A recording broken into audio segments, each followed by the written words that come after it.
What up? Yeah, man. The late night show. I promise y'all, I'll be trying to start early, man. This is the earliest I've been able to do it. I've been trying to get here about 10, 30, 11. I just can't, man. This is the earliest I can get here. But it's gonna be a good show. It's gonna be a damn good show. We got to do an interview reaction. Got to talk about Benavidez versus Andrade, possibly this fall. What I'm hearing is about October, November. And got to talk about this Regis Prograis. Regis put out an IG post making it seems like the Haney fight is in jeopardy.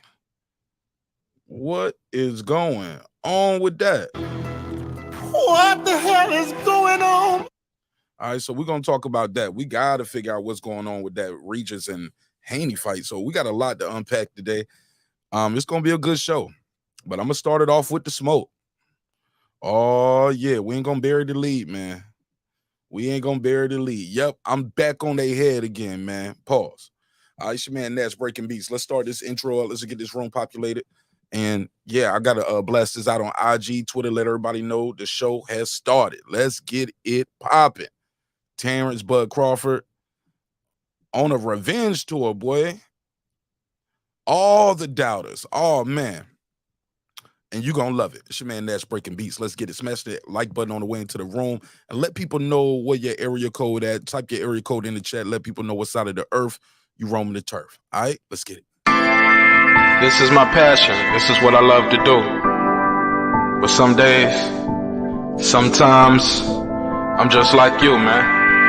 I hate this job. Damn, I hate this job. Damn, I hate this job. Damn, I hate my job. Damn, I hate this job. I'm just like you. Damn, I hate this job. Man, I hate this job. Man, I hate my job. From a good dream I awake, sun rays on my face, planning out my day, hoping this ain't the one that I catch a case. I feel so good, I feel so straight. My manager keep calling me saying, hurry up, you late. Hurry up, you lay off. Y'all, man, I hate this job. Man, I hate this job. Been trying to play it cool, but it's hard to play it off. I've been hanging on to this bullshit, cause my car still ain't paid off. I know I'm on my way up. My boy just got laid off, so y'all, man, I hate this job. Man, I hate this job. These hoes here so ratchet. These niggas here so sneaky. Y'all don't even really pay enough for y'all to only pay bi-weekly. I'm trying to double up my cash. Take this job, shove it up your area. Yo, man, I hate this job. Sometimes I wanna say, walk in and slap my boss. This shit is getting hard. Damn, I hate this job. Gotta make it out of this struggle, bruh. And I don't really mean to take it out on you. You just a customer, but damn, I hate this job. Damn, I hate my job. Damn, I hate this job. Damn, I hate my job. Damn, I hate this job. Damn, I hate this job. Damn, I hate my job. Damn, I hate this job. We're the reason why your stockholders always stay afloat. Yet I'm asking, are they hiring? Like everywhere I go, schedule will say 9, but I think it's fine if I clock in at 9:04. I work 40 hours a week plus overtime just to be bro. So y'all, man, I hate this job. Hate that I applied. So much has transpired since the day that I was high. Told me I could advance, but you were telling me lies. Gotta give your notice before I quit, but you don't say shit right before I'm fired. Damn, man, I hate this job. Sometimes I wanna say, walk in and slap my boss. This shit is getting hard. Damn, I hate this job. Gotta make it out of this struggle, bruh. And I don't really mean to take it out on you. You just a customer, but damn, I hate this job. Damn, I hate my job. Damn, I hate this job. Damn, I hate my job. Damn, I hate this job. Damn, I hate this job. Damn, I hate my job. Damn, I hate this job. You and your procedures. You and your protocol. You and your policies. None of that shit don't apply to me. You and your quotas. You and your standards. You and your 2 sick days a year. Y'all niggas bananas. Wonder why the postman's posted with hammers. Going postal with Popo on camera. His wage got him enraged. Stressed out, it's hard to maintain. He flips the middle, grabs his.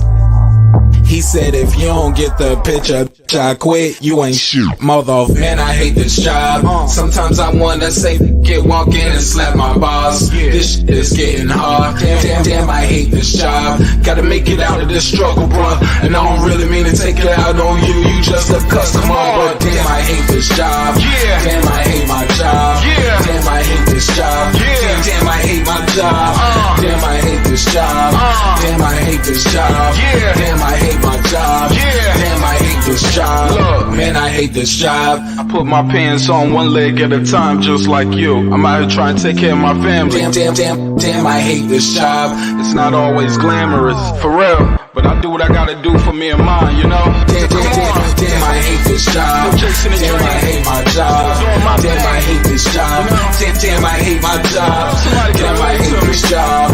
Damn, I hate this job. Damn, I hate my job. Damn, I hate this job. Damn, I hate this job. Damn, I hate this job. Damn, I hate my job. Damn, I hate this job. I'm just like you, nigga. Damn, I hate this job. Man, I hate this job. Man, I hate my job.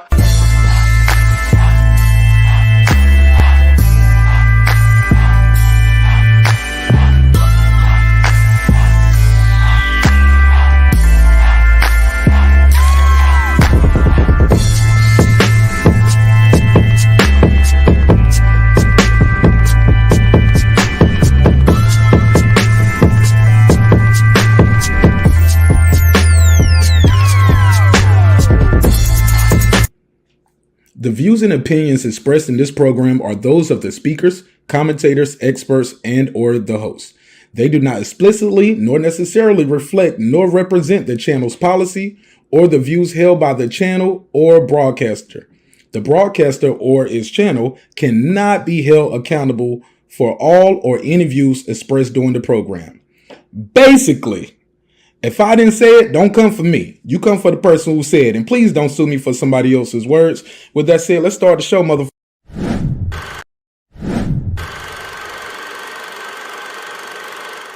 This that squad sound.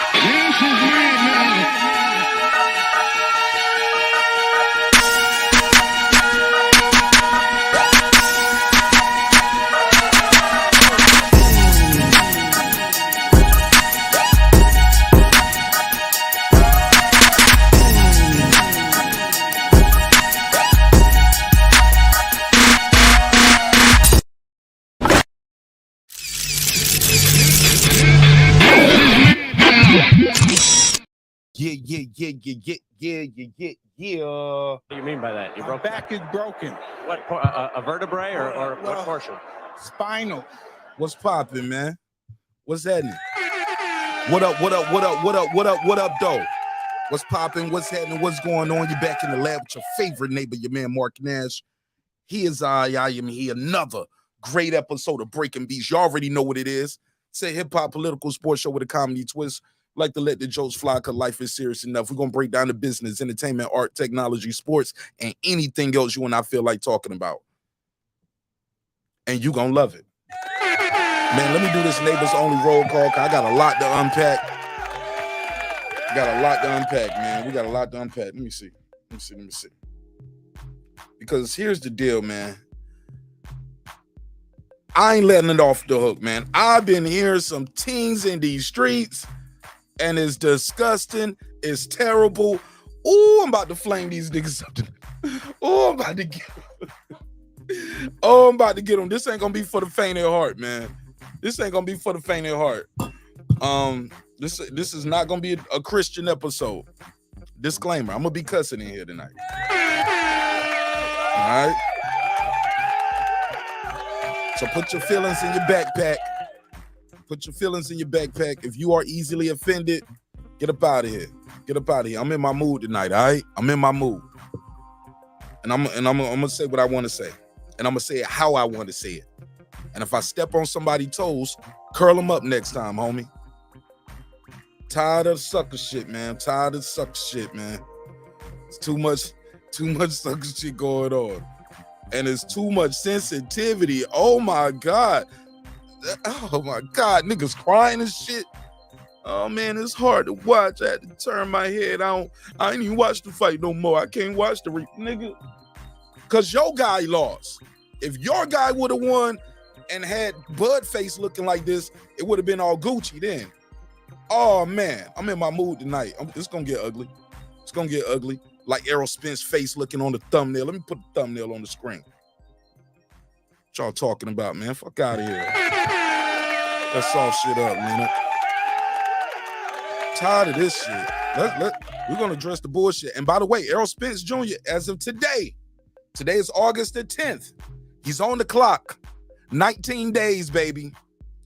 I heard somebody say, oh, he already activated. When he told his son, we gonna do this again, gang, that was him saying, nigga, what? It never heard of it. That is not activating the rematch clause, talking to your son backstage. Even his son was looking at him like, huh? He was like, we're gonna do this again, gang. His son was like, what? Nigga, I ain't fighting that nigga. You better not fight him no more neither. Oh yeah, we're gonna talk about it tonight. Yeah, it's gonna get ugly. It's gonna get ugly. Like this nigga face on the right here.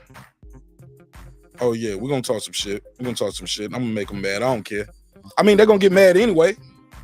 They're mad at me anyway. Might as well go and twist the knife a little bit, right? Right? Yeah, let's do it. Let me put this on IG real quick. Link in the bio. Leave your feelings at home.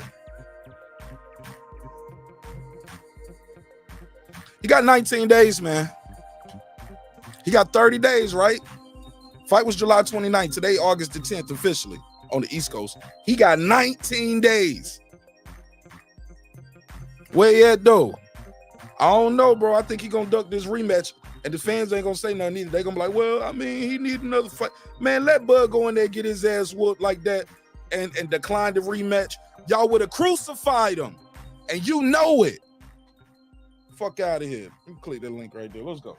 Let's do this neighbors only roll call. Get these neighbors only roll call in, man, because y'all niggas got me hot. Oh, man, I'm telling you, bro, I don't unsubscribe. Hold on one second.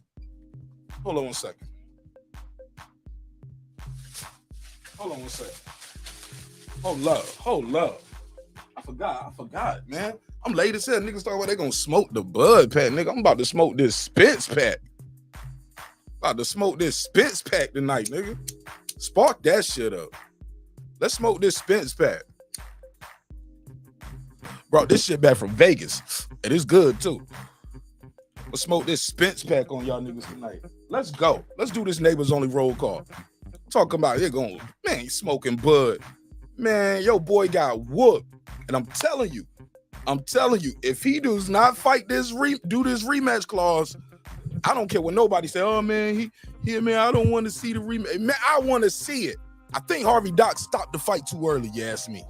Should let Bud hit him a couple more times. Put him in the dirt, right? All right. But break him emotionally, mentally, spiritually. Nigga didn't win a round. At best, he won the fill-out round. That's because Bud didn't throw no punches. Man, I can't wait. I'm going to break down this Crawford interview, man. And we as Terence Crawford supporters over here, we going to get us a good laugh at the expense of Spence. See what I did there? Y'all see how I put that together? All right. I heard somebody else say, man, if you in my chat or if I see you on IG and you got a picture of Errol looking funny, man, I'm unsubscribing. I'm blocking you. Bye, bitch. Block me. Because this ain't no Photoshop. This ain't no meme. This what he looked like. And that's a fact, though. That's exactly how he look. It ain't no, what he look like. You know what I mean? Don't be putting no memes on him. No, y'all put them memes on Bud. Put him in the slave uniform. Had him, what's to do? Steven off of Django. That's what y'all did to Crawford. Y'all made memes. I ain't make no meme. I just took a picture of what the brother looked like, and that's what he looked like. Ha, ha. Niggas up there crying and shit, talking about, man, it was hard to watch that shit, man. I can't watch it. Because your guy lost. Any other time you will watch that shit, though, right? All right, let's do this neighbors only roll call. I'm just getting started, man. I'm just getting started. I'm telling y'all, I'm giving you time. Click the dislike button on your way out the door if your feelings hurt. Fuck that shit. Ain't got no sympathy for none of these niggas, man. Boy got his ass whooped, and y'all out here. Y'all niggas out here acting like it's 9/11 and the towers fell or some shit, and y'all lost y'all don't even know this nigga, man. Well, I still ain't gonna fuck with Bud Crawford because of what he did. What'd he do? Went in there and got him and Spence a guarantee, went away and got 8 figures. Because Al Heyman told him Spence gonna make 8 figures with or without you. So what did Bud do? Show Al Heyman, okay, I can make 8 figures with or without y'all too. What you talking about, man? Oh, don't get me on that shit. Niggas be on that Al Heyman praise shit too. Like, oh, he's a god. Man, you ain't never even seen this dude. The most recent picture y'all got is probably damn near 20 years ago. Don't even know what the fuck that nigga look like right now. Nigga might not even be walking no more. God, I mean, I ain't wishing that on him. I'm just saying. Ugh. I get it, though. I get it. In the land of the blind. The land of the blind. Y'all know how the rest go. All right, let's do this roll call. You just got me hot tonight. I'm in my mood tonight, baby. I'm in my mood tonight. And you gonna love it. Megazord, what up, though? Ace Retro, let's go. My man Cam, what's poppin'? Lay low. Titus the Titan. Mr. Pass, my lad. Adam Kelly, he stay ready. Ill Status Boxing, what's poppin'? Patricia Shelton. That guy clips 330 early. The Boxing Scholar. God Body. Scants Rants. Yeah, Scant Rants. Your boy got his ass whooped. Yeah, I'm talking to you too. Seen and unseen boxing. Deuce Times. Stephen Bateman all the way in Australia. Mama, we made it. What up, gangsta? I know boxing. What up? Tell Toya. What up? Tank the Sweet Science Examiner. What up? I said examiner. Tank the Sweet Science Examiner. There we go. Ricardo Johnson. What up? Rockman. What up? Lost my spot. What up? There we go. Wanda Villa, the Rilla, aka Epoxy Magic. What up? AJ, he don't play. What up? Johnny Goodman, what's up, man? What My up? boy Electro Jazz, stay getting his bread. What up? TY, he stay fly. What up? Miguel Ramos, let's go. What up? Philip H, the all-time great. What up? Shout out to my girl Abigail Hollis in Wisconsin.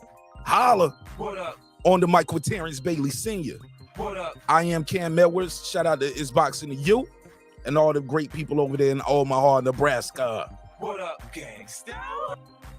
The XO Factory. What up? Dub Right Side. What up? Mr. Golden State Holding, aka the Back End King. What up? Raheem the Dream Soto. What up? Mr. Like That. He's just like that. What up? Girl behind the mic, aka Memory. My girl Memo. What up, though? What up, gangsta? John Nori came to tell his story. What up? Major Key Boxing. What up? Lady Shan done them season my UK girl all the way in London town. What up? On the floor with Shelton Moore. What up? Cooking with the champ, aka Champion Heart. What up? Say SLG, that's my boy Sam from Washington. What up? Got my other homeboy Sam F, that's Sam Farley. What up? Pound for Pound Sports Entertainment. It's my boy F Merritt. What's poppin'? What up? Kendall. What up? D-Lo 404 Boxing. What's poppin'? What up? Karma Serene with the Serene Saturdays. What up? Nick Rich in this bitch. Shout out to my sister Nikki in Central Florida. What up, though? What up, gangsta? Aaron Parker, the Big Talker. What up? Taylor Bell with Tab Tech. UnlockSim.com.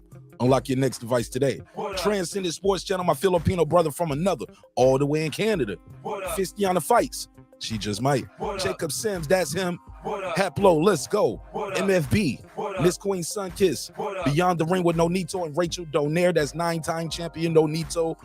And he's going to the Hall of Fame, man. And we're going to be with him every step of the way. And congratulations to Nonito and Rachel for celebrating 15 years of marriage yesterday. Awesome. What up, gangsta? We should all be so lucky, right? True Media Today, USA Boxing. That's my guy, Coach Malachi William. Coach, what up? What up? Kyoto. What up? Food Revolution, a.k.a. Foodie with the Beauty. What up? KP from KC5. What up? Matt Wade. That's Matt Wade with 2 T's. MATTWADE. Got a dope single out called Papa Daddy. Y'all check him out. What up? Beyond Above Media. What up? Pittsburgh T, a.k.a. Mark That Is True. But did whoop that ass. What up, gangsta? And I told you so. SF City Slicker. What up? It's Mix. What up? Rider of the Storm. What up? Hitter There. What up? Matty Well. What Cliff up? Bailey. What up? Con Shawnery. What up? Lisa Bell. She never fails. What up, gangsta? HOD. What up? Cooking with Sir Senior. What up? Brandon Washington. What up, gangsta? Boy got his ass whooped. Talked all that shit for 2 years. 2-3 years I've known this boy. He been talking that shit. That your man go in there and lay an egg. That guy was getting ducked. Getting his ass. Man, please. What up, gangsta? D Bevel the champ. You was wrong too. What up, And Darren Lincoln, gangsta? you was wrong as well. But I love y'all too. And thanks for supporting What the show. up, gangsta? All right. Let's get to chopping this fable. Your fake Tupac looking fatal. Oh my God. Where do I start? Y'all want to start with the interview breakdown? Because I got a lot to unpack on this episode. Of course, I got my topic docket over here to the left, so y'all will know where we at with it and keep up with the track of the flow show. Also, this helps when you are doing a replay to the show. You know, you can fast forward and you'll see the little yellow ticker moving. And you'll be like, oh, okay, I want to hear this topic. So that'll be great. I mean, that's always great for the replay. All right, let's get into it, man. We'll react to this interview. And I got to tell you, man, your boy Spence is on the clock. Niggas are out here talking about he already committed to the rematch. Bud ain't out here talking like he got the rematch done already. He was like, well, if he wants to. Another thing, too. Spence already talking about he want to go to 154. We going to get it back. What you going to get back? Your respect? Can't get the O back, and you're not getting no titles back fighting at 154, homie. Never heard of it. Never heard of it. It's not gonna happen. You're not getting your belts back. So what you just want to get your lick back? That's what you want to do? You want to get your lick back? Well, good luck, because I'm gonna let you know, Bud is gonna be even more dangerous at 154. He gonna fuck him up. Ooh. Career ended. He might retire his ass if they fight in December. I can't wait. Oh, I'm going to that fight too. Matter of fact, I might throw a fight party for this. I don't know if I'm going to go to the second rematch. I might actually stay at the crib and throw. Nah, fuck it. I want to see it again. I'm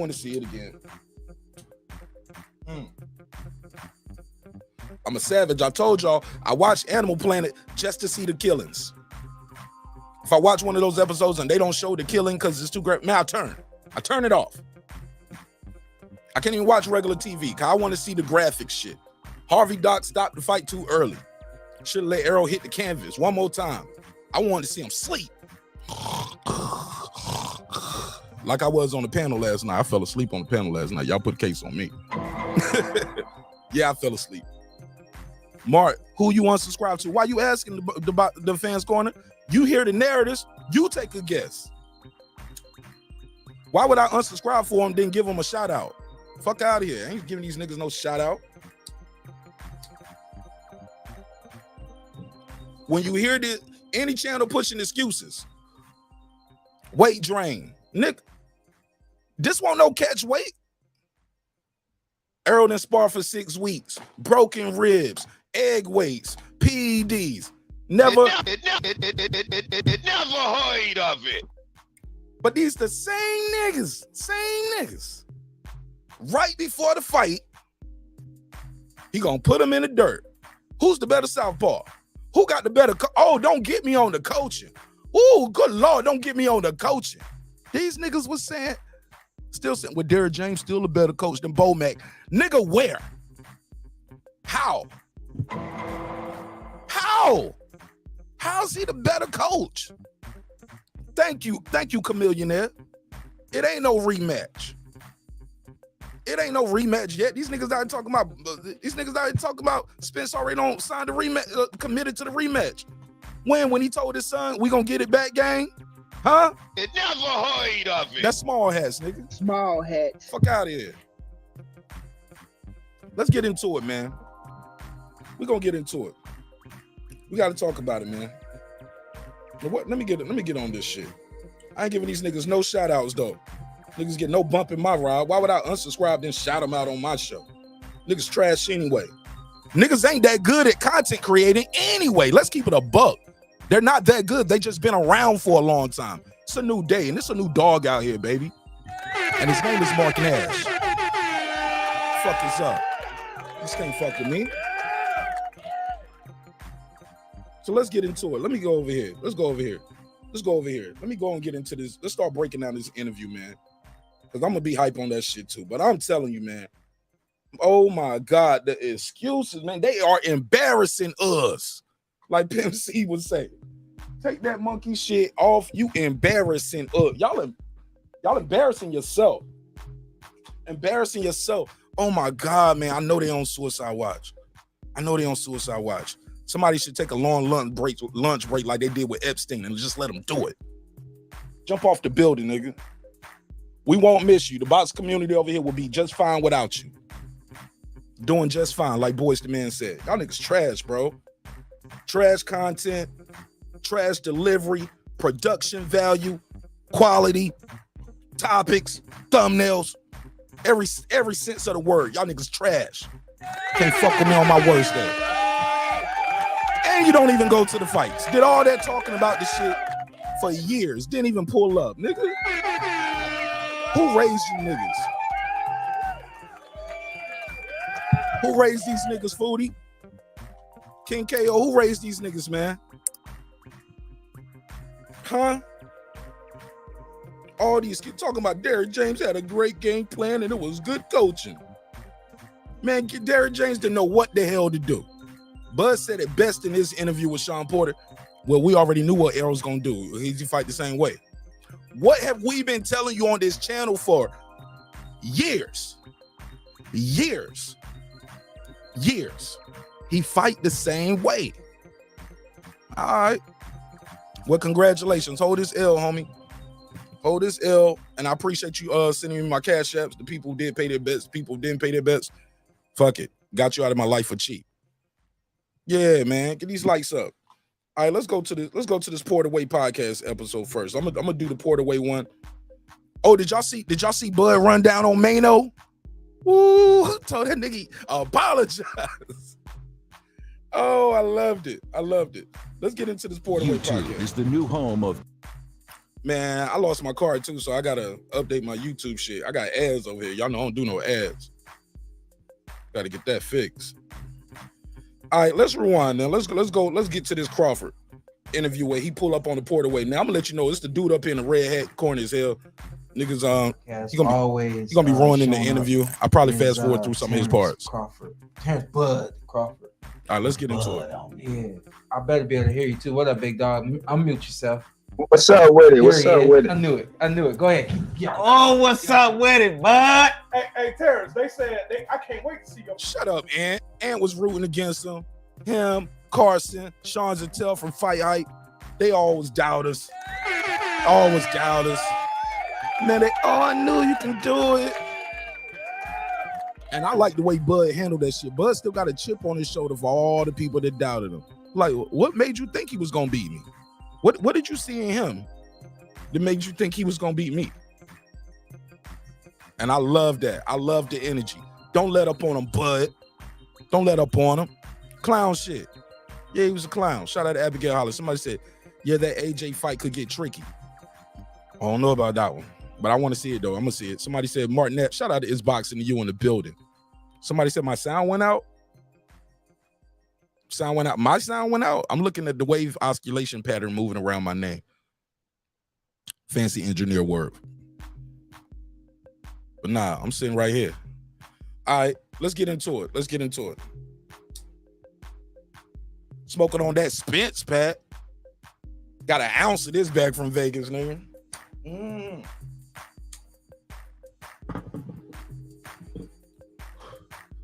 It's called Shark Fins. I'm smoking on some Shark Fins tonight.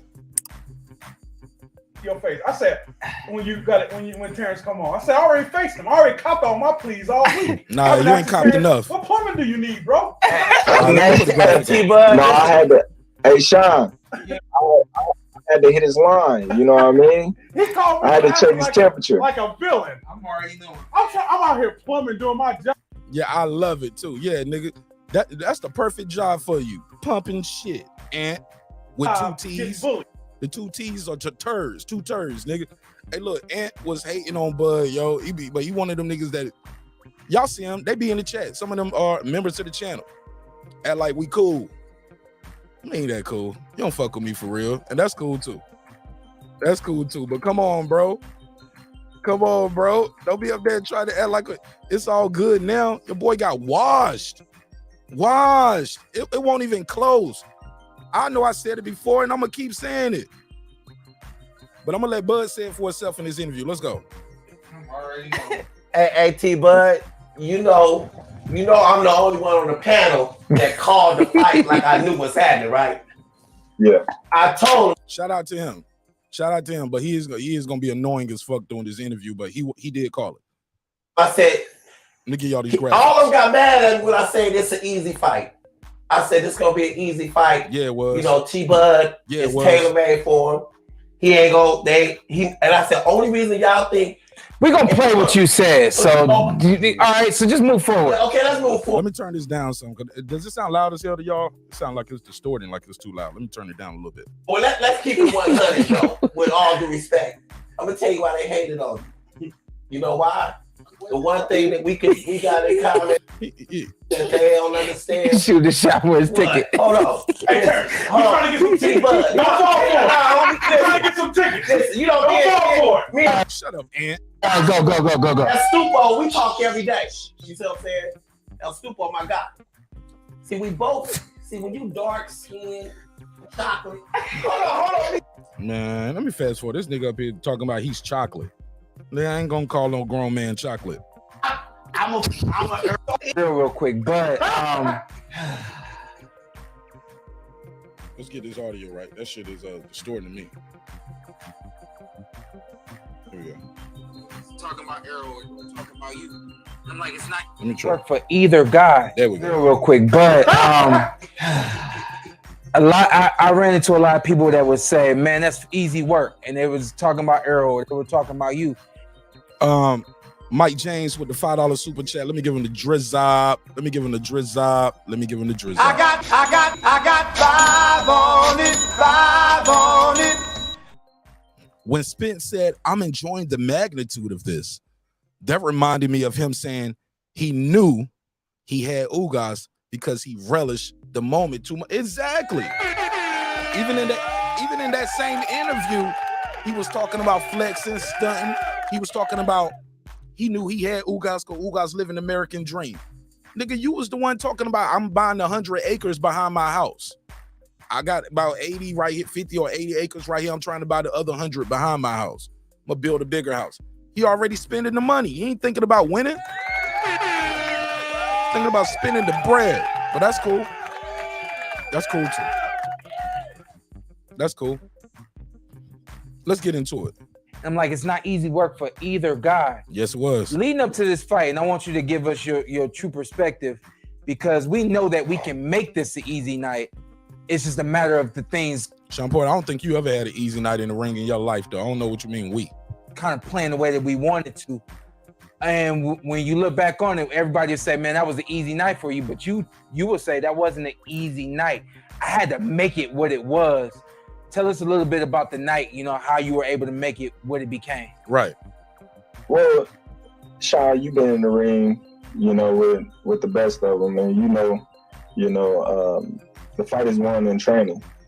So, given the fact that we expected Errol to come out the way he did, given the circumstances that we knew what he was going to do when he was going to do it, because Errol fights the same way each and every time he stepped foot in the ring. All we had to do was take away his jab. What did we say? The circumstances that we knew what he was going to do when he was going to do it, because Errol fights the same way each and every time. Somebody said most women love chocolate. That's cool too. I ain't about to call on nigga no chocolate. Like, man, he's a good chocolate brother. Man, never heard of it. Never heard of it. Never heard of it. Ain't calling no nigga chocolate. Who raised these niggas? But I like what Bud says right here. Let's hear this. We expected Errol to come out the way he did. We expected Errol to come out the way he did. Given the circumstances that we knew what he was going to do when he was going to do it, because Errol. We knew what he was going to do when he was going to do it, because he does the same thing. That's good coaching. That's studying tape. That ain't no trainer saying, I don't watch boxing. I don't like boxing like that. I don't watch boxing. I only study for a guy when I got to study for him. Whatever. Fights the same way each and every time he stepped foot in the ring. Each and every time he fight the same way. That's what we told y'all, man. This the same Errol. Look at the punch stats. I'll put him on the screen for you. Same dude. Threw a lot of jabs. Threw more than Bud. Didn't land more. Threw more power shots than Bud. Didn't land more. Threw more body shots. Was not as effective. All right. All we had to do was take away his jab. We felt we take away his jab, he become basic. Woo! And that's what Spence was basic. Take away his jab, and he becomes basic. Won't he basic though? Didn't he look basic? Is Terence lying? Oh, these niggas talking about Spence was he was injured and had a broken rib and fighting the whole fight with a broken rib. Man, get the fuck out of here. Take that shit with you. Yeah, that's definitely some pansexual. Definitely some pansexual. we did on Fight Night. I said this too about Errol, where you. Let's hear that again. Let's hear that again for the crybaby that just pulled up in the chat. Bumpy Washington. Bumpy Washington, the herpes of the YouTube boxing community. Brandon Bumpy Johnson. Oh, I said Johnson. Oh, Washington. Bumpy Washington. Oh my God, you gonna cry tonight. You gonna cry on your shift tonight. Let me put an emoji up for Bumpy Washington. There you go, Bumpy. The herpes of the community. Why you here? I thought you said you ain't fucking with boxing no more. Didn't Bud beat you out of boxing? Why you here, Bumpy? Take your lumps with you, man. Basic. And that's what we did on Fight Night. Made them basic. So all of that wasn't Errol. That wasn't Errol. That was Errol. They were just better prepared. They're better prepared. They were better prepared. He said, we knew what Errol's gonna do. Once you've seen his fights, you've seen them all. Once you've seen 2 or 3 his fight, you're like, okay, this is what we gonna do. This is what he gonna do. Ran into a damn buzzsaw. Ain't that right, Bumpy? Bumpy! We had to do is take away his jab. We felt we take away his jab, he become basic. And that's what we did. Basic. Did on Fight Night. I said this too about Errol, where you, and there's no disrespect to him, but you don't have to watch a lot of footage to prepare for him. You watch, like you just said, he fights the same in every fight. You watch 1 or 2 fights, and you kind of got who he is and what it's gonna be. The big question was, is he gonna come out orthodox? Is he gonna come out southpaw? And I told y'all to remember to say this. I'm tripping because I was talking to one of your guys after the fight in the locker room, and he said, before y'all came out to fight, you looked at him and you looked at Shakur and you said, hey, what y'all think I should do?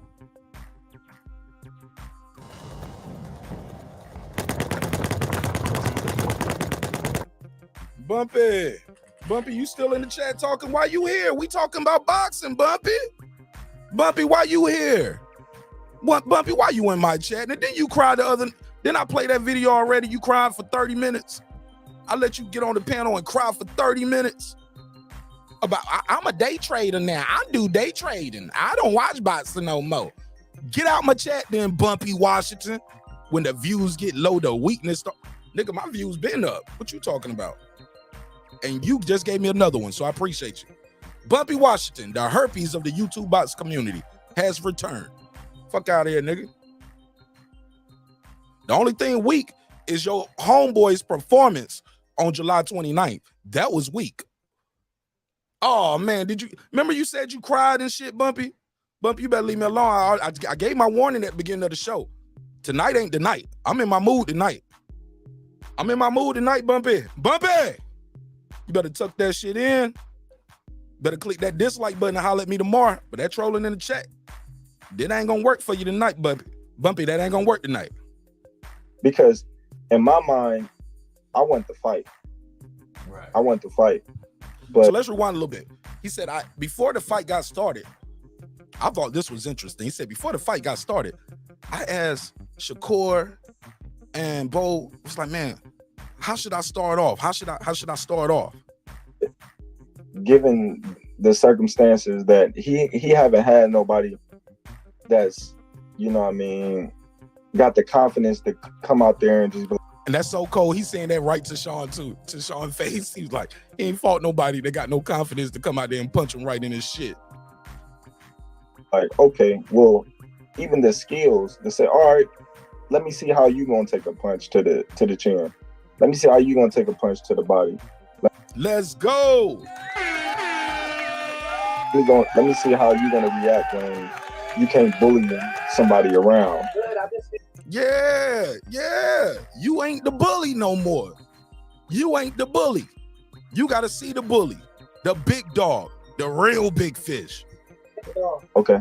So my mind was, you know what I mean? You know, it was racing a little bit. And I was like, man, how should I come out? And it was like, man, just come out boxing. That's it. Just come out boxing using your jab. You got one of the greatest jabs that's never, you know, really talked about because. And they gonna talk about that jab forever, Bumpy. They gonna talk about that jab forever. They always giving people credit about their abilities and they miss yours. Kind of like with the Victor Postal fight. Everybody was talking about how well Casual Base got right. How should I fuck him up? Because I'm about to fuck him up. How should I fuck? Ooh, I remember when I was talking to Bumpy, and Bumpy was like, well, we already know what he gonna do. He gonna switch. Bud switch. That's what he gonna do, ain't he? That nigga didn't switch one time. Started southpaw, ended southpaw. Wow. You was wrong. Like you said, you don't know shit about boxing, so I don't know why you still in my chat, Bumpy. The postal jab, but nobody was talking like about how well I jab. Yeah. So, you know, Shakur and everybody was like, man, just box. Just come out boxing being you. I was like, y'all right. Because I was going to come out fight. You still fired up. You. Yeah, and that's what Brian Norman Sr. said. We thought Terence was going to lose because we thought all the build up, all the shit talking, Terence was going to go in there, be hot-headed. And I remember very clearly, I think I was talking to Abigail, Foodie. I talked to a couple people about this. I said, hey, the only way I see Bud losing this fight if he just say fuck skills, pay the bills, he just go in there, go balls to the wall, swinging wild, no composure, just too emotional. He might lose. But nope. He didn't do that, but yet he did want to. And I'm glad he said that in this interview. Just fired up. What's up, Cletus? He was ready to fight.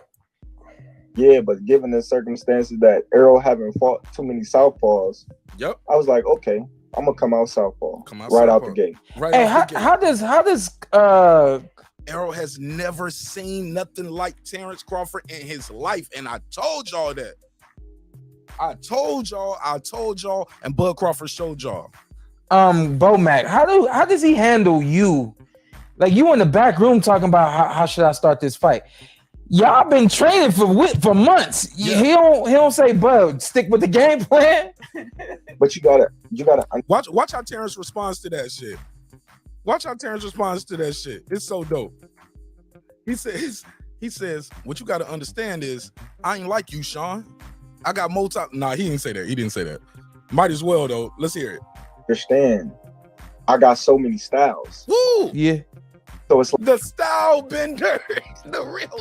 He's the style bender for real, bro. Style bender. Like we training for this style, Terence Crawford. We training for this style, Terence Crawford. This style, Terence Crawford, and we training for the overall game plan. Yeah. So the overall game plan is still the same, but the type of fighting style that I'm going to fight can change and alter. Where do you get your Did y'all hear that shit? He said, I can go with this style, or this style. I got a game plan for either style I use. The overall game plan is still the same. The game plan is still the same. Beat his ass.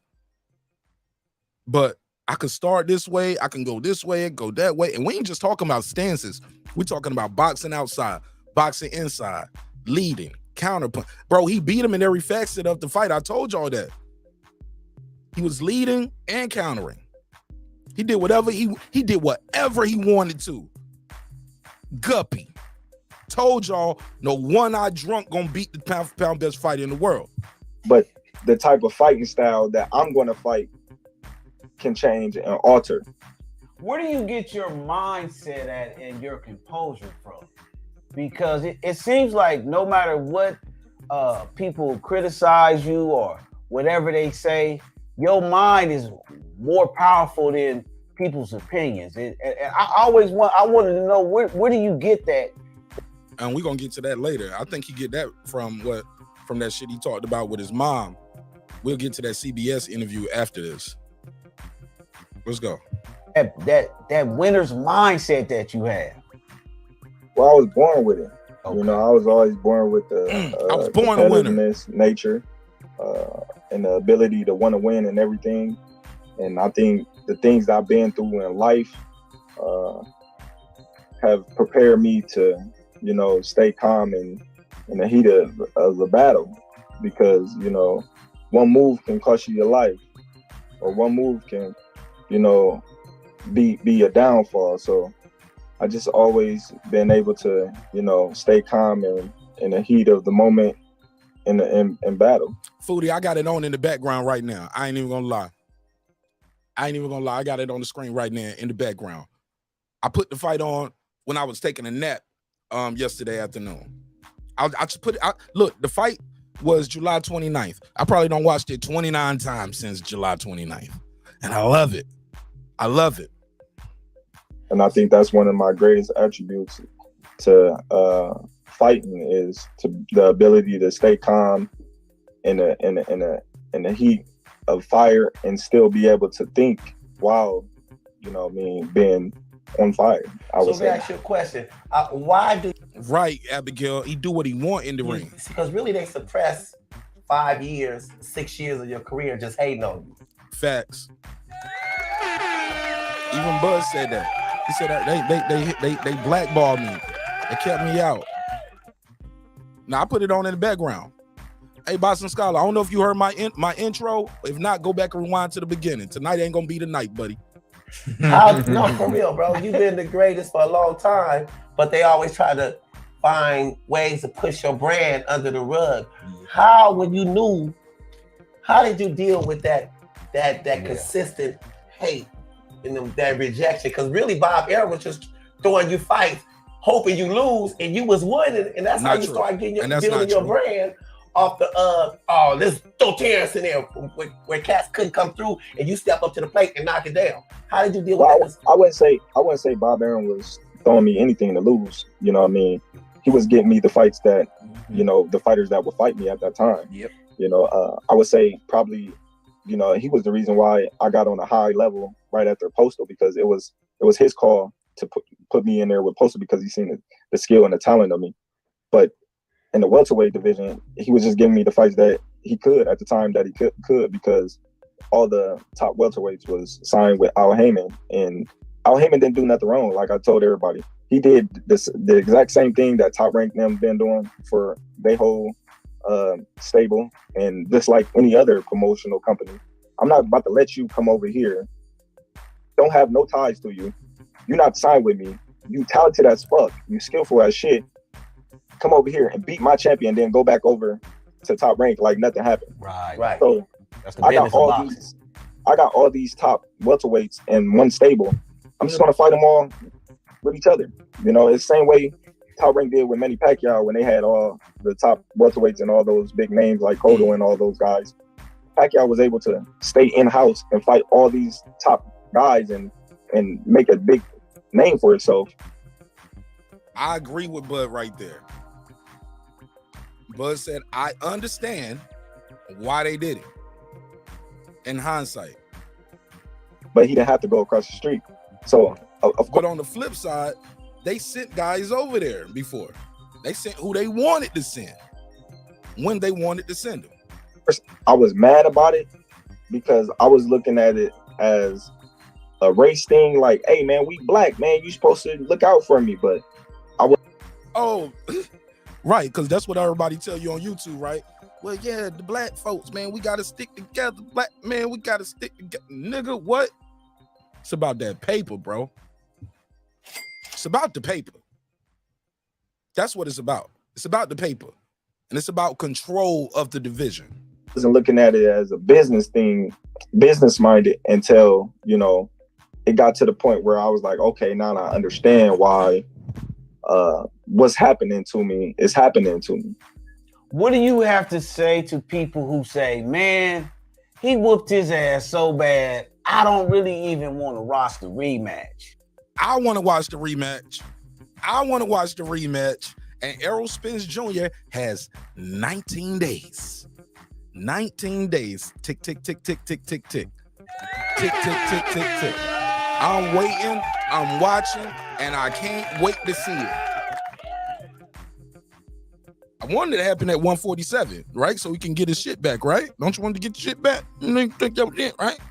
You had 3 of them things. He took them. Don't you want to get your shit back? Oh, no, you want to be comfortable. He's comfortable being comfortable. He want to fight at 154. Ain't nothing going to be on the line. He don't even want Terence to defend the belts. Want Terence to drop the belts, come up and fight him. Oh, and I got to get on the goofy shit, too.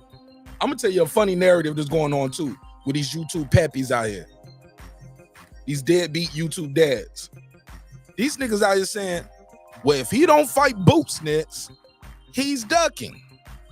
Now, hold up. Now, hold up.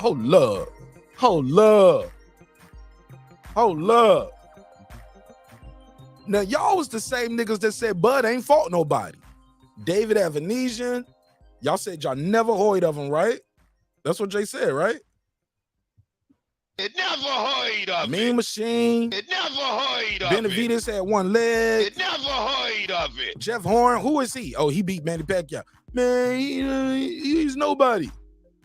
Okay, but Ugas beat Manny Pacquiao too, and he beat an older Manny Pacquiao. Okay, but no, he don't get no credit for none of that. It never heard of But it. now, all of a sudden, Boots, he got to fight Boots. Y'all wasn't telling Spence he got to fight Boots, and he had 3 belts. Y'all wasn't saying Spence got to fight Boots. Y'all wasn't even saying Spence got to fight Bud. Y'all was hoping the fight didn't happen. And that's a quote. I hope he don't never get the fight. That's a quote. So here's another thing, and we got to address it. How is he ducking Boots? If Bud ain't fought nobody, and this was his 18th consecutive title match, who is Boots fought? And y'all know I like Boots. But I'm just keeping it a buck. I'm trying to use your narrative and your conversation point to have a conversation with you. If Bud ain't fought nobody, Boots really ain't fought nobody. Huh? Boots ain't even had a title shot, let alone undisputed, 3-time lineal, 2-time undisputed, champion in 3 divisions.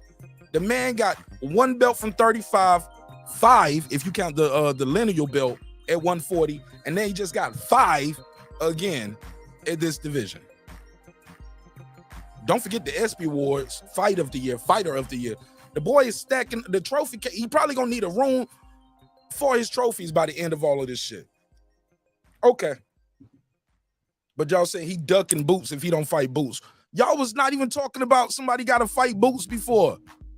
Now he's ducking Boots, nigga. It never heard of it. Sorry, and I like Boots, but Boots ain't fought nobody. That's what y'all said. Bud ain't fought nobody. How the dude on his 18th consecutive title fight ain't fought nobody? The other dude ain't never had a title shot, and he's ducking him. But you won't say your boy was ducking him, and he's been a champion since he beat Kell Brook.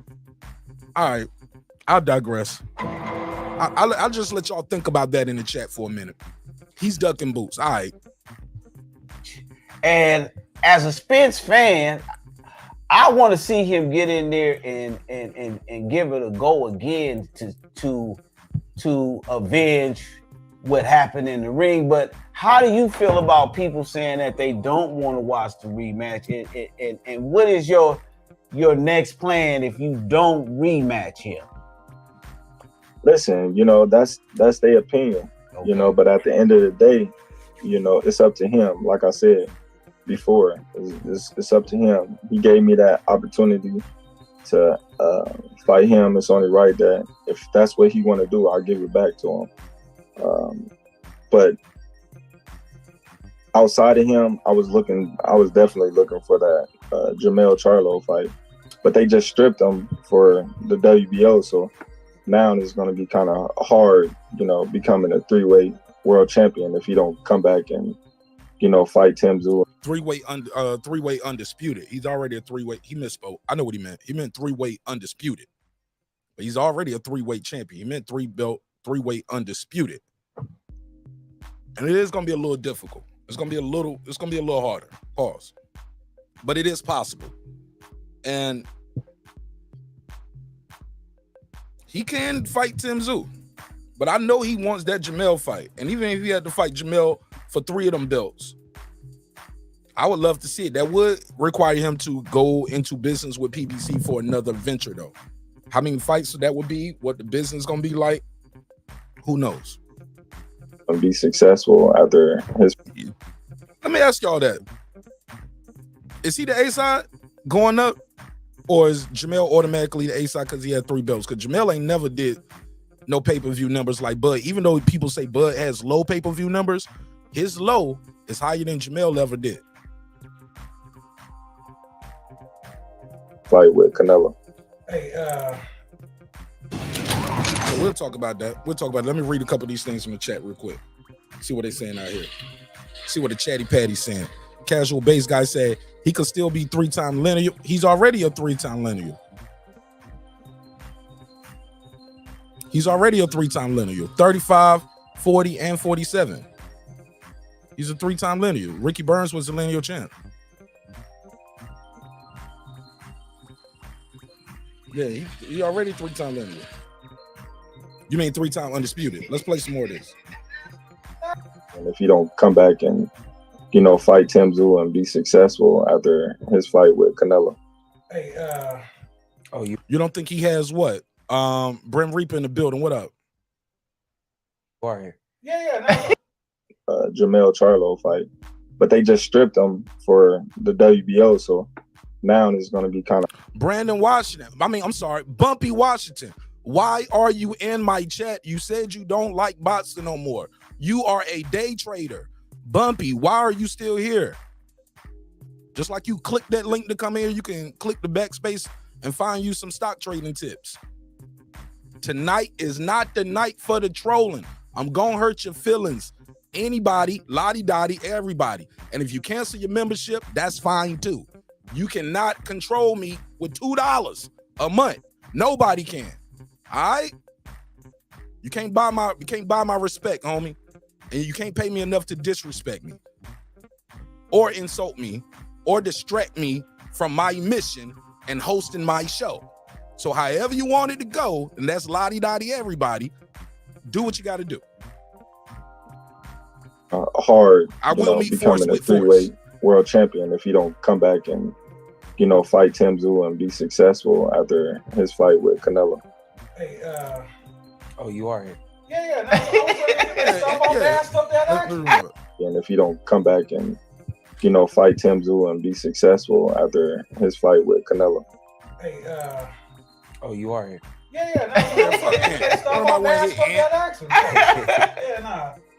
A couple people argue me, but mostly agree with me. Don't nobody agree with you. Yeah. Errol is one of the all-time great welterweights. No, you got some haters out there that say you not. Hold up, nigga. It never heard of it.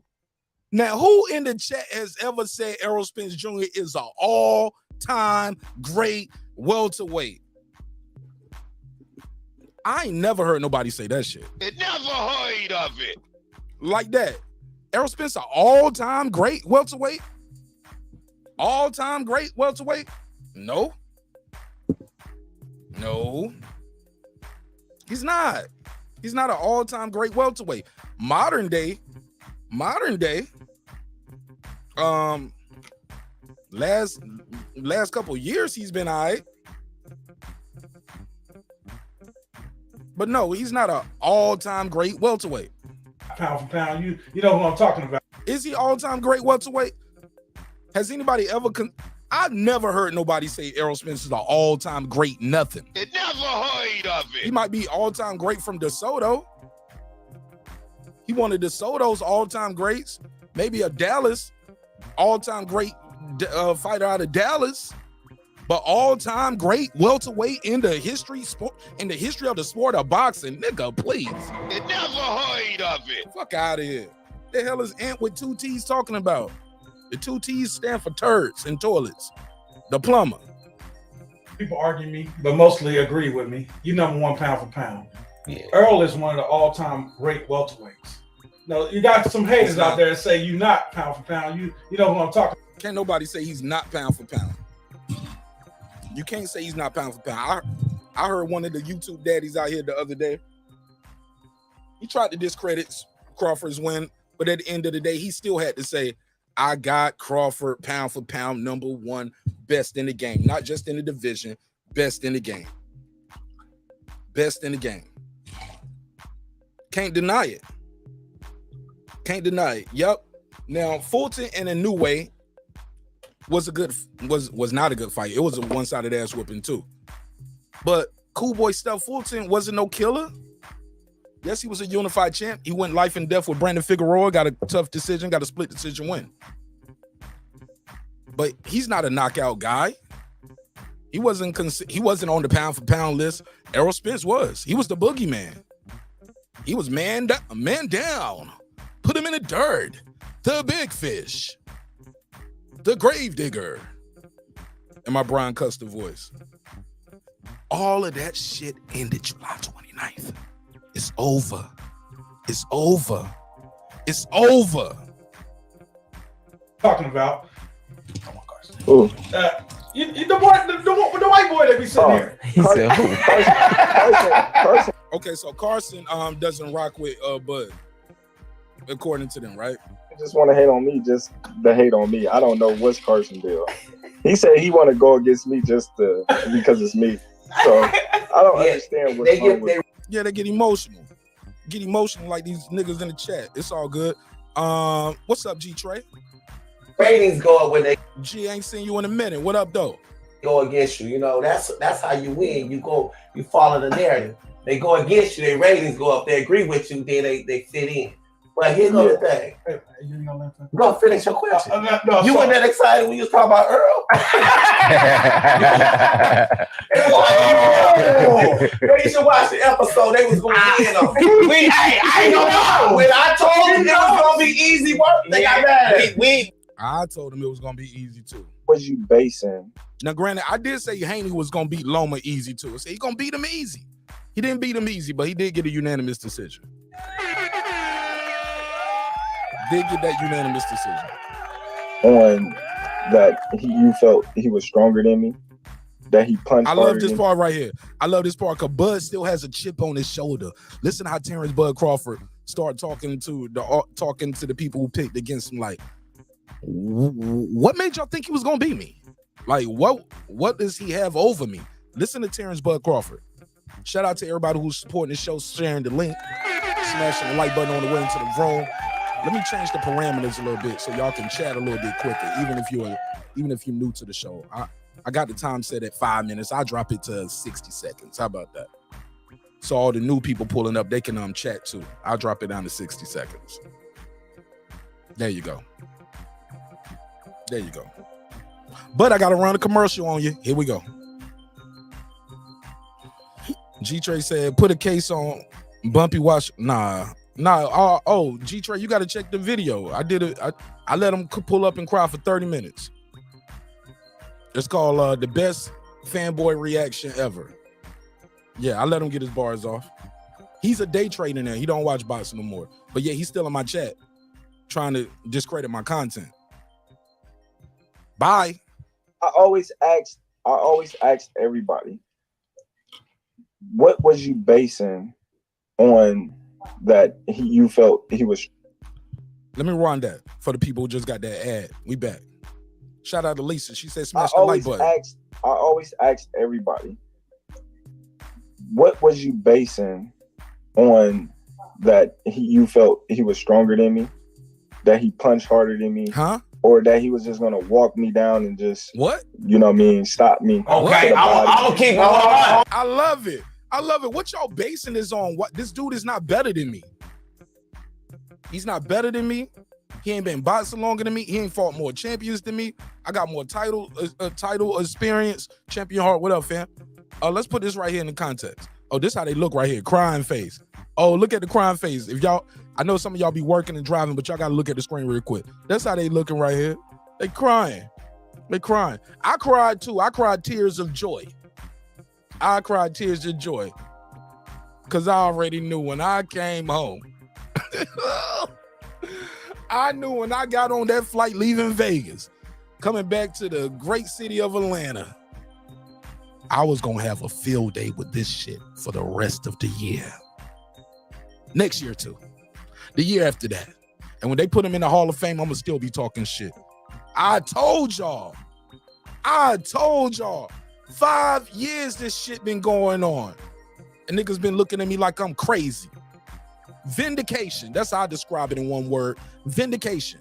Better defense, better jabs, combos. He was the better outside fighter, had better footwork, speed, power, accuracy. He was concentrating in there. He had better counterpunching. He was the better inside fighter. And of course, we already know this is his 18th consecutive title fight versus Errol Spence 8th title fight. We broke it down by the numbers. But I'm crazy. You don't know shit about boxing. All right. I go to more fights than you. Been in more gyms than you. I interview more people than you. My show's better. My chat is iller. We got the best callers.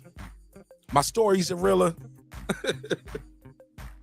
Oh, and I'm backstage with it too. I be backstage with the motherfuckers too at the fights now. Oh yeah. Main event. Star-studded shit. We grinding out here, man. And I couldn't do it without y'all.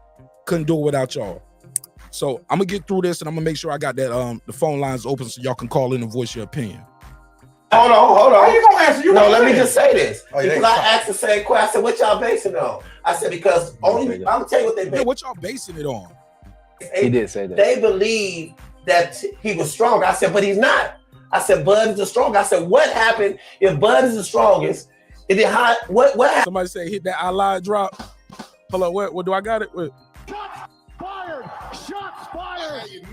Hold on. He lied. Y'all niggas worship him. So when I stepped foot in the arena, I felt the same thing, and I knew it was going to be a great night, and it was for me.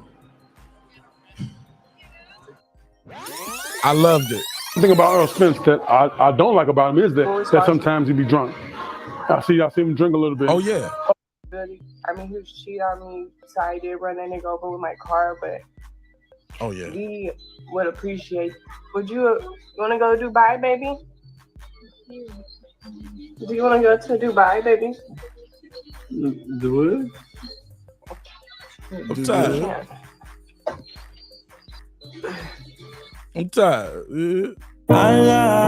Oh yeah.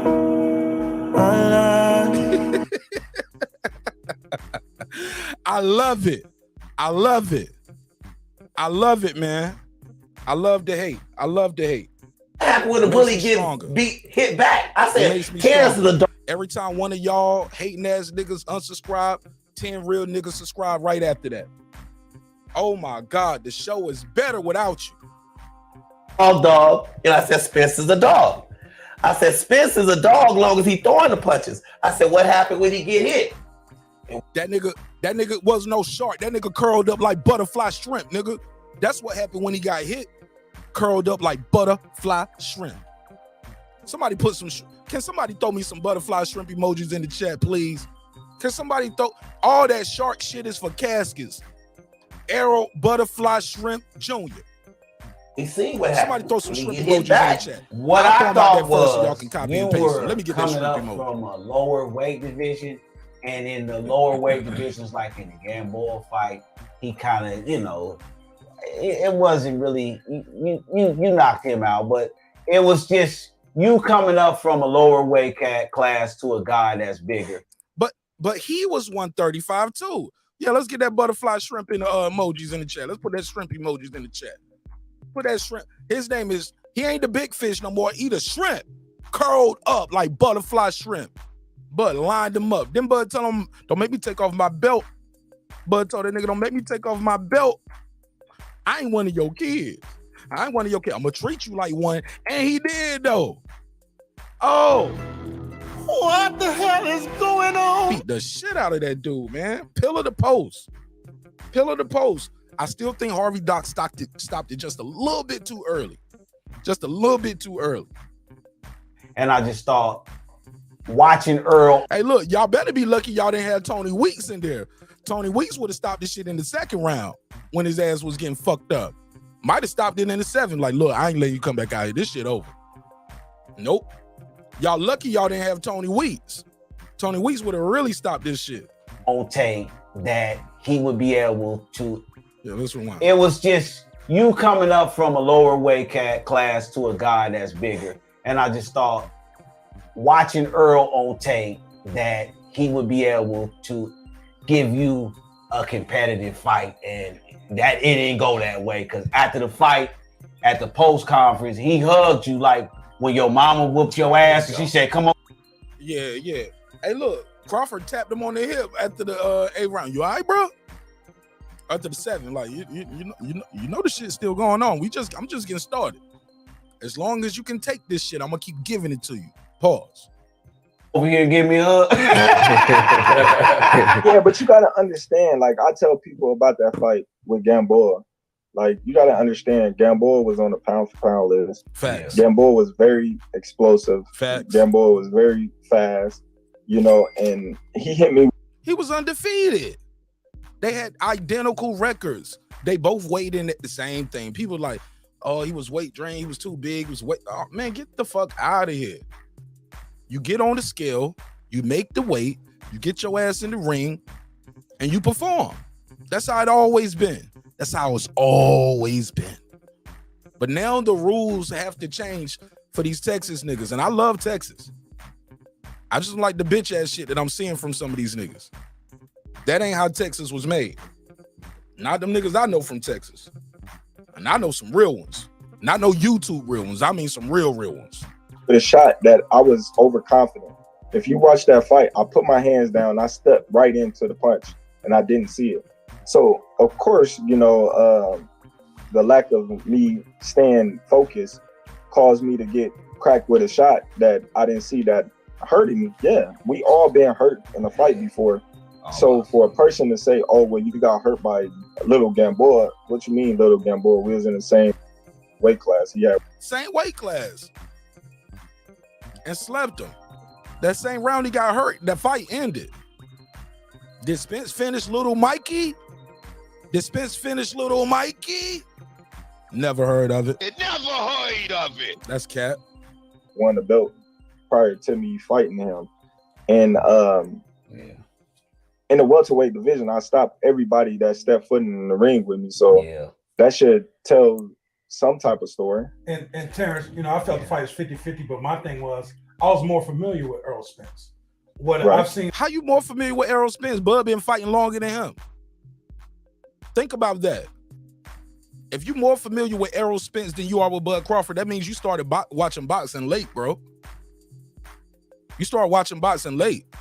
Bud was fighting on HBO, ESPN. He been fighting, bro. How you more familiar with Errol Spence? Bud been a champion longer. You weren't watching championship fights? You didn't see none of this shit? I'm more familiar with Errol Spence because you wanted to be more familiar with Errol Spence. It was media. He was popular. He had the machine behind him. He came from the Olympics. He didn't win shit, though. He didn't get nothing from the Olympics but a plane ticket and a sweatsuit. And that's a fact. Errol Spence do right in front of my eyes, live, just like, damn. Hold on, but you seen what Bud did to your boy? Sitting right beside you, live. Didn't he beat Shawn Porter? You can't go back and watch none of Bud's fights? What the fuck does Ant with 2 T's? 2 T's stand for turds and toilets. He the plumber up here. Type of story. And Terence, you know, I felt the fight was 50-50, but my thing was I was more familiar with Errol Spence. What I've seen Errol Spence do right in front of my eyes, live, just like, damn. What I've seen you do is like, yeah, I'm mad at Ant right here. I'm mad. But then I have to come to a conclusion after this week. He's that damn good. It's like, you ain't see him beat Shawn Porter? The fuck is Ant with 2 T's talking about? But I told you that when we talked. I know, but I'm gonna stick to my word, okay? I know you told me I'm that damn good. And that's what's happening with a lot of these YouTube daddies right now, too. These YouTube daddies are in panic mode. Some of these dudes built their channels over the last 5 years disrespecting this man, discrediting this man. Total discredit, disrespect, disregard. He ain't fought nobody. He ain't did nothing. He beat everybody he beat. They put an asterisk beside it, and they trying to rewrite history now again. I won't let them. And ladies and gentlemen who are watching, you can't allow that neither. That's bullshit. Those are excuses. Those are tools of incompetence. And those who participate in those things rarely accomplish anything in life. No excuses, man. No excuses. No excuses. Didn't Errol say he been training? Didn't Errol say, I got in a car accident back in December the 10th? He got in this. Bro, I'm going to tell you how karma works. And I ain't talking about Karma Serene. Shout out to Karma Serene. Let me tell you how karma works. Shout out to everybody pulling up. Smash the like button on the window. He put out them shirts the same day Bud was fighting David Evanesian with that knockout y'all just saw on the screen. Slept him too. Like he's knocking on, like Bud hiding behind the door, right? Remember that he stole all them strap season shirts that he sold y'all niggas?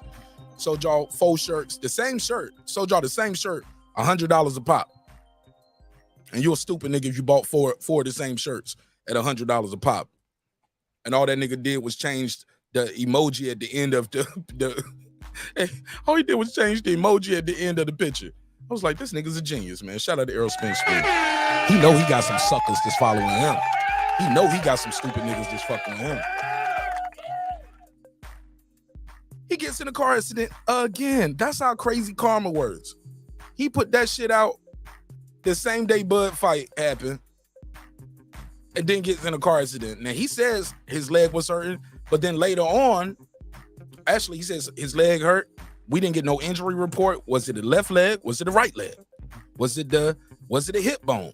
Was it the thigh bone? Was it the knee bone connected to the shin bone? Was it the shin bone connected to the ankle bone? Or the ankle bone connected to the whatever? Y'all get the point. Rule of thirds for comedy. What the fuck is going on? Let me hit him with the drop. What the hell is going on? What the hell is going on? So yeah, more shrimp emojis. Let me put some more. He curled up like butterfly shrimping under the pressure. That wasn't Errol. That wasn't Earl. That was him. As he said in the interview, he's Himothy. That's what Spence said. So your YouTube daddies got it wrong. They built their channel up disrespecting, discrediting this man for 5 years. And shit didn't go your way. So now y'all want to put another asterisk beside this man's win. That's insane, bro. That's crazy. Y'all still follow these niggas who saying that shit? Y'all respect them? Yes. Talk to him, King. Preach, King. Facts. Niggas in the chat like, get him, daddy. Hold on, one second. Get him, daddy. Get him, daddy. Yeah, Errol's weight drain. Somebody did something to his gloves. Egg weights. Nigga, please. Your guy lost. Acceptance is part of a grieving process. And yes, all your hopes and dreams died July 29th. And don't forget, like I said in my opening, the clock is ticking. Errol Spence got 19 days. Ooh, that clock moving fast, ain't it? Bud never wanted a rematch clause. This was all PBC, Showtime, Al Heyman. That's all them. Rematch. All that rematch clause is all them. All right. Bro, that shit is disgusting. Right. I got 17 listed excuses by Spence fans. Oh, send it to me on IG real quick, Brim. Send me your 17 listed excuses. I'm gonna read them off on the air. Read them, send them to me on IG, Brim. I wanna see them. Cause I got a list of them, but I don't know all of them off the top of their head. Like, well, I can roll them off. Brim, if you could send me those 17 excuses or either call in and roll them off, that'll be great. Cause I want to hear them. Cause I've heard about 10, but it's 17. My boy, unbiased fan, Burn Reaper, Stephen Brimley, said he got 17 excuses. 17? Never heard of it, nigga, please. Never heard of it. Let's play some more of this interview. I know. I understand you're going to stick to your word, but at the same time, you know, See, some of that is stick. Oh, look, let me say that. And that's what it is. Some of these dudes, they going to live and die when they heal. They can't admit they were wrong. Sometimes I can listen to people talk, and it's like a gift of mine. It's like a special skill or a talent that I can listen to somebody talk long enough, and I can almost tell you what's going on in their life. Like, you're not married, are you? Or you don't have any kids? Or are you unemployed right now? You don't have a lot of close personal friends that you grew up with since like middle school. You don't got no friends from like middle school and kindergarten, do you? Like where you can call them right now and y'all hang out, y'all kick it all the time. Huh? You don't hang out with those people from middle school, junior high no more. Nah, them niggas was always hating on them. No, nigga, you the problem. You're irresponsible. You're irresponsible. You don't own shit. You don't own your mistakes. You got to be right. You always got to have the last word. You disrespectful. You can't admit when you're wrong. Oh man, I know these niggas, man. I know them, bro, and ladies too. I talked to somebody long enough, I can tell you a lot about them. Because if you let people talk long enough, they tell you everything you need to know about them. Everything you need to know. And part of that assessment that I do, it comes from understanding my own character flaws and things that I need to do to improve on myself. And I'm like, ain't nobody gonna be with you or hang around you or be your friend, or you can't even keep a dog healthy with that kind of, man, I'm telling you, it's a special skill, man. I talk to a motherfucker long and I'll be like, yo, people don't like you. I'm like, nah, them niggas was hating on me. Nah, bro, ain't nobody hating on you. You an asshole. You can't admit when you wrong. You disrespectful. You start shit. You throw rocks, hide your hand. You messy as fuck. But more importantly, you can't admit when you're wrong. You gotta have the last word. That shit turn people off, man. Just in relationships and normal human. That's neither here nor there. Let's keep it moving. You wasn't basing your opinion on what you. I love this part of the interview because Bud don't sat up in his seat and he don't got hot now. He ain't lean back all relaxed no more. Bud don't sat up in his seat. Let's play some more of this. I understand you're gonna stick to your word, but at the same time, you know, you wasn't basing your opinion on what you think. You was basing your opinion on what other people think.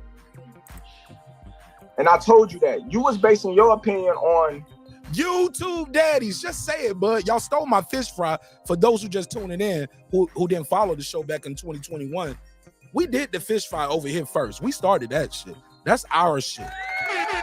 Breaking beats. That's our shit. We put it on the thumbnail. I said it in my opening, but Clips had the best shit ever. He was like, report live from Jesse Leroy's Wings, Waffles, and Watermelons, Robert Side Wanda's Weeds, Wigs, and Port. Like, Clips had the whole little commercial ready. But yeah, man, we did the fish fry over here first. We did it first. And we gonna keep that shit going. Niggas telling me to move on. Nigga, I wish I would. Motherfuckers out there got one of my bars on hashtags all over the world. We created the fish fry here back in 2021. Y'all think I'm gonna let this shit go? Hell no, nigga, that's my bar. This guy, what they saying, and then you just follow suit. Yup, that's some YouTube daddy shit. That's that YouTube daddy shit. Let me hit him with it. Get him, daddy. That's what them niggas be on. They just, oh man, he got all the answers. No, man, that nigga, them niggas y'all praise don't even be at the fight, bro. Them niggas y'all look up to and be praising, them niggas don't go to the fights. And if they do, they in the upper room, nosebleed section, nigga. They ain't on the floor. They damn sure ain't got no press pass. And even if that, they ain't backstage. They ain't in the locker rooms. They ain't moving and shaking like that. They want y'all to think they are, though. But how can they be? If every time you watch the fight, they giving you, I'm right here in the crib, giving you commentary. Nigga, how you always giving me commentary on the fight? And nigga, go to the fight. All right. But go ahead. Send them your super chats and your cash apps. Them niggas are hustling y'all. They playing with y'all. I seen some of them dudes at the fights. And you know what they told me to my face? Bud, that nigga, bro. I can't take nothing from him. Some of them stuck with it. Some of them went back to wherever they from and start making excuses and just totally disrespecting the sport. Why do you want to watch the sport like boxing if you think this shit is this just happened to your guy and it went unchecked? Then get the fuck out of here. Your boy got beat. He got out coached. Bud was smarter, faster, stronger, and had better coaching. It's simple as that. Your word, but at the same time, you know, you wasn't basing your opinion on what you think. You was basing your opinion on what other people think. Tell him, Bud. And I told you that. You was basing your opinion on. He said, and I told your bitch ass. No, I ain't call him that. I'm sorry. Put a case on me. He didn't say that. My bad. I lied. The one thing about I lied.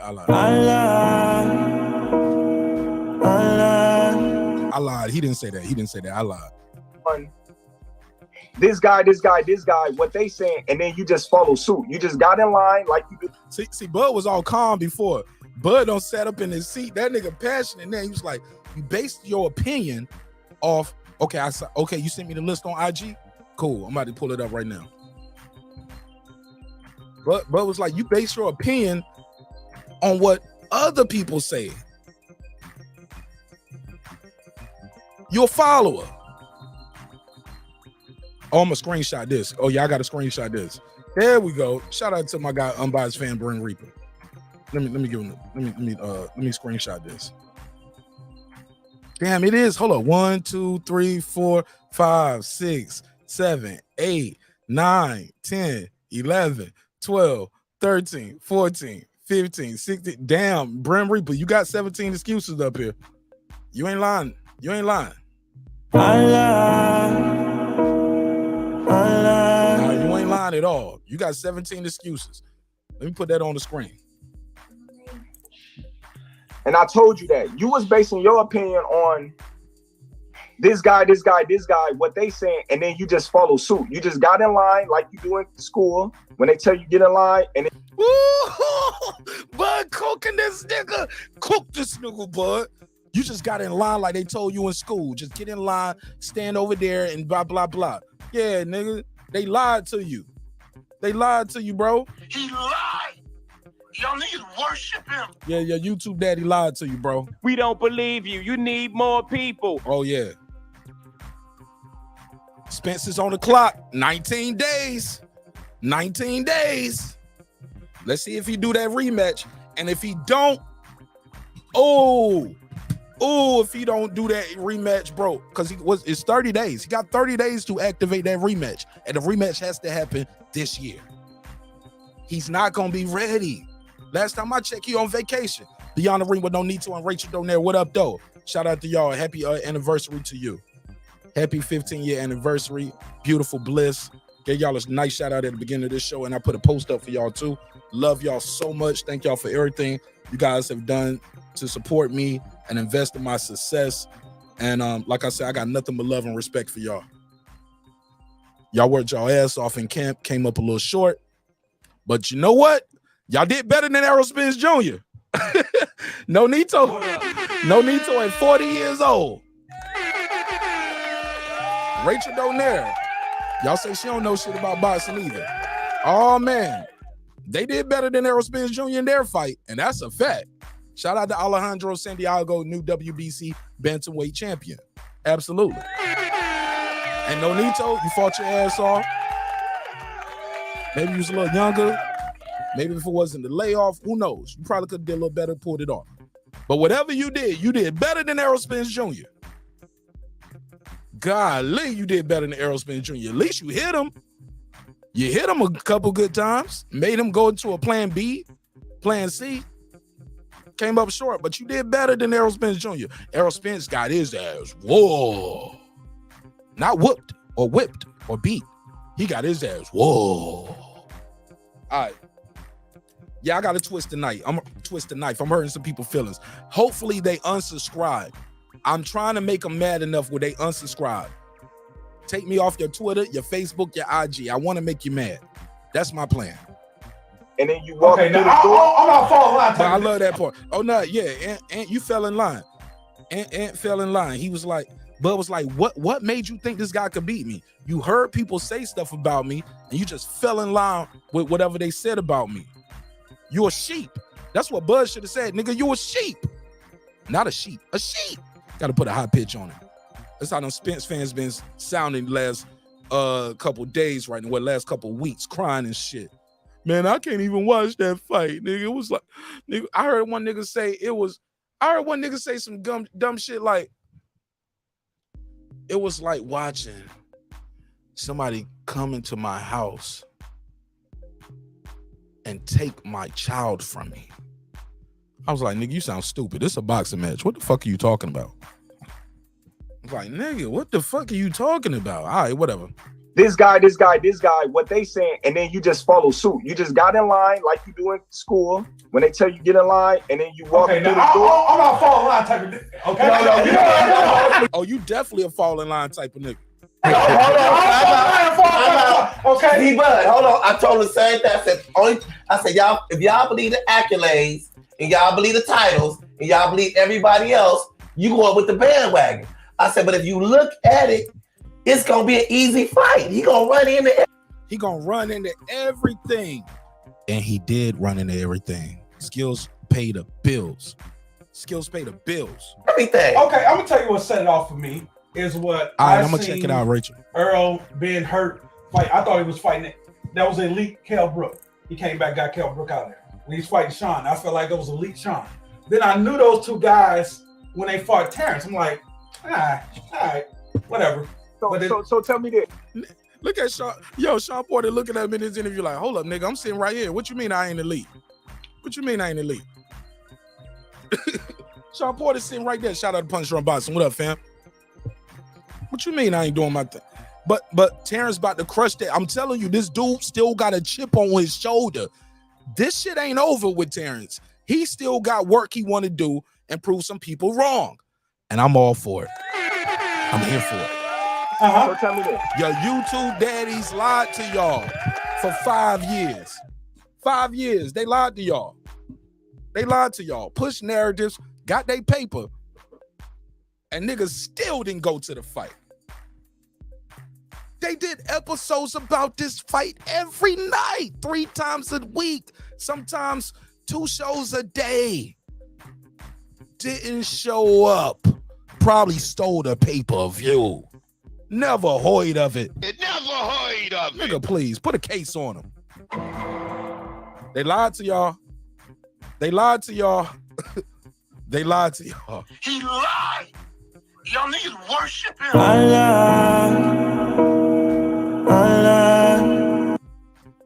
Let's get them, bud. Oh, I got this clip right here too. I got some more. I told y'all this in the words of Lee. What's the motherfucker from Spartan? Y'all ever seen 300? He said, "This will not be over easy, quickly. You will not like this, and I'm not your king." Oh man, this gonna hurt a little bit, but I want you to be mad enough where you unsubscribe. Unsubscribe, cancel your membership, unfollow me on Twitter, IG, block my website, whatever. I'm okay with it, because every time one of y'all leave, 10 more real motherfuckers that love boxing and they like this shit I'm doing. They like the content, they like the flow, they like the delivery, they love the production. They gonna support. They gonna come through. You nigga, you holding me up. You stalling my flow. You stalling me out. So tell me this to be realistic. Yeah. What was the difference from when I fought Kell Brook and when Errol fought Kell Brook? Where the pictures of the Errol too? I need to see some of these pictures. Somebody said he was out in Spain and shit. This nigga don't left the country. He don't left the country and left y'all niggas crying all over America. Man, I'm telling you, I was at the fight. When I was at the fight, motherfuckers was walking out the arena, taking their shirt off, putting their shirt on their shoulder. Niggas taking that big fit shit off and putting it on their shoulder, walking back to the MGM Grand crap tables. I did it live. showed me walking through. I was going over there to holler at Nonito and Rachel. But as I'm walking, the live stream is still going, and I turned that camera around so y'all can see the arena, see the crap tables. Oh Lord, the niggas at the slot machine on the penny slots. I mean, when they came to Vegas, now, granted, they was at the big boy table. After that fight, them niggas over there at the penny slots with the big fish shirt over their head, looking salty as hell, crying and shit. Weak ass niggas. I love it though. I love it. I ain't gonna stop. I'm gonna keep twisting the knife. Errol Spence got 19 days, y'all. 19 days. Bro, you tell me the difference. To me, he was on his way out. The beatdowns, the stabbings, the beatdown to Errol. I just felt like he was shocked. He wasn't the same one that fought Shawn and fought Errol. First half of Errol. Let's look at some of the while we play some more of this. I'm gonna put these excuses. These are all the excuses that are running around for the ass whooping Errol Spence got. Look at this. Okay. No. But ask me this: if he was beat down, so right? Hold on. Let me say this. Let me say something. Okay. Let me say something. So the guy that fought Errol, was in better condition to fight Errol than he was with me. He was a better fighter. So a guy that Hey, Terence, this is July 28th. Okay. Yeah, that nigga Buzz still got a chip on his shoulder, homie. He still got a chip on his shoulder. And we talking about July 29th. Listen, so a guy that just came off of getting his orbital bone broke, and they rushed the man months after that to fight Errol Spence, knowing that he had to put on all that muscle. So he was already damaged goods, right? Coming down to fight Errol Spence, right? I mean, exactly. But I'll give you that. He was even more damaged goods. He went up to fight Triple G, came back down, got an ass whooping. But can I say got another ass whooping. Nah, but he had fights in between that where he got to gradually make the weight coming back down. He got to make weight comfortably. Going from 60 to 47 in 6 months. Or is it 5 months? It's a lot. That's a lot. Got to gradually come back down. Got to get some wins under his belt. Get his confidence back. Test the eye out. Then he fought Crawford. He fought Crawford and said, I was in the best shape of my life. He didn't say he was in the best shape of his life fighting Errol Spence. But your YouTube daddies love when Shawn Porter said, and like, I didn't do everything my dad told me, blah, blah, blah. I had 1 foot in, 1 foot out. That's what they roll with. But they skipped the part when Shawn Porter says, I had 1 foot in and out the door when I fought Errol Spence too. Huh? Oh, man. I already said it. So when he fought me, was he coming off of any injuries or any stoppage losses or what? I felt like the weight, the stab. You know he got stabbed, right? You know he got stabbed. So come on, man. Spence looked like he got mugged too. He looked like he got mugged like a mug. Spence looked like he was on that boat ride, like he was out in Alabama, but he was with the white folks, respectfully, on that boat ride. He like he took one of them ass whippings. Oh man, that shit went ugly. Nigga looked like a masterpiece sneaker. Ugly as fuck. Come on. So what he say? So what he Spence look like them lugs. Y'all remember lugs? We used to put them them ads in all the hip hop magazines back in the late 90s and the early 2000s. They was like knockoff Timbs, them ugly ass lug boots. He like a pair of lugs, nigga. What did he say? We used to clown niggas wearing lugs where I'm from. After the fight, he said I was in the best condition of my life. No, I can't understand what he talking about, that gibberish. I can't understand that gibberish that nigga talking about. Hey, hold up. Hey, let's close this. Let's close this because it's been. I was ready to get to you, but ain't no need to get to me. I was gonna do Shawn Porter comparison. Two things. Number one, Porter don't even want to hear that shit. Porter was like, hey, ain't no need to get to me. You know what happened with me? My daddy stopped the fight. I was doing good. I could have continued. My daddy stopped the fight. Oh man, y'all don't remember, right? Y'all remember I kept the fouls. I mean, you know, when the guys get to certain levels, they believe they know what they're doing and they don't necessarily take all the information. So, you know, this is where we at with it. And I had to make that decision. It's an easy decision for me. It's easy. Hey, you missing some though. Shout out to Unbiased fan Brent Reaper. Brent Reaper, you missing some excuses. You missing he didn't have Blu-ray. That's one they running with. They saying he didn't have Blu-ray in his corner. Also, I don't see broken rib, and I don't see. Do I see it? Oh, he didn't spar for 6 weeks. That's the other two things they running with. The other three things. Spence had broken ribs, didn't spar for 6 weeks, and he didn't train with Blu-ray. So your list of 17 excuses just came to the top 20. Top 20. Well, I'm gonna go through them. I'll probably chop that up and make this a clip. I'm gonna shout you out and plug your channel too. Let's get it going. Your kids is disrespectful. He got the rib injury there. Let me see it. Okay, rib injury. Did you say so we missing one, but that's 19 though. Rib injury, I see it. He didn't spar for 6 weeks and he didn't have Blu-ray as his strength and condition coach. Do you have the Heat? Because they said Vegas Heat versus Las Vegas Heat was a problem too. I don't see that one up here. We missing those two excuses. So we still got a list of 20. Blu-ray, add that to the list. Blu-ray didn't train him. The Heat from Vegas versus Las Vegas. Vegas versus Dallas, Texas. Yeah, we missing some excuses. Those the two. And he didn't spar for 6 weeks. Add those three to it real quick, Brim. If you can add those three to it so I can make another screenshot. Come on, put those top 20 excuses up there. And I told you that. And it hurt my feelings. 6 weeks of sparring. Blu-ray didn't train him. Vegas Heat versus Dallas Heat. Let me get those three added to it, Brim, so I can do another screenshot. And we gonna go through these. Clown shit. Come here, Diggy. Hey, Terrence, and immediately I thought about him. I'm gonna fast forward a little bit because Sean Porter gonna talk about Terrence being the father and talk about how Terrence kids was bad and his cousin. I'm gonna skip that part. Let me skip. Let me fast forward a little bit. The reason why I bring that up is because I personally feel like you've always been misunderstood all the way back, even when we were in the amateurs.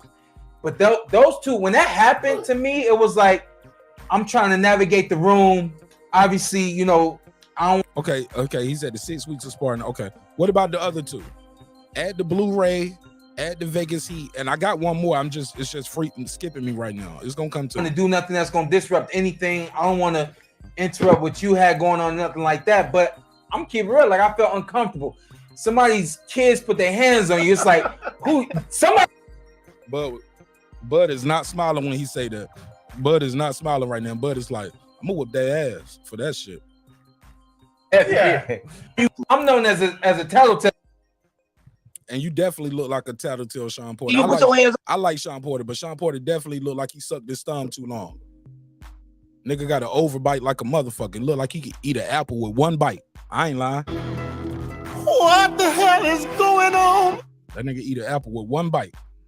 If you got these parents that they don't think their kid can do no wrong, them the little kids that's out here 14, 13 years old shooting, killing, and robbing people, you know what I mean? Yeah.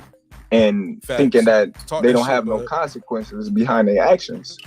So I'm definitely gonna, check my kids. So, we don't do no shit like that. We don't tolerate that. But the point of that was to let you know, Sean like Porter just got them kids an ass whooping. Sean Porter, I gotta put a case on you. You're snitching ass. One bite apple ass eating nigga. Oh man. They resemble who you are. Look at where you're at. I ain't never did no shit like that when I was little. Sean Porter suck his thumb while he getting his hair braided. It comforts him. Oh man, I'm clowning, I'm kidding, but y'all know I love Sean Porter. And I'm a clown Sean Porter when I see him. I'm a clown. He got comedians to come to his show. He can take a joke, right? He can take a joke. He can take a punch too. Shit, he better not hit me though. I ain't put my hands on no grown man at no little age. Nah. Now me and another peers. Let's fast forward. I found it interesting too. This is later on. I know a lot of people say his mom was telling kids in the neighborhood to beat him up for $10, but nobody got that money. I do remember him saying that 13, he told his mom, "Hey, look, all that whooping me shit ain't about to happen no more. Like, talk to me, and I'll correct myself." But and that might have been when she started trying. Like, I need the timeline on that. Was it 13? Was that when he said, "Look, you ain't whooping me no more"? Is that when she said, "All right, well, I'm gonna start giving niggas $10 to beat you"? I don't know. I got to get the storyline together. I got to get the timeline. I'm almost done with this interview, and I'm gonna open the phone lines up. I know y'all ready to call. About going for 51-0, beat Mayweather's. This nigga don't. This only people who ask him that, or people who don't follow his career. Bud has made it very clear he's not going after Floyd Money Mayweather's record. It's not happening. Record. He ain't got that many years left in the game. They took 5 years off his career. Something that you thought about? I already said I was never gonna beat Mayweather record. That's not something that I wanted to do. Okay. To be honest, I was gonna retire if I didn't get this Errol Spence fight. I told everybody, prior to me getting the fight, I was like, man, you know what? I said, man, I got a lot of great investments. I really don't need boxing. I said, man, if I can't get that fight, I think I might just hang it up. And everybody was just like, man, why? I was like, man, listen. He's tired. He's tired of chasing these motherfuckers. I really don't need boxing. They froze him out. I said, man, if I can't get that. My man said, I really don't need boxing. I'm going to the Hall of Fame. Multi-millionaire. The nigga still live in the first house that he bought for what, $150,000.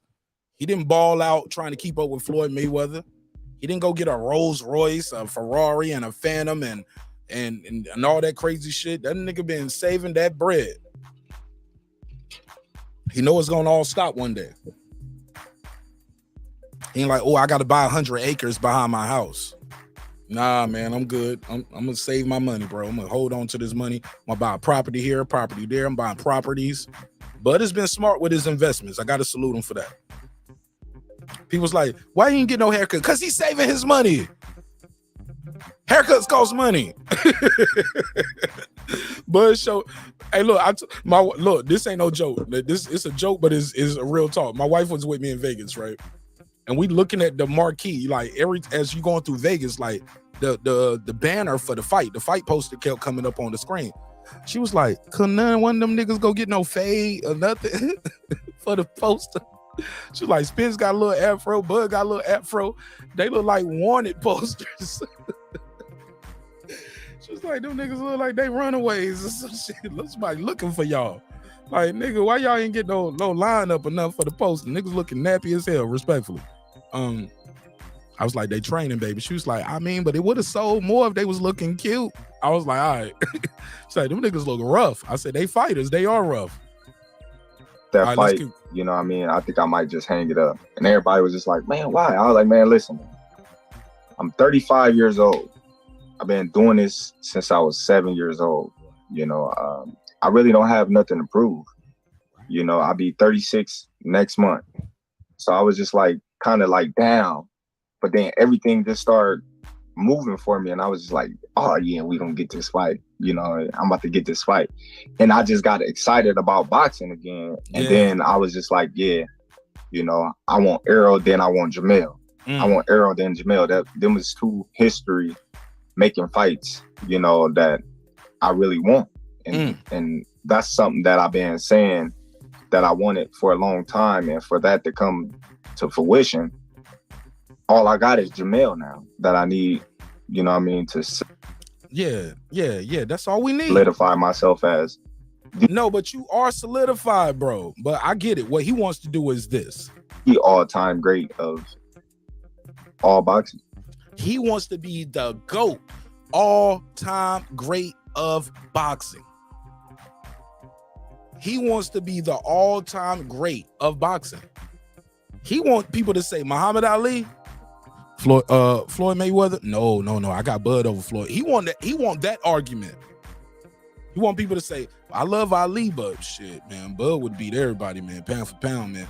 That's what he wants. He wants to be the all-time great. And look, if he can get that 3-time undisputed, And I don't think they want to give it to him. And when I say they, I mean, yeah, the powers that be that control the career of Jermell Charlo.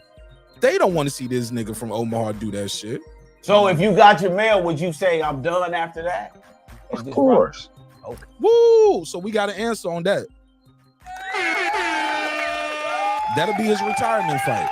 If I can get in the ring with Jermell, that's gonna be it. I'm gonna hang him up. I fight Jermell, snatch his shit too. It's gonna be over. And I promise, man, I'm with Tim Bradley on this one. And I disagree with Tim Bradley a lot. But I think he gonna beat Jermell Charlo fairly easy as well.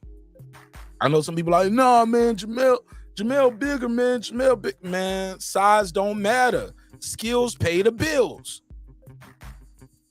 Skills pay the bills.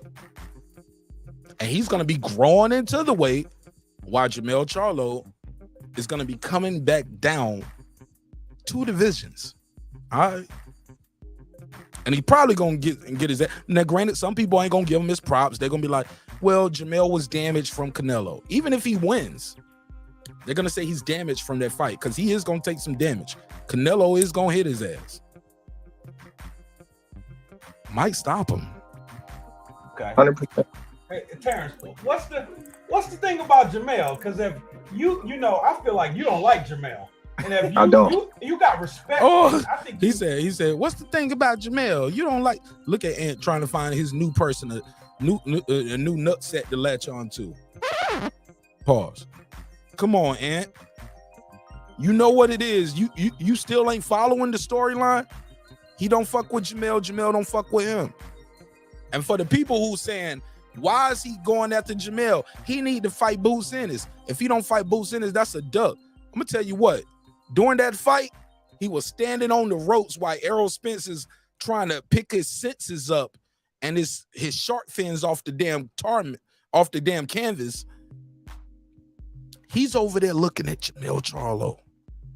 He ain't even finished with his fight. Most people do their call outs when the fight is over, post-fight press conference. Bud is doing a call out in the middle of the fight. He's entertaining.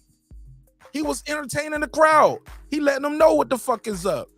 And he's setting up the next fight already. He's like, and you next, nigga. Bitch ass nigga. You bitch ass nigga. That ain't my words. Those are Bud Crawford words. Let's let it play. You got respect for Errol. So if you did Errol like that, god damn. Right. If he did Errol like that, imagine what he gonna do to Jermell Charlo. And we already know Jermell Charlo be getting touched up in sparring by Errol Spence. We know that. We know that. Everybody know that, right? The way, remember that clip? It's an old video. I put it out when Jermell was like, everybody say I can't deal with southpaw, so I knock out every southpaw I be in the ring with. Errol was like, you ain't knock me out. He was like, I ain't talking about you. Come on, man. You know I ain't talking about you. He was like, no, what they gonna say is Jermell say he knock out all this southpaws. Like, nah, man, ain't talking about you, Spence. That nigga bent the knee. Had to get up off his knees and wipe his mouth. I don't like Jermell for the simple fact that I feel he's a fake individual. I feel fake ass nigga. That's what you want to say. He's being respectful. But I like Jermell. I ain't gonna lie. I like Jermell against everybody except Terence Crawford.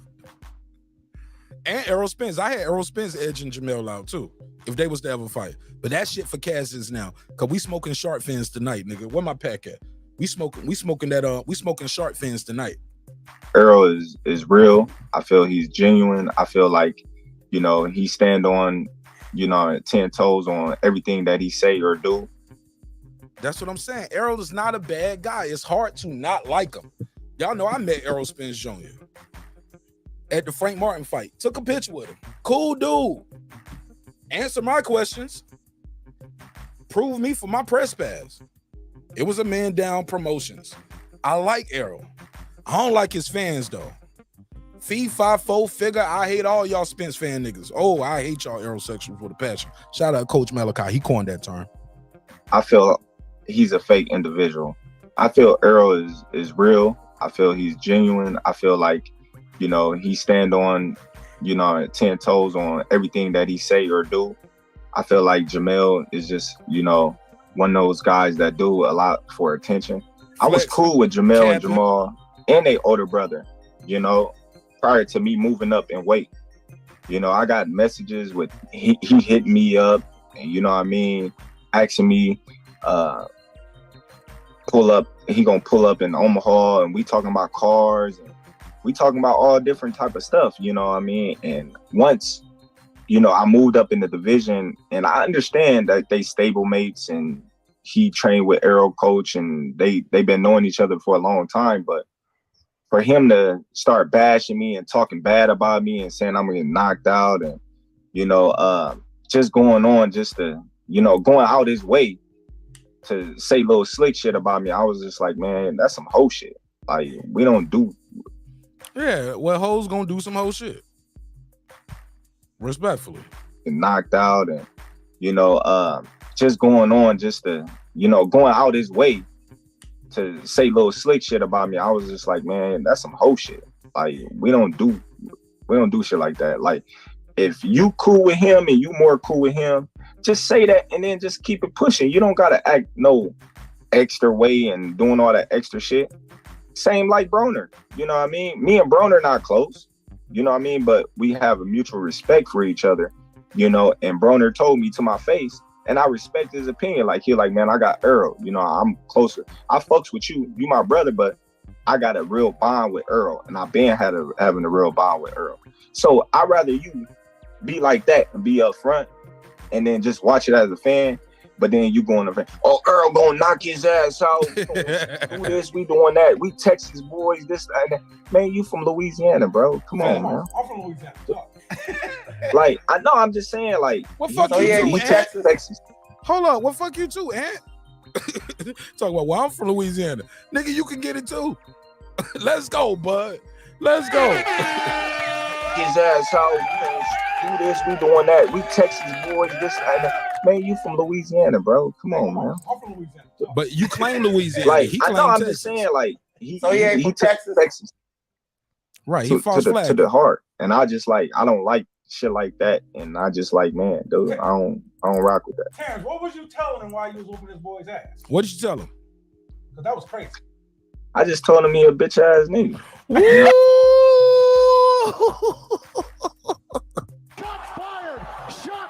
I love it. I love it. I fucking love it. That's how you do, man. Talk some shit, yo. I'm telling you, for the people saying he need to fight Bud, need to fight Boots next, these are the same people that said he ain't fought nobody. So if he didn't fight nobody, and this was his 18th consecutive title fight, how are these same people that y'all worship, yo, YouTube daddy, y'all sit there and y'all just be there like, get him, daddy. Like, y'all just be right there with the flow. Get him, daddy. Nigga, please. Never heard of it. Both things can't be true. Because if Bud ain't fought nobody, who the fuck Boots fought? And I got to preface that every time with, I like Boots. I rock with Boots. I rock with the team. Shit, I was kicking with his brother, Farad, in Vegas. We was at the same hotel, you know what I'm saying? Farad's cool, Bosie's cool, Boots is cool. I'm talking about the YouTube daddies who trying to say, if he don't fight Boots, he's ducking. He still got to fight Thurman. He ain't cleaned out the division yet. He ain't fight Thurman. Nigga, your boy didn't fight Thurman and say he ain't gonna never fight Thurman. What? Nigga, please. Never heard of it. It never heard of it. It never heard of it. I'm putting cases on all y'all YouTube daddies, dog. I'm putting cases on your YouTube daddy. I gotta hold him accountable. Somebody said, how is Mel cutting weight for Canelo fight? I don't know about him cutting weight. Shout out to Beyond the Ring with Nonito and Rachel Donaire. I don't know what he walk around at neither though. I know he better put on some muscle. Height don't win fights. I know he a little taller than Canelo, but height don't win fights. Skills pay the bill. Championship experience. Being able to dig deep. I like Mel too. I want Mel to win that fight just to upset the apple cart. I like the underdog. That's how I got here, because all the top ranked Toby shit that was going on. I'm like, come on, bro. What are we doing, brother? That's what we on. You know, your boy got to go in there and actually fight. You can't fight for him. You can hype this shit up all you want to, but all that top ranked Toby shit for caskets now. Because your boy is the one that got whooped like a runaway slave. Since y'all want to play the race game, right? Don't feel good, huh? Don't feel good. After the fight, Errol Spence was crying in his locker room. Crying. You know? And I told him some more shit, but you know, I ain't gonna say everything, but you know, it was just crying in there telling everybody, I'm sorry. I know I can do better next time. I'm sorry. Nah, this time is the one that counts, bro. It was just heat of moment, you know. I just wanted to let him know how I felt and let him know. Oh, yeah, go back to him calling Jamel a bitch ass nigga. Let's hear that again. But you know, I ain't gonna say everything, but that was crazy. I just told him he a bitch ass nigga. And I told him some more shit, but you told him to suck my eat a dick, suck mine. He told him a bunch of shit. He was talking to him greasy. He was talking greasy to him, and I loved it. I loved every bit of it. No, I ain't gonna say everything, but you know, it was just heat of moment. You know, I just wanted to let him know how I felt and let him know that, you know what I mean, I'm definitely coming for him because that's what I said I was gonna do. Listen, man, get out of here. Hold on, can I say one more thing? Yeah, go ahead. We need one more light to get to 100 likes, and I can open these phone lines up. Got 99 likes. We need to go on and hit that 100 so I can open these phone lines up. Hey, I'm gonna tell you, you know when I feel like you really won the fight psychologically? When he got in the middle of the ring. Oh, he won the fight. He won so many psychological advantages in this fight. It started with the damn first face-off. Did y'all notice? Look, and I ain't one of those people where the face-off means a lot. Cause I seen guys turn away. I seen guys smile at the face-offs, still win. Seen guys turn away first, still win. Like, cause they just ready to go, you know, rehydrate. But the New York, he turned away first. Cali turned away first. The face-off after that, the weigh-in turned away. Every time Spence would turn away first. And then it got to the point when they did that last one, he was like, when you gonna thank me for making this shit happen? It was like, thank you. Like, thank each other. Like, we both making this happen. We making history. And we gonna make some bank too. Spence is spending the money in his mind already. Before the first punch got thrown, he was spending the bread. In my opinion, put a case on me. But all I got is the man's words. He did the $1 million worth of game interview, and he was talking about buying 100 acres behind his house. Now, if that ain't spending the money before you cash the check, man, what is it? If that ain't spending the money before the fight, what is it? I'm trying to buy the 100 acres behind my house. Okay. Well, you got the money to do it, but you won't be putting no WBO belt in your trophy mantle. That shit is for caskets, nigga. That ain't about to happen. You ain't about to have no poster of Terence Crawford on the wall beside that WBO belt. Ring, and it wasn't a punch. But when he tried to muscle you and you manned up on him and you did that. That's round two. That was round two. And I remember telling people, yeah, she said 100 acres like Winnie the Pooh. Absolutely. I didn't know that. I didn't know Winnie the Pooh had 100 acres. Damn, no wonder they had a damn tiger, a fucking donkey, a bear, a pig. They had all kind of shit. Hey, 100 acres. That nigga is what's the lead character in Winnie the Pooh? What was the kid name? And Winnie the Pooh. That's Errol Spence. That nigga won all the animals on his farm. Shout out to him though. He got the bread for it. And I ain't no hater. I hate the YouTube daddies. Love Errol Spence. Hate his fan base. Love Errol Spence. Hate his fan base. Logically, when he got in the middle of the ring and it wasn't a punch. Nope. But when he tried to muscle you and you manned up on him and you did that and he flew back 3 feet, everybody went. I told y'all that the night of the fight. Remember that? The night of the fight, I told y'all. I was like, I don't know how it looked to y'all. Shout out to Reggie Owens. Reggie, you just got here, but the lights didn't go. Smash the light for me, bro. Look, I told y'all in real time at the fight, it was palpable. Now I say they were right. Palpable. No, palpable is taste. Palpable. Man, the tension was thicker than German guard dogs. Oh man, you can sense it, nigga. The tension was thicker than German guard dogs. Shout out to Loaded Lux. It never heard of it. Some of y'all heard of it. It was like you can. I'm telling you, during that second round, I can hear it was quiet. Like I don't know. Like watching it back, is you can hear a crowd noise. They got boom mics, but in the arena where I was sitting at, it was pretty quiet, and you can hear the punches and everything. And you can hear his family say, "Get his ass, bud. Fuck that nigga up, bud. He can't fuck with you, bud." And then when it was a moment in that second round, right before the knockdown, where they locked up, and Bud pushed him off him, and the whole crowd said, "Ooh," or "Oh." It was astonishment. It was shock. They were shocked off of him pushing Errol Spence.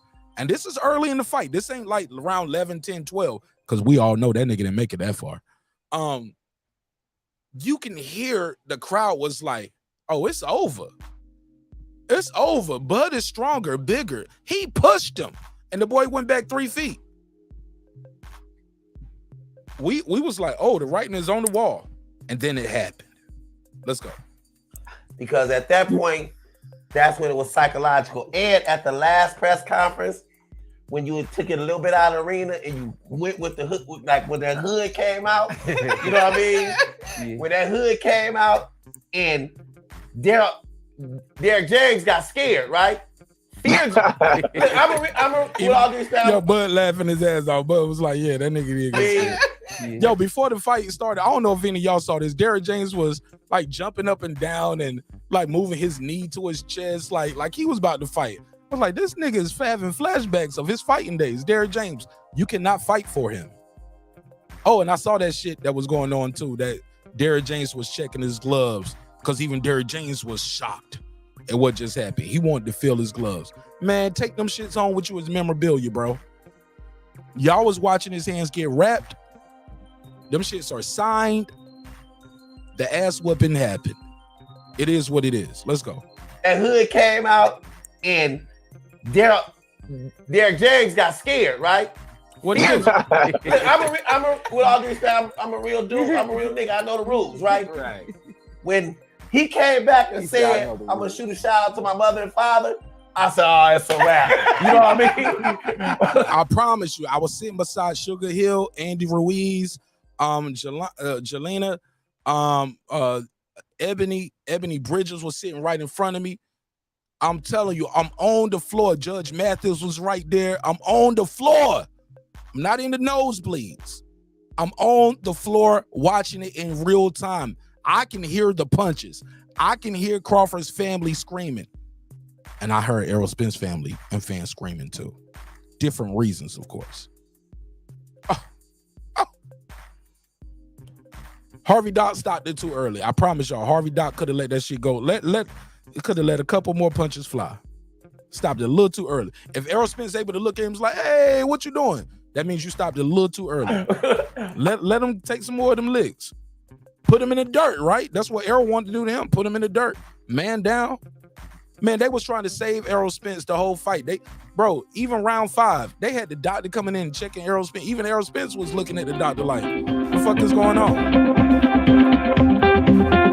I'm almost done. I'm gonna take some calls after this. I'm almost done. I already knew. So yeah, man. But congratulations. Hey, and yeah, man. I was betting against you. You proved me wrong. I'll never do that How much again, you bet? man. I want to give you. That nigga Bud said, Bud an asshole. Bud said, "How much you bet?" Bud want to know how much a nigga lost betting against him. Yo, Bud an asshole. Let's go. All right, look, I'm gonna speed the audio up on this because I've been talking. I've been talking for 2 hours. Been up here rocking for 2 hours, but that's what a good host can do. I don't need no crowd to get wild. I don't have to, as soon as I go live, drop the link. because I need a panel to carry my show. Like some of these niggas, they need a panel to carry their show. I ain't one of them, homie. I'm fucking with a real one right here. You watching the best, bro. And I'm just getting started. Brim, I got you. Brim. I got you, Brim. Brim, I got you. Let me finish this part up, and I'm gonna take some calls after this. Already knew. So yeah, man. But congratulations. I lied. I said when I got 100 likes, I open the phone lines up. So Brim, call right back. I'm sorry. Call right back. Brim, call right back because we got 100 likes, so I can't take the calls. Go ahead. Hey, and yeah, man, I was betting against you. You proved me wrong. I'll never do that How much again, you bet? man. I want to give you your props, bro. How much you bet? How much What? How much you bet? 203, you on the MIC. Tell me your name, where you from, neighbor.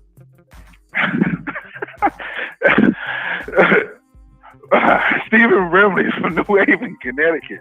Talk to me. I'm in my mood tonight, I bro.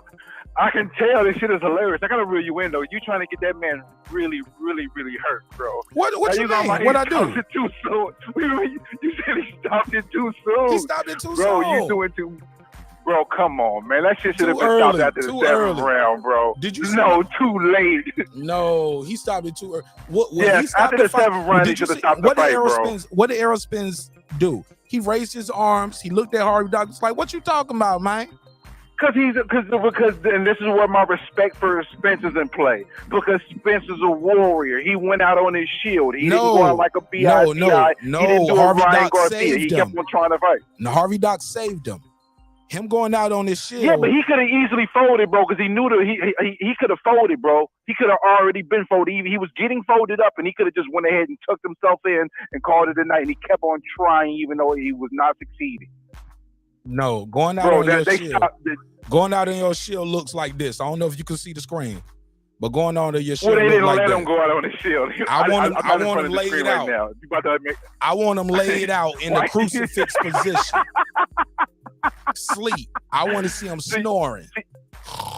Bro, I care about his health, bro. I care about these guys' health, man. Me too. No, you don't. Me too. Not right now, care. you don't. What does I do? Not right now. No, I do not right care. now. No, you don't. Look, but if not Bud right now, would, you don't. No, but if Bud would have slept him, I wouldn't have those top 20 excuses that you sent me. You feel me? Bro, they were coming regardless, bro. I don't know why you want to act like they wouldn't come in no matter what. If he had to knock them out in the first 20 seconds with a vicious, if he knocked them out with the best looking knockout in all-time history, they still would have made those type of excuses. I don't know why you even acting like they wouldn't. You knew that was gonna come, but prophesized this. Well, I said it too. I said the excuses were baked in. I said the excuses was gonna be baked in from both sides. But I kept doing videos, kept telling people no excuses. And I remember I was up 4:30 in the morning in Vegas the night before the fight, telling fans no excuses. I did a live 4:30 in the morning the day of the fight. I was still up, 'cause I was just still so hyped from everything. And I said, look, man, no matter what happens tomorrow, I don't want to hear no excuses from either side. And everybody was in the chat. Was in the chat saying no excuse. Well, it was 4:30 in Vegas, so it was like 1:30 on the East Coast. And I was like, no excuses. No, if it was 4:30 in Vegas, it was 7:30 on the East Coast, bro. Oh, I said it wrong there. Okay, I'm wrong. My bad. Yeah. My bad. Before we continue on, I didn't get a chance to tell you this.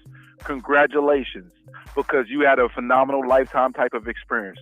That had to be one of the dopest feelings, to be able to be so close to the fighter, to experience the energy, experience all the things that came with it. So congratulations. That only grows your brand. So that was that. I'll give you a shout out. I cried like Brandon Washington, nigga.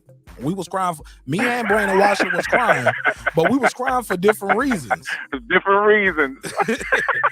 I was crying because I just can't believe what happened, man. My boy lost. Not Spence. I'm talking about Nonito Donaire. He lost. You know what I'm saying? Yeah, that was I was a little upset. I was watching that fight. That was tough. That was a tough watch. You know what I'm saying? But he still did better than Errol Spence. That's a fact. Yeah.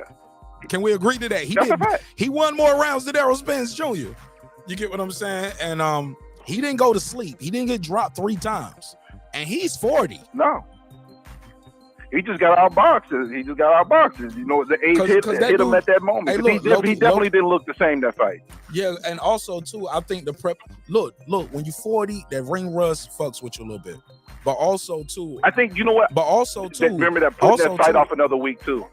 Yeah, they changed. Look, he was ready to fight that week. They changed his fight week. They changed his fight the week of. So when the fighter is peaking, but I went no excuses.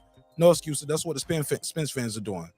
But yep, it is what it is, right? But what happened after that was the situation that occurred with Alejandro Santiago, the way he approached that fight. He wasn't a flat-footed, come forward Mexican style fighter. He moved. He was moving. He utilized his foot. That footwork is what got him to win. That footwork is what won him the fight. And staying away from that left hook. That motherfucker didn't want no parts of that left hook. He must have heard the theme song. It's like, don't forget the left hook, known to make a body drop. He was like, I won't forget. I will not forget the left hook. And he stayed away from that left hook. And he got hit early in that fight. And he got on his bike and he was boxing. And he hit Nonito with some good combinations and was able to move out the way. And like, I mean, I all hats to him. And I even told Nonito after the fight, I was like, man, this is good for him. You know what I'm saying? Like what you did just right then, yeah, you lost the fight, but you just changed his life forever because he didn't, quote unquote, on paper, he won a vacant belt, right? Y'all were fighting for a vacant belt, but he got to fight a future Hall of Famer. He fought Nonito Donaire. He beat you, bro. And he got a belt. That win means something for that young man. It changed his life. Now, if Nonito beat him, it's whatever. He beats Nonito. His face is on posters. He's on Oprah type shit. You get what I'm saying? Changed his life. Yeah. You won 9 titles. Now and I remember he's gonna get a bigger payday, and he's gonna be able to try to do something bigger. Yeah, it's definitely his payday is probably gonna increase at least twice the amount, at least. I mean, he ain't gonna see no meals or nothing because in America they don't put no respect in the lower weight classes. But he got his. Salute to him. But back to this Spence excuse thing, man. I said I wonder if I was gonna get to 30, and I think I still might if they keep on going because it's shameful how some of these guys are operating right now. It's a few of them though. I give them tons of respect. It's a few Spence fans that were really like over the top that are taking their loss like a real G.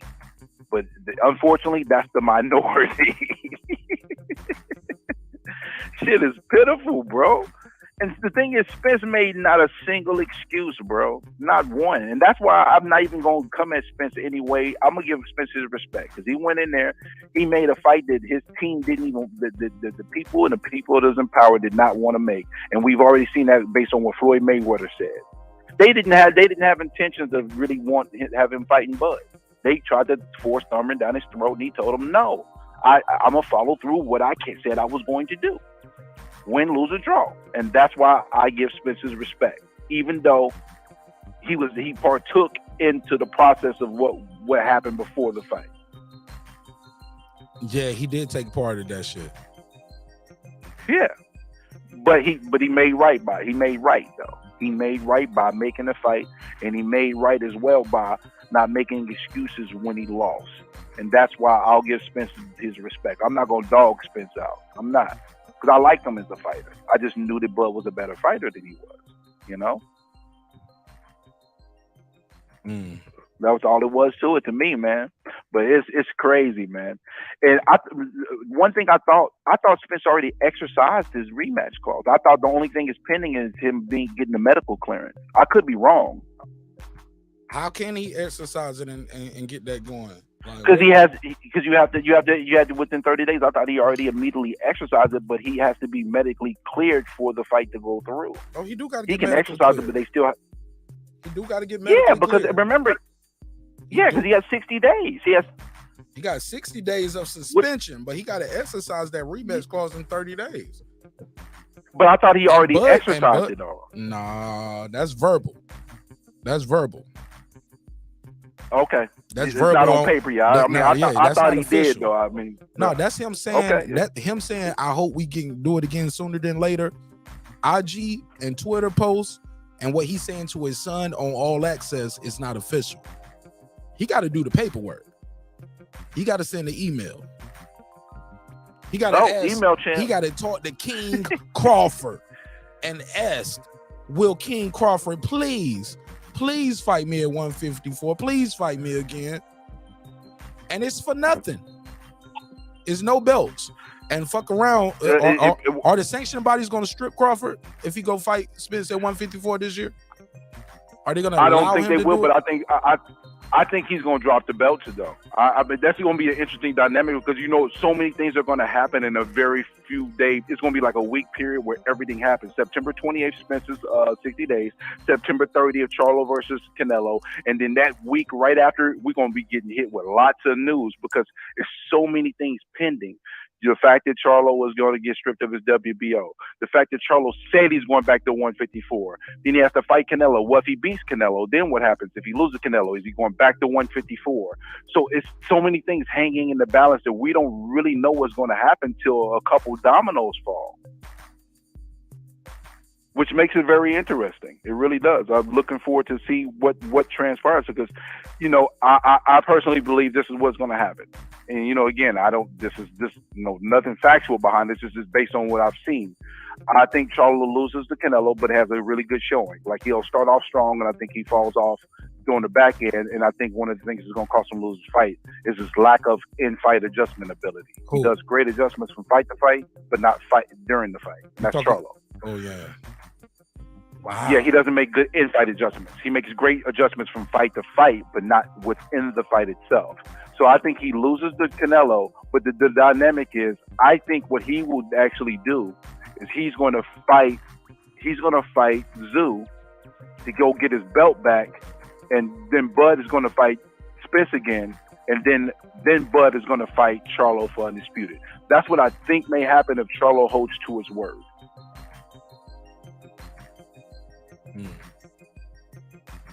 But again, we don't know because there's so many dominoes. Well, look, let me ask you this. Do you see Raheem Soto? I see you. I only can talk to one person at a time, Raheem. Raheem, let me do this. Raheem, I'm gonna get off in a few. No, yeah. No, you take your time, bro. Take your time. Pause.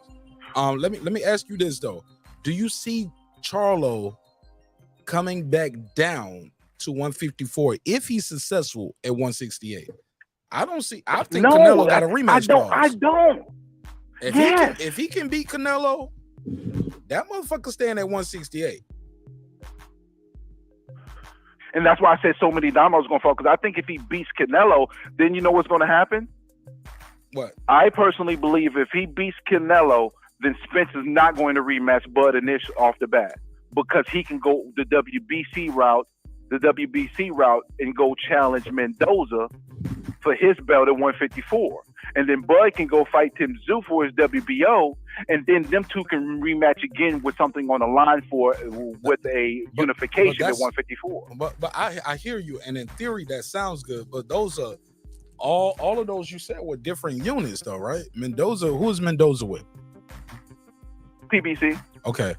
Tim Tszyu is with who? I think he's a third party. He's like represented by somebody else, but PBC puts their fights on for him. And Tim Tszyu is PBC as well. His fights are broadcast through PBC. So all the fights are in-house. The only belt that is like really question mark right now if Charlo lets it go. Go ahead. Oh, sorry, go ahead. No, you go ahead. Okay, the only belts that's in question if Charlo lets him go really is the WBA and the IBF, because the number one contenders, they're just number one contenders. They're not interim champions right now, so those belts will basically be really open. But the WBO and the WBC have an interim champion that will be elevated if Charlo was to let all the belts go. In effect, if he beats Canelo, because I don't see him going back down if he gets undisputed at 168. I don't see it. It could happen, but I just don't see it. It wouldn't make. He said he was. Yeah, he said he was. Yeah, we all say a lot of things. I just don't know, man. Right. That's what makes it so phenomenal. So interesting. Hey, look, a lot of us say to have, to hold, for richer and poorer, to death do us part. Nigga be out there 2 weeks after. Niggas be at the strip club. Niggas be at the strip club 2 weeks after the wedding trying to get a lap dance in the champagne room. No sex in the champagne room, bro. They trying to get it though. You already know. So my thing is this: what is the best case scenario for Terence Bud Crawford moving forward to become a 4-division champion? But he wants 3 division undisputed. If Jamel loses, right? He, in my mind, he needs Jermell Charlo to lose and go back down to 54 because that's where he got all the leverage at. You get what I'm saying? He needs Jermell to lose to Canelo. Because if Jermell wins, I got a feeling the other 2 belts, it's going to be harder to be undisputed because then the belts are going to be all in the air. 3. Well, if Charlo drops the belt, they're going to probably elevate Mendoza as the WBA because he's the interim at WBA as well. Oh, no, I was talking about him winning. Oh, if he wins, they're going to elevate the WBC guy. Yep. And that's why I think and the other 2 belts going to get scattered. Happens, so it's going to be 4 belts all over the place. Yep, and that's why I think Spence is waiting to see what happens with that because but the contract says he got 30 days to activate the rematch clause. He got to activate the rematch clause in 30 days, and the fight has to happen this year. That's the contract. Yeah. So by the time September 30th comes, let me pull up Spence box rec because they got the actual date up here. Because once you get knocked out like Bud Crawford did him, like you suspended.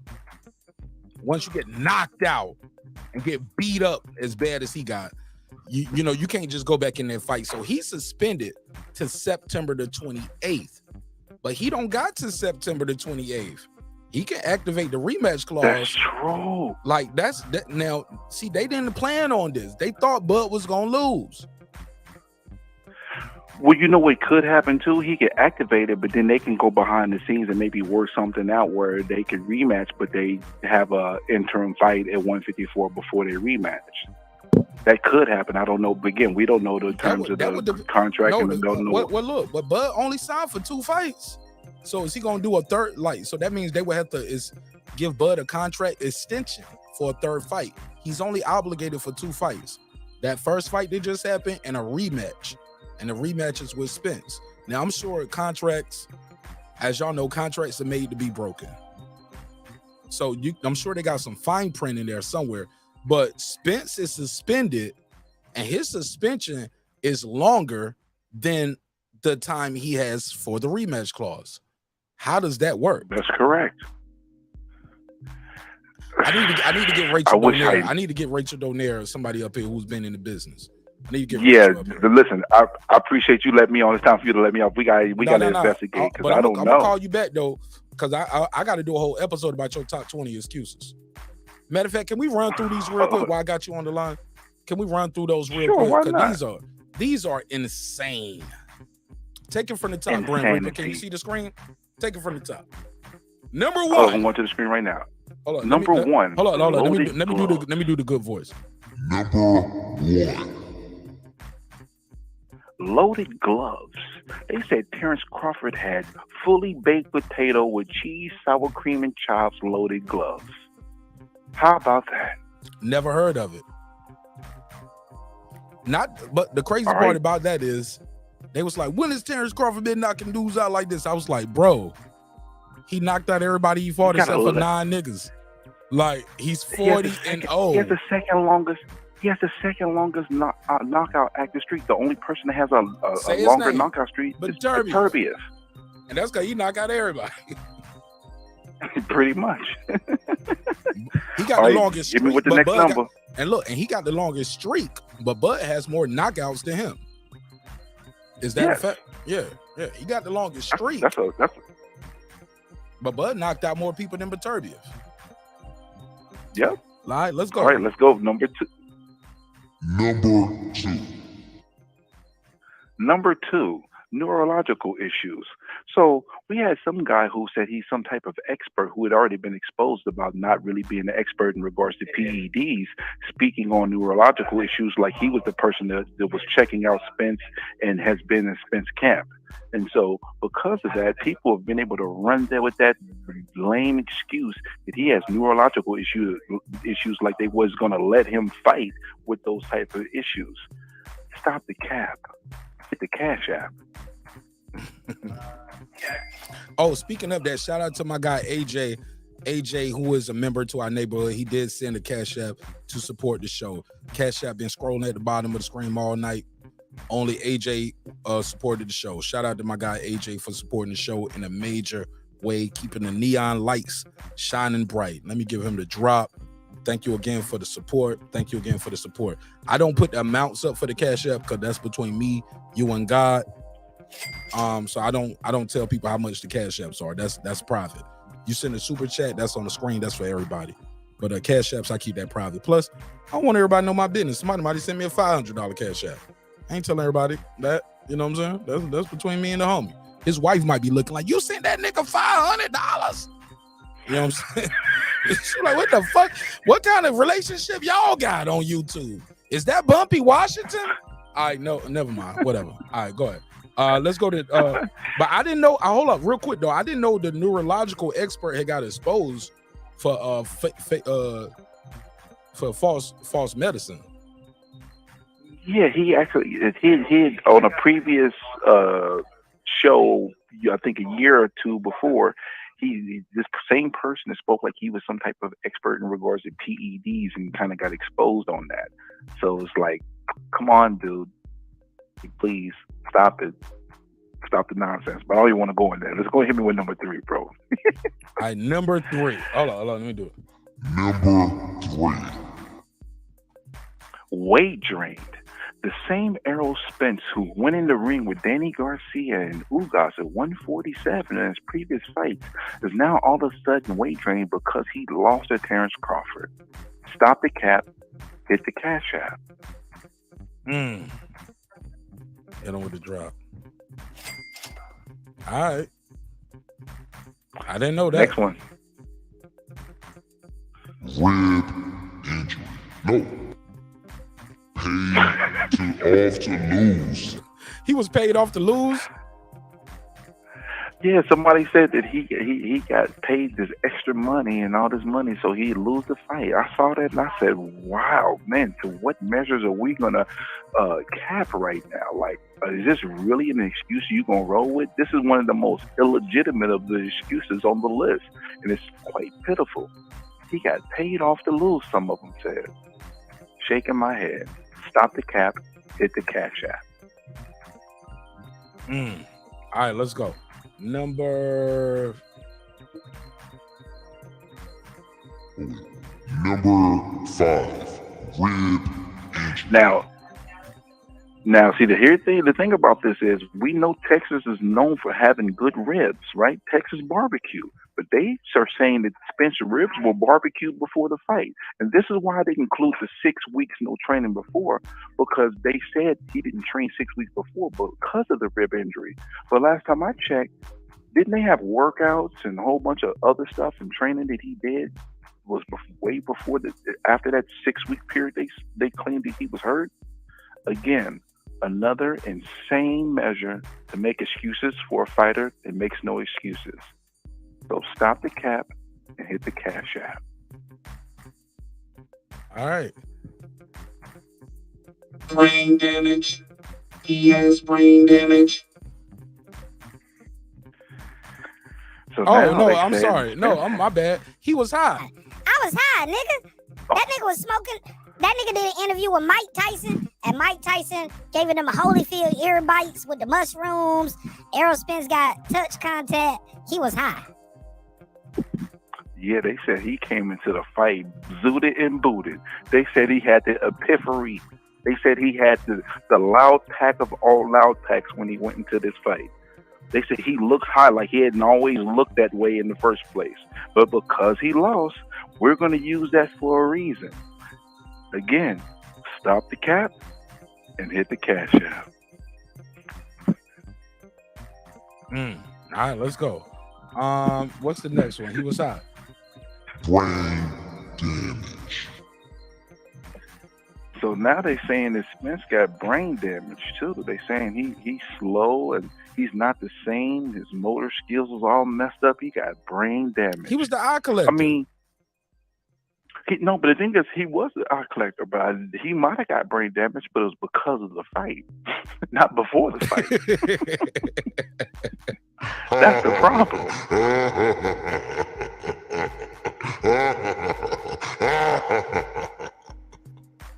All right, go ahead. That was a very evil laugh.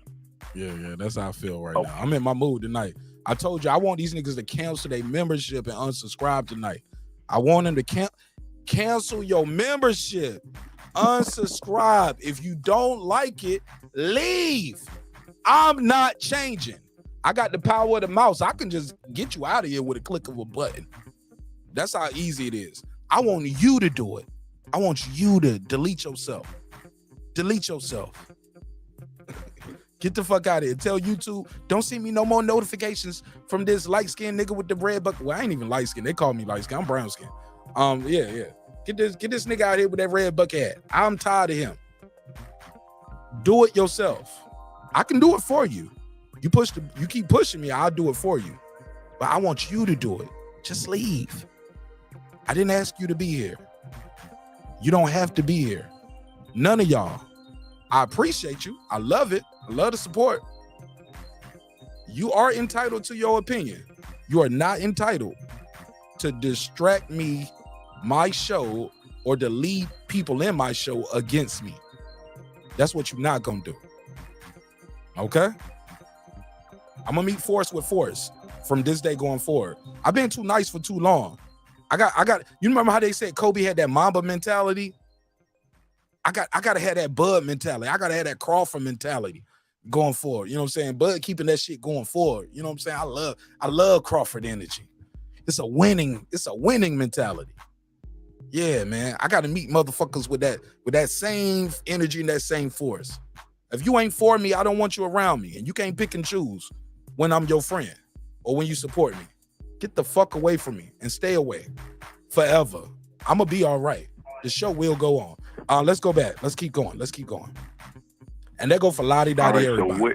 Lottie-Dottie everybody. All right, so some people said he had too many car accidents.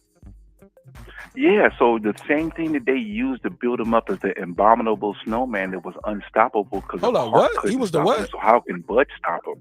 The abominable snowman. Like he couldn't be stopped. He was the drunk man, abominable drunk man, or the car man. He was the abominable car man or some shit. But all right, whatever. But look, but all of this shit so far sounds self-inflicted.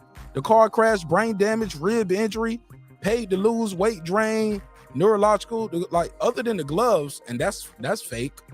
All this shit is self-inflicted so far. Let's continue. Don't worry, it's gonna mix it up. It's gonna mix up now. Okay, he had a layoff from fighting. Oh yeah. Oh, he didn't fight in 17 months. Well, the reason why he didn't fight in 17 months is because he didn't stand up to his own promotional company and people behind him to actually make a fair deal to get the fight done in 2022. But everybody says it's all Bud's fault. But now he go turn around and use it as an excuse. A layoff from fighting, but it wasn't an excuse when he was off 15 months before he fought Ugas. But what do I know? Stop the cap, hit the cash app. All right, let's go. He ain't look right. Now that's so blanket. That shit is a blanket statement. Like Spence didn't look right. He did, but Spence looked like Spence. Like everybody who I know who knows boxing, they go to the punch that. Spence threw more jabs. Matter of fact, he threw more punches total. He threw 480 to 369.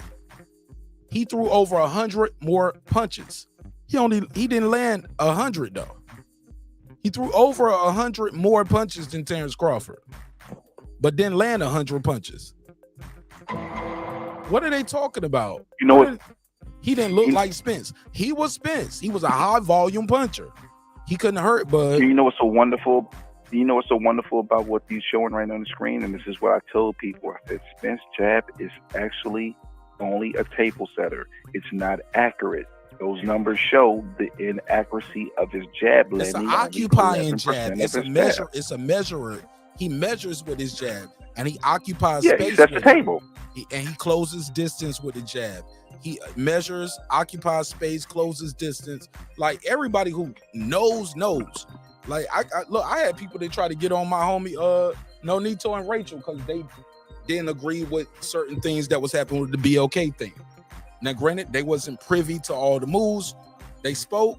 They had their opinion as people in the business. But when it came down to picking who was gonna win this fight, I was with Nonito and Rachel. Fight week, they had Bud winning. That's a fact. But all right, let's go ahead. Go ahead. I had to delete somebody's comment. I put up that anniversary post on my community tab.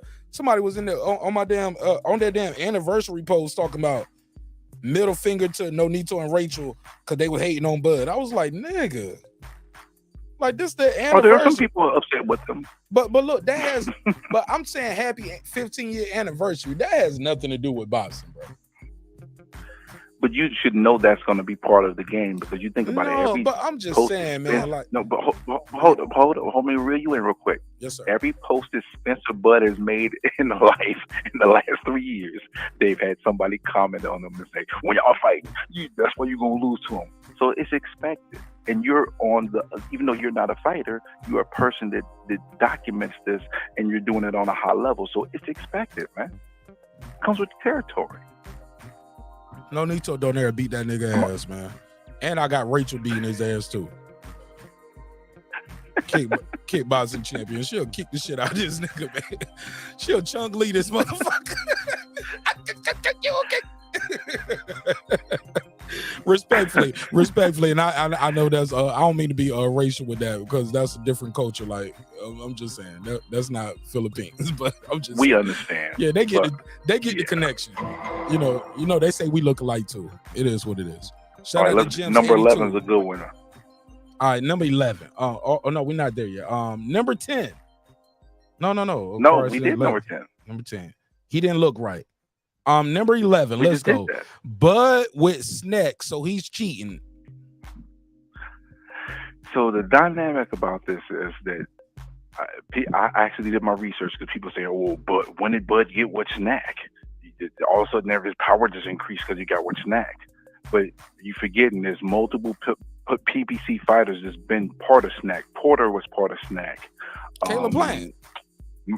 Caleb Plant is part of Snack. Mikey Garcia. Demetrius Andrade. Yeah, the list goes on and on and on. But here's the dynamic about this.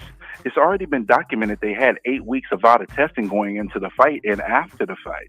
But people will ignore that because they only care about the narrative about Victor Conte. Because yes, Victor Conte was a cheat. He enhanced the ability for people to cheat in baseball. But there is a thing in life called redemption. And it looks like, now we can't quote it because we don't know, but it looks like he is actually trying to make the game fair in boxing by implementing the things he learned as a cheater. Now, and saying you need to look out for these things. But my question for you is, how do they explain all those people with Victor Conte losing and getting knocked out? I don't have the answers. The only thing I can tell you is for everybody with those excuses. I'm sorry. Exactly. Stop the cap and hit the cash app. Man, shout out to my guy Brand Reap up here. He telling y'all what to do. I need y'all to hit that cash app. Everybody send $1, man. Send $1. 312. Let me get through my top 20 list, and I'm gonna open the phone lines up to everybody else because this is Bram Reaper's list. This is not my list. This is his list. I'm just airing it over here for my audience of 16,000 subscribers and 5 million viewers all over the world. We're just airing it out. You know what I'm saying? This is his list. This is his list, and it's pretty accurate. I've been hearing the YouTube daddies push these narratives. Go ahead, Brent Reaper, number 12. Okay, number 12. Derek James has too many fighters now. But the thing is, they were using... I said that, and they didn't like me when I said that. That was one you said. A lot of these excuses, I told them these were going to be the excuses. I'm part of the problem. Fuck it, I'm part of the problem. You gave them an out. I gave them that out months ago. They was like, "Ooh, Mark Nash said damn it." You, Mark. Yeah, go ahead. Damn you, Mark. See what you did. But the thing is, they were using that as a big up. We got the train of the year. He's so good, everybody's coming to him. But once Spence loses, now it's a problem. See, that confirmation bias is reigning true. So at the end of it all, stop the cap and do what? Hit the Cash App, man. Hit the Cash App. Martin Nash 27. If everybody in the chat right now sent $1 to $ Martin, matter of fact, $2, because some baby ain't gonna do it. So if everybody just hit $ Martin Nash and sent $2, man, we gonna have a good show tonight. Everybody just send $2 to the Cash App. We gonna be winning. Cause somebody gonna be an overachieving. They gonna like, well, I'm gonna send $3 or $5. But if everybody send $2 tonight, we gonna have a good show. Let's go to number. Let's see, what's this next number? I think we're on 13. 13. Bud joined the Illuminati, nigga. Never heard of it. Now, I had somebody call on my show the other day, and they were joking about this. Well, I thought they were joking. Are people running with that? Bud Crawford joined the Illuminati. It's not as heavy as some of the others, but it has been a topic and it has been used.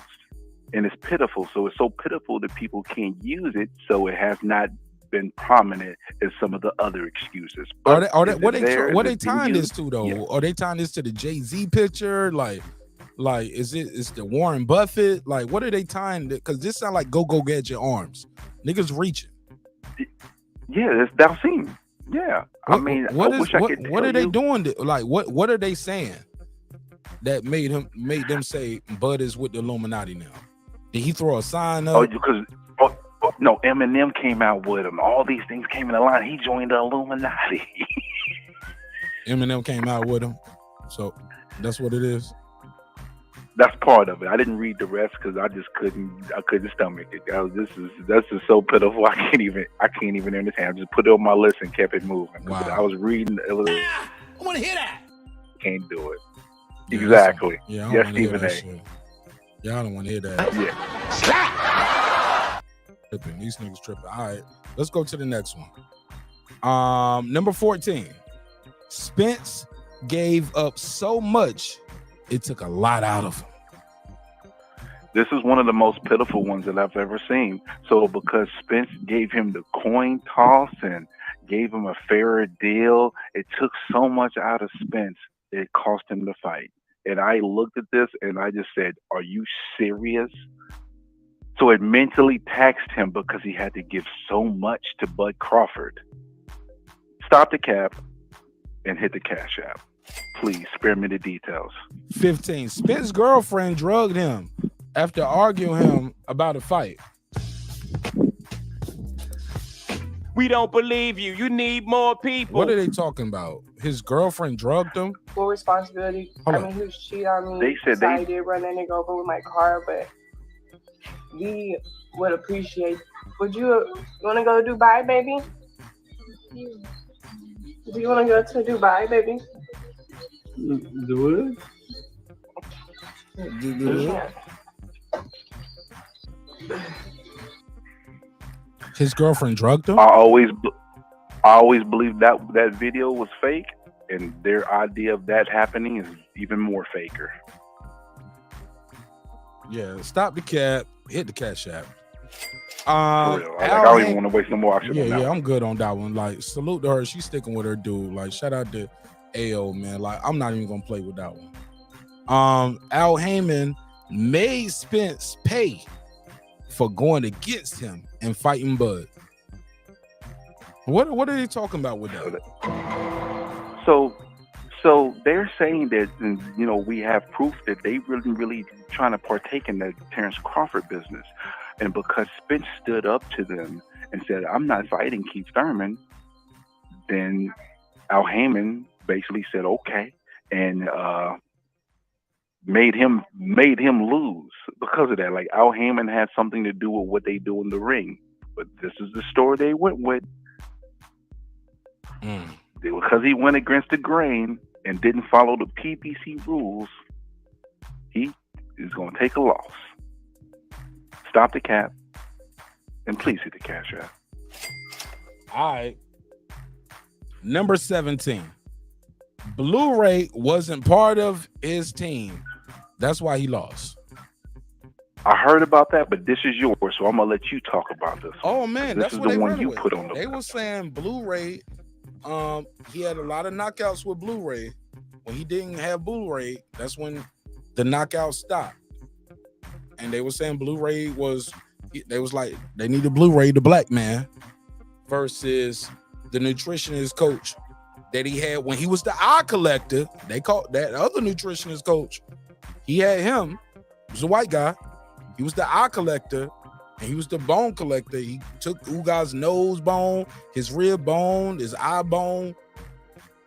But now Blu-ray ain't there. You take your eye bone connected to your knee bone. Yeah. Never heard of it. Never heard of it. All right, let's go to number 18. Spence was cloned. They cloned Tyrone. Yeah, no, they cloned Spence, man. They cloned Spence is what they say. Wow. Do I have any words for that, bro? The only words I got for is like, stop the cap, hit the cash app. And listen, all my fellow black people, because this came from black people, we got to do better. We got to do better, bro. We got to do better. They said he looked good going into it, man. They was like, man, he looked like he on weight. He looked sharp. Ooh, he looked good going in. Ooh, then he looked good, Marcus. Mark, forget that. Let's go go deeper into round one.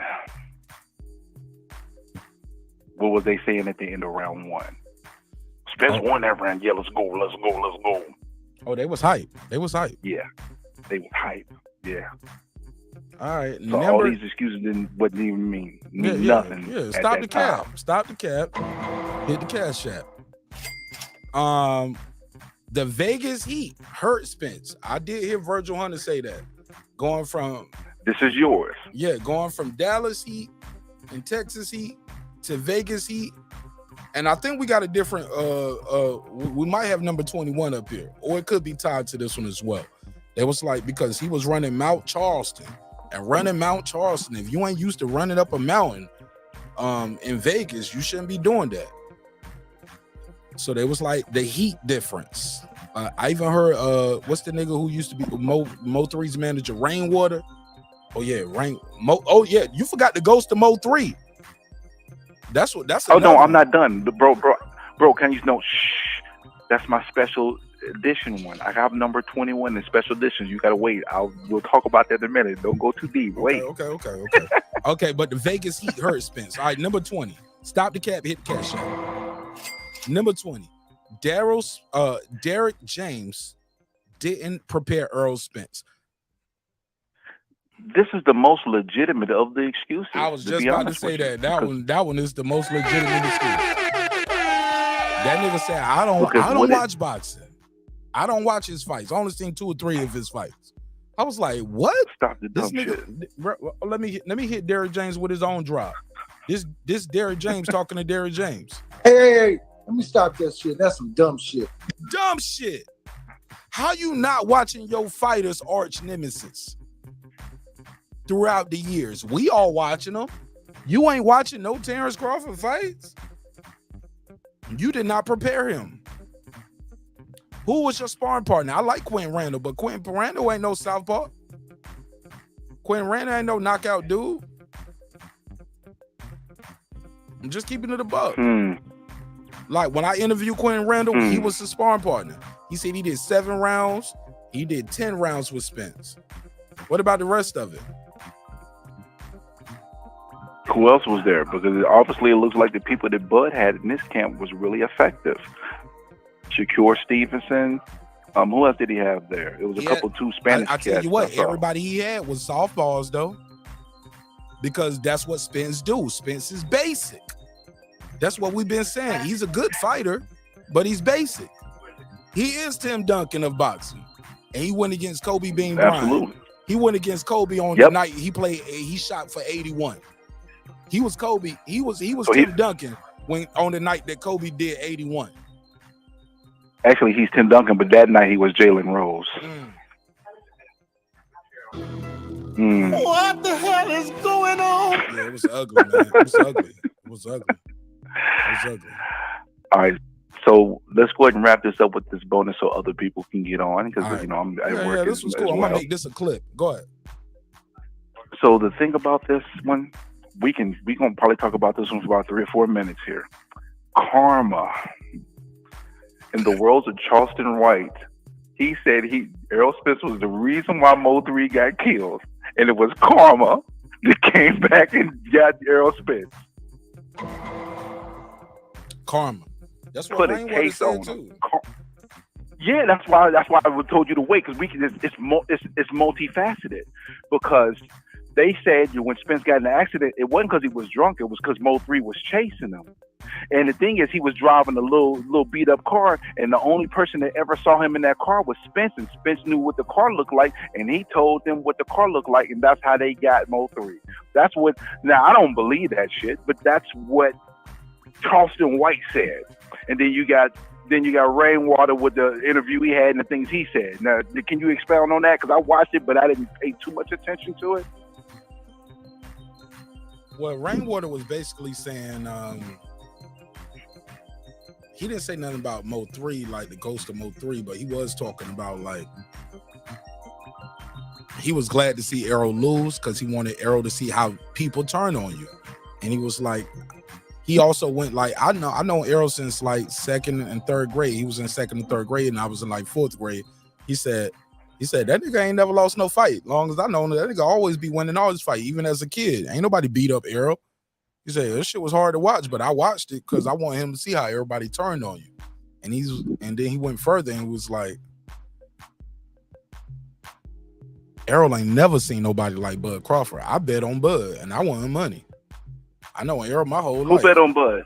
Rainwater, Mo3 manager. Rainwater bet on Bud. What a traitor! Wow. That's what they're gonna say. But he was like, but he was like, and that's what he said. I love Errol. He said I don't got no connection with Bud. I love Errol, but he said this business, this money. He was like, I didn't bet with my heart. I bet with my mind. And he was like, this nigga ain't never seen nothing like Bud Crawford. Same shit I've been telling motherfuckers for years. He ain't never seen nothing like Bud Crawford. Left-handed, right-handed, power in both hands, inside, outside. He can lead, he can counter. Nobody is like Bud Crawford in boxing, period. And he got the championship. The closest thing might be a person like Boots, but Boots don't got championship experience. He ain't never been under the big lights. True. So we don't know how Boots gonna look. I can't give it to Boots. True. Now, when you said that made me think about it because I look at Rainwater real funny about a couple of things. I'm not going to speak on it because it's not my place and I don't know. But question marks are very heavy. That's all I can say about that. So I guess Errol Spence just had his karma come to him, and it had nothing to do with Terence Crawford being ultimately prepared for the fight and ready to dominate and cement his legacy as the best fighter of this era. It had nothing to do with that. It was just karma only. Stop the cap. Hit the cash app. Mark Nash's cash app. Appreciate it, bro. Thank you. Man, thank you so much, man. Plug and promote your channel before I let you go. I'm going to try to take some more calls. Hey, man, it's the Unbiased Fan, Brim Reaper, man. Keyword unbiased. We want to talk boxing. We want to talk about the fighters that we appreciate. They killed go out you, there man. And risk They their killed life. you because you was Team Spence. They killed you for years when, about a year when you switched. You was like, hold up, man. I'm rolling with Crawford, and I feel like PBC didn't want this fight. Now you see why PBC didn't want this fight, right, Brim Reaper? And you was right? It took I was you a minute. absolutely right. And the thing is, but you no, but the thing, no, but hold up. But see, the thing is, I never was converted. I always, the moment that Terence Crawford did what he did in the 10th round against Porter, I knew he would beat Errol Spence. So the thing is, I knew about Spence in the Olympics. I found out about Bud probably about. See, you knew before I did, but at that point I was at 50-50, That's his first fight at welterweight, and he went in there and beat the shit out of Jeff Horn, who went in there and gave Jeff Horn Jeff Horn, who had gave Manny Pacquiao a tough ass fight. People can say what they want to about what Manny got robbed. Manny was bloody at the end of that fight. They was like, well, it was headbutts, elbows, all of that. I was like, he couldn't do none of that shit with Bud, though, could he? That's when I knew. Nope. He couldn't do none of that shit he did with. That's why I was like, man, this nigga all-time great. This nigga about to be something special, bro. And I wanted him to get that fight early against the top guy, but they held him out for 5 years. I can't believe this shit took 5 years, dog. But the thing is, though, promotional companies, and the thing is, that's why I try not to just be one way here. PBC is no different than the rest of these guys. The only one that has shown difference in how they match make is Matchroom, and that's why some of their top fighters be getting their ass whooped because they put them in a position to get their ass whooped. So I'll close with this. I knew about Spence about 6 months before I knew about Terence Crawford because of his Olympic pedigree. It didn't make me, like look at Bud like he's lesser than. I just knew about Spence a little bit more. But it did not change me looking at the fight objectively and saying, hey, I think Terence Crawford will win. But I defended Spence on some notes and some things because I felt like people were being hard on Spence. But the 2022 negotiations is what turned me and left a foul taste in my mouth. And that's why I was upset with Spence, because he was letting them run his career to the point where you're not following through with what you're going to say. And based on the negotiations, based on what the offer was, he let them do that. But he got his respect back from me because he put his foot down and said he followed through with taking the L out of Lover because it's over. And he did not fight Keith Thurman like they petitioned to set him up to. And that's why you won't hear me badmouth Spence. I'll just talk about him getting his ass whooped in the fight, but I respect him because he stood up for something. Yes, sir. And that alone should be commended. All right, man. I appreciate you, man. But well, thank you for calling. I appreciate you, too. No, say your last bar. I'm sorry. You were about to say something. I'm sorry. No, I'll just say I appreciate you, too. That's all. All right, well, I appreciate you calling. Shout out to Unbiased Fan, Bryn Reaper. You, a.k.a. Is that Stephen Bramley? Appreciate you. Oh, yeah, and Brandon Washington. Don't be upset, No, man. that ain't his name. Hold on, no. That ain't he's not Brandon Washington. His name is Bumpy Washington. Oh, yeah. Why? Because he's the herpes of the YouTube community. Because he said he done with boxing now. He said he was done with boxing, but he keep coming back. Every time he keep coming back in my chat. His boy lost. He said I'm done with boxing, but he keep popping up in my chat, and he's trying to take away from my content. He's trying to disrespect me, my show, and the 130 people that are watching the content. You know what I'm saying? So yeah. You know he was right though. You know that, right? You know he was right. He was half right. The time you talked to him right after the Ugas, after the Ugas fight. Oh yeah, he was right that day. He was 100% right that day. But he don't want credit for being right. He want credit for being wrong because he called back 2 hours later. According to him, I called back 2 hours later. You were still live, and I went back and watched the fight 3 times while you were still live, and I was like, Spence gonna win. You don't play that clip. I was like, nigga, I don't remember that. I got your media reaction walking out the arena, and you called and you said that guy can't beat Bud Crawford. Bud is sharp as a tack. That's what he said, and he was right with that part. He was wrong about everything else. He sure was. Hey, G-Trey, That's you right. keep asking it all night. Like, I'll text you, G-Trey, I'll text you his number, like, if you want to know his number, and y'all can talk. But hold up. I got a 30-minute quick video of the Brandon Washington reaction to the fight, and it was me telling him in the chat. I was like, nigga, you got to pull up on the panel. You better call in. You better get this smoke. I ain't gonna never let it go, Brandon. He was like, nah, I ain't gonna talk about boxing no more. I was like, nope, I'm not letting it go till you pull up and get this crow. I won't let it go. And he pulled up and he gave us 30 minutes of entertainment. Shit, I probably did like 5,000 views on that video. Cause that shit was funny as fuck. Cause even at the end, I wouldn't let it go. Like he was trying to leave. I was like, everybody did better than Errol Spence. Cause he tried to clown Nonito in that video. He was like, your boy Nonito, he got beat up basically. And I was like, he did better than Errol Spence. He tried to throw shade. Yeah, he tried to throw shade on me. Hey, like talk about Nonito losing. Like that hurts my feelings. Like I love Nonito and Rachel. They treated me very good every time, all the time. They're not sometiming with it. They got love for me 24/7, 365. And they don't just say it, they show it. Got love for him. However,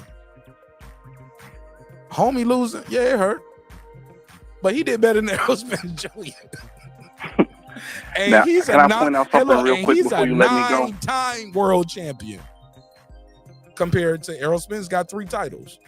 And he beat guys that was better than Errol Spence components that he got. Like, well, Nonito wasn't supposed to be here. He don't supposed to be a Hall of Famer. If you know the story of how he even got in boxing, he don't supposed to be here. Man, I can't wait to for y'all see the Nonito Donaire documentary. That shit gonna be beautiful. And hopefully I'm a part of it because I want to help. It's official? It's official, bro. It's in the works already, bro. I look forward to watching. Little did I know it was already in the works before I became part of the team. So I'm just adding what I can add to it. But the Nonito Donaire documentary is already in the works. It's been in works for a long time.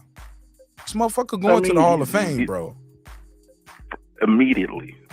Immediately. Somebody told me it dropped from 5 years to 3 years. I was like, 3 years? Oh God. Oh God. This is about to be beautiful. We're going to have a big party in New York and we're going to have a big party in Vegas. Because we got a party in New York while he's getting inducted there. Yeah, we're going to party there that night. We're going to party in New York. And then we can fly him back to Vegas and we're going to turn up in Vegas, man. I don't know the time. Hey, Mark, I got to say something real quick before you let me go. Go ahead. And this ain't nothing. Hey, look, and this ain't nothing I read in a book or I believe or in the words of Sheldon Moore, this ain't something somebody told me or I read in the book. This is something I know. It's happening. Word. I know. So shout out to So listen to this. Shout out to Pittsburgh team. Oh yeah, he shit on you in the chat a little bit. Yeah, no, he didn't shit on me. He's voiced his opinion, and I respect his opinion. Though I just wanted to counter that real quick before I go. Well, hurry so up. The whole Beterbiev, shit, rapido. But Beterbiev and Bivol, right? I blame Top Rank for that because Bob Arum was throwing cold water on that fight 3 years ago. I blame Top Rank for that. Top Rank ain't no different than PBC. Right. That's what we all been saying. Well, not all of us, but some of us been saying that, like, in-house money. You keep control. Exactly. You keep control of the titles. Bud finally realized like that later, and he was like, "I thought it was about us being black and us being brothers." He thought Al Haymon was gonna fuck with him because he a nigga. No, it's about the business, man. It ain't about them dollar bills, yo. But low key, these YouTube daddies been telling y'all that same lie that Bud finally had to realize, but they didn't realize till it was happening to them or that other guy. Well, he on the wrong side of the street, but he black though. Don't that count? Nah, but then they'll flip it where like he signed to the white man or this guy is signed to the white man. I was like, a lot of your favorite fighters started with Top Rank, bro. They got the best fucking new boxer starter kit in the fucking world, bro. They gonna put That's you what on Top TV. Rank is good for. Top Rank will get you to the level of stardom, but then after that, you have to leave Top Rank to reach superstardom. And the reason why is because they don't like they old school with it. They like cause look, remember Bob Arum was like, I don't know where y'all from, or $2 million still a lot of money to me. And low key, we all are sitting there listening to Bob Arum like, you're right, $2 million is still a lot of money. Like what are niggas talking about? But once you start breaking down the business of boxing, you realize how much of that $2 million do you actually see? You get what I'm saying? $2 million on paper, $2 million on paper is one thing, but the sanctioning bodies, you get what I'm saying? The promoter gets his cut, the manager get a cut, the agent get a cut. You got to pay your trainer, you got to pay your sparring partners, and don't forget the taxes. Please don't forget the taxes. Like, you get taxed at a high rate, but everybody gets paid off your net. You get what I'm saying? Everybody get around. Yes, you get I paid. do. It's like the music business, bro. But don't get me started on that because I want to do that episode all over again because we did an episode how a fighter can fight a fight. Go into a, I'm saying fight a fight. Go fight a bout. Excuse me. fight in a boxing match. Let me get it right now. Let me get it right. But can end up, hey, look, and have $1 million purse, but can end up in $230,000 in debt. How does that happen? You know how's that? How's you know that who's even going through possible? that right now? Hold up, but look, think about that. How's that even possible? How am I like $230,000 in debt, and I just got signed a fight, and I got $1 million purse? How am I $230,000 in debt? Sparring partners. No, because all that shit I named. If it's a title fight, all that shit I named, everybody get paid off your net, bro. Everybody get paid off your net. And then at the end of that, you got to pay taxes. You know who's going through that right now? Me right now. Standing honest. Oh, you right now. Okay, listen, the credit card, you got it, bro. You got it. But no, it's Stanley Honest, man. He said that recently that he owes money to his to sparring partners, all that, because all the canceled fights. He got screwed. All right, well, Brent, let me try to take Feel some more bad for the calls, man. Got love, nothing but Indeed, love I and respect for you, appreciate bro. you, man. No, I don't appreciate you, bro. We miss you over here, man. Thanks for calling in. Thanks for providing this dope ass content with that list. Like, that's how you do a fucking call, bro. Like, that shit right there, that shit gonna be dope. I'm gonna chop that into a clip. I'm gonna tag you in it, and I'm gonna tag your channel as well. All right. And Appreciate it, some man. support over there, bro. No doubt. I appreciate you, All bro. right, I'm back to listening in the chat game. Yes, sir. Salute. Phone lines are open, man. I'm looking at the clock.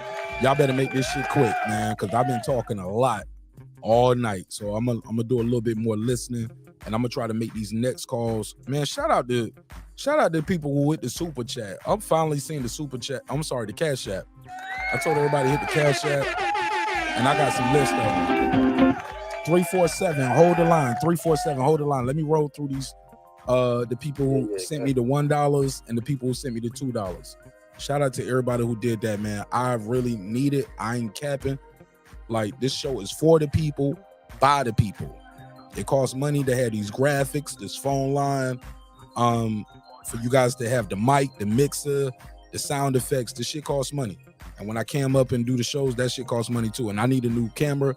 And I'm trying to get on Coach Malachi level. Shout out to my brother, Coach Malachi. Coach Malachi got. What do you mean by that? Your back is broke. My back is broken, spinal, nigga. I'm paying for everything. I need my second camera, and I need my upgrade my StreamYard to my second camera view. So I need your help. I need your help. So shout out to George. Shout out to, I ain't gonna say everybody full name. Some people got nicknames up here. I'm gonna just read what I got, but I ain't gonna, if you got your first and last name, I'm not gonna read that. Shout out to KC. Shout out to AJ, George, Gary, Kiki with the peach. I don't even know what that means, shorty, but I like it. We don't believe. Nah, I believe it. Shout out to Kiki with the peach. I don't even know who you is, shorty, but I love your avatar. Kiki. Shit, I'm gonna send you back another Cash App just cause I want to see that avatar again. Golly. It's a joke. But respect to you, sister. Thank you so much. You're a beautiful sister. Thank you for sending that donation. Let me scroll down to the next one. Shout out to Leon. But they spell it L-Y. I don't even gonna go through spelling, but shout out to Leon. Jenny, Charles, and Andre. Thank y'all so much. Thank y'all so much for the support. What part? Like, everything counts. My office hours are from 9 to 5. 9 to 5, nigga. I appreciate it, man. I appreciate it. I'm working.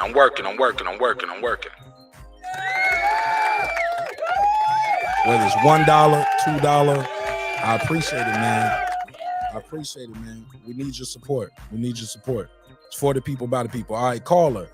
Thank you for indulging with me for a moment while I do those Cash App shout outs. Caller, tell them your name, where you from. What's up, baby? What's up? What's up, fam? M1 from the BX. What's your name again? M1 from the BX. M1 from the BS. That's the Bronx. Baby. If it wasn't for the Bronx, this rap shit probably never would be going on. All right, M1 from the Bronx. Hey, Talk to me. You did your thing out there, man. I see. I was, you know what I'm saying? You know, God bless, bro. No, I'm blessed, man. But, God bless me, man. Like, I promise, yo. When I told people I came home, like, it took a day or two for it to set in. It might have been a Tuesday night, and I was sitting there editing the video, and I'm sitting on my couch in my living room. My wife went upstairs. She don't went to bed. My daughters went to bed. The dog is asleep. And I'm sitting on the couch, and I'm looking at my big ass screen, and I'm watching the fight back, and I'm sitting here editing a video. Bro, I looked down, and I was thinking to myself, I was like, where's the bracelet that I had for my credentials? I was like, did I throw it away? I need to find that. I need to make sure I have that.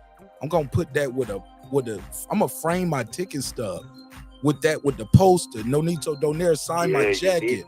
The gloves he signed, I'm about to put them shits in a frame. Like, I don't order that shit off Amazon. Like, when I cam up, so y'all will see the backdrop. When I cam up, y'all will see all shit, like that I'm gonna have that history, memorabilia, bro. I got memorabilia, like different things from my history, man, bro. And then they played my record in the arena. Nonito walked out to my record, bro. Like, come on, bro.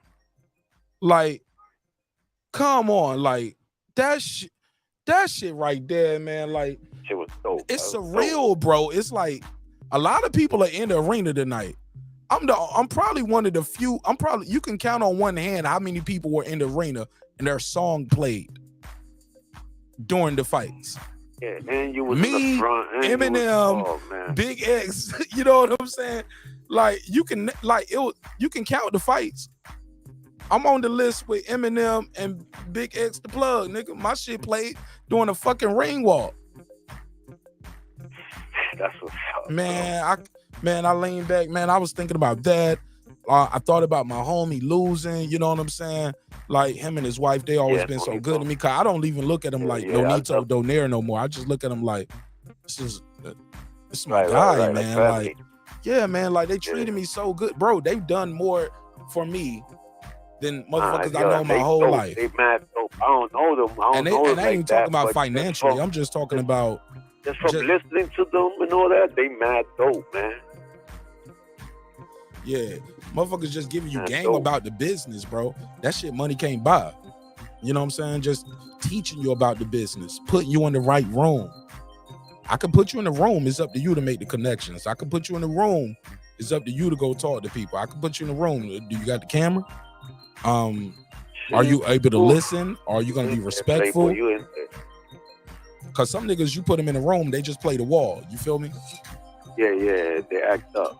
And they act up. Some of them will act up, but some people don't even know how to play the room. You know what I'm saying? Work the room. Yep. Make your own connections. Yep. You know what I'm saying? Either they play the wall or they'll fuck up. They'll do some dumb shit. But it's also that third person too. They just happy to be there, and they just gonna take some pictures and go about their day. Yeah. Hey yo, but that fight with Canelo and this dude, he ain't with it. He ain't with it. You talking about Canelo and Charlo? Yeah, and Mel. This nigga don't look at film, bro. He ain't look at film for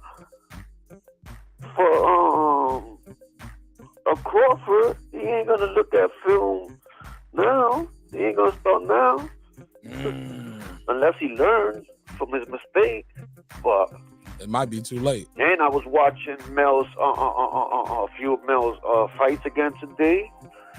And if you see, they both got the same stance, that wide stance. And that's why they be off. You know what I'm saying? They don't be, you know, their feet are too wide, man. But yo, our boy did his thing, bro. Crawford did his thing, bro. Like yo, I'm so proud of that dude. I'm so happy for him. Man, he killed that shit, right? After they shitted on him all these years, man, I was so happy for him, bro. I was like, yeah, bro. Like, this the shit they make movies about, bro. They make movies about Yeah, shit like bro. this. You know, I was With the story kinda from his mom and all of that. I'm gonna do that on Members Only tomorrow because I ain't got time tonight. But I'll do that on Members Only tomorrow. You know what I'm saying? I was kind of a little sad when he was talking about fucking retiring. I've been thinking about that shit for a few months. Me You know what I'm too, saying? bro. I'm like, yo, I was like, bro, he just finally starting to get his accolades, and it's like with Ward. The same thing happened with Andre Ward. People finally start respecting him, and it was done. You got one more fight, and that was it. Yeah. But Andre but Ward had a lot of fought injuries. That last fight, probably, you know what I'm saying? Well, I think he still should have fought that last fight to become undisputed, bro. He would have won. I forgot the dude's name. Adonis Stevenson. Yeah, he had the last belt, bro. I think He had the last he would belt. have beat him, bro. I think he would have beat him too, but you already knew they was on different sides of the streets. So it was a lot of promotional shit, and he was with a newer company at the time. Remember, he was with Rock Nation. Rock Nation was new to boxing, and where Rock Nation at now? In boxing. Yeah, they ain't. You get what I'm saying? Yeah. They was here today going. That's the thing, boxing, man. It's a long grind. People think it look like you make a lot of money right from the outside looking in, but boxing, man, it's hard to make money in boxing. And the people who get a lot of money in boxing, they keep it to themselves. You know what I'm saying? Hey, yo, you know go what to the bugs fight, me you out get too, some bro? pictures, but no dough. You know what We'll bugs me cop you out some too? seats. No dough. Like a lot of them niggas didn't buy them seats too at them fights. A lot of them big wigs be getting comp seats. A lot of them celebrities, they get tickets, man. They ain't the ones, they ain't paying $30,000. They confirmed to be there. Well, somebody else gonna be there, but motherfuckers be getting comp seats. Bro, I done learned a lot of shit in the business just the last 3 years. You know what I'm saying? And that's just me being a YouTuber. Like, I thought I knew the X's and O's of boxing when I started my channel, but the last 3 years I'm learning a lot about the business. But go ahead, man. I ain't gonna take too much of your time, bro. I'm long-winded. Nah. So yeah, like a few months ago, I was watching. You know what I'm saying? Probably like a year ago, I was watching when he first fought Jeff Horn, and then he fought Jose Benavidez, right? Right. When he fought Jose Benavidez, you know what I'm saying? Yeah, he had a fucked up leg and everything. But nobody But if said you that before really the fight, though. That was but that was a I'm part of saying- his story. That was part of his story for his triumph. He overcame that. Now, if Terence Crawford would be going out there getting his ass whooped, they'd be like, well, he did get shot in the head, and he's still out here trying. But you know what I'm saying? What I'm saying is, but Jose was still undefeated and was knocking shit out. Yeah, he was the monster. He was the first Mexican monster before his brother. He was just walking niggas down. He was better than David. Bro, he was walking niggas down, knocking them the fuck out. Just especially before he got shot. And look, even after he got shot, who else knocked him out other than Bud Crawford? Danny Garcia didn't knock him out. Nobody. And they love But this is what Danny I'm gonna Garcia, tell you, right? Oh, go ahead, man. This is what I'm gonna tell you about that fight, right? I was watching it, and if you watch that fight, like you know what I'm saying, with boxing eyes, and you see the shit that Crawford was doing in there, you know what I'm saying, like you know what I'm saying, he was practicing, and he knocked him out like a few seconds before the bell of the 12th round. You know what I'm saying? That shit is hard to do, especially with Benavidez. He's not a, you know what I'm saying? He's not a walkover. You know what I'm saying? And he knocked him out with like, I forgot, like 50 seconds to go or something like that. The last round. Remember that? Oh yeah, I'm listening. Hello? Yeah, can you hear me? Yeah, I can hear you. I'm saying he knocked him out like 50 seconds left in the last round. Like, you know what I'm saying? Or something like that. That shit was to me, that knockout was crazy. The way he set that shit up, like that. You know what I'm saying? And a lot of people, like, bro, we're not gonna see a fighter like that. We're not gonna see a fighter like Bud in a long time, unless you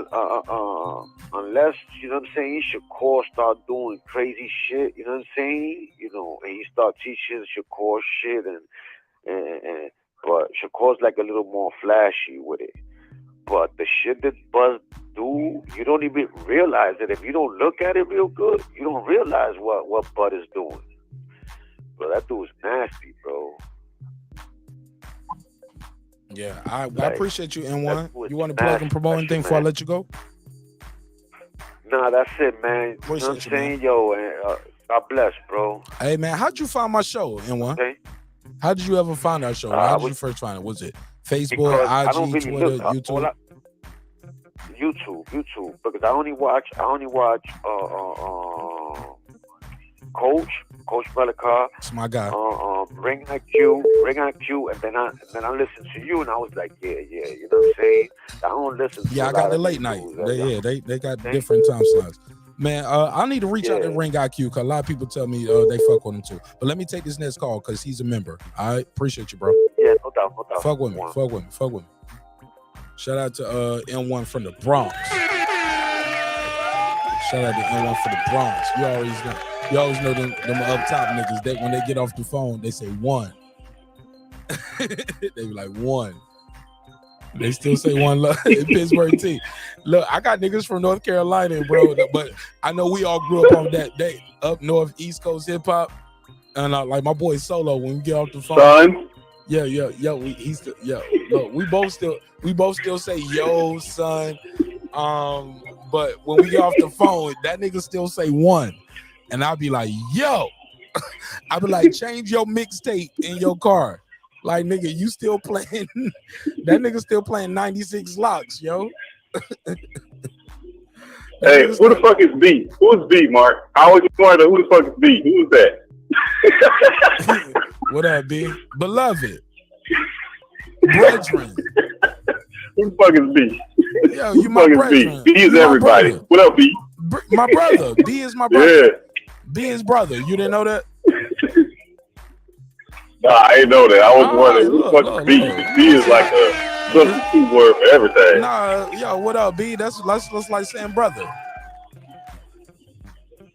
All right. Learn something new. I didn't know that one. I was always confused about the New York brethren, beloved. Yeah. Brethren, beloved. Like, yeah, B is B. Yeah, B is B. Raheem Soto, I see you, man. You just called right back in, but I just got on the hold on. Let me see if I can merge this shit. Pittsburgh T, if it hang up, just call right back, or I'll call you right back. All right, hold on. Let me see if I can merge this shit. Raheem Soto, what up? Pittsburgh T, what up? What's going on with you, bro? Pittsburgh T, you sit there? Yeah, I'm on here. Oh shit! Yeah, I can hear. Oh I can shit! Hear. I don't figured out some call waiting shit, or either they gonna charge me more next month. Maybe I just accepted the call waiting. But I got 2 callers up here. Okay, shit. I remember I used to tell y'all can talk to 1 caller at a time. Pittsburgh T, you got some background noise, so I can't mute you. You got to mute yourself. Okay, cool. So look, I got 2 callers on the line. So Raheem Soto, mute your mic. Let's go to Pittsburgh T first, and then I'll go to you afterwards. All right, I got you. Bro. But you on the line though. I don't know if I can take a 3rd call, but all right, shit. I nigga, we blowing up in this motherfucker. I don't know if y'all remember. I did a show before, and I had Skype. I had a Skype phone line. That shit crashed. It was like one of those Jadakiss verses. If y'all go back in my show, type in Mark Nash verses, and just type that in your YouTube search. You'll see. Man, I did that Jadakiss shit. That shit was crazy. It crashed my phone lines. I think the night that day Young Dolph passed away, God bless the dead, that shit crashed the phone lines. Like, that's why I had to get rid of Skype, because Skype was like, if I got too many callers, Skype didn't know what the fuck to do. Like, it was crap, and y'all can hear that shit in real time if you go back and watch those episodes.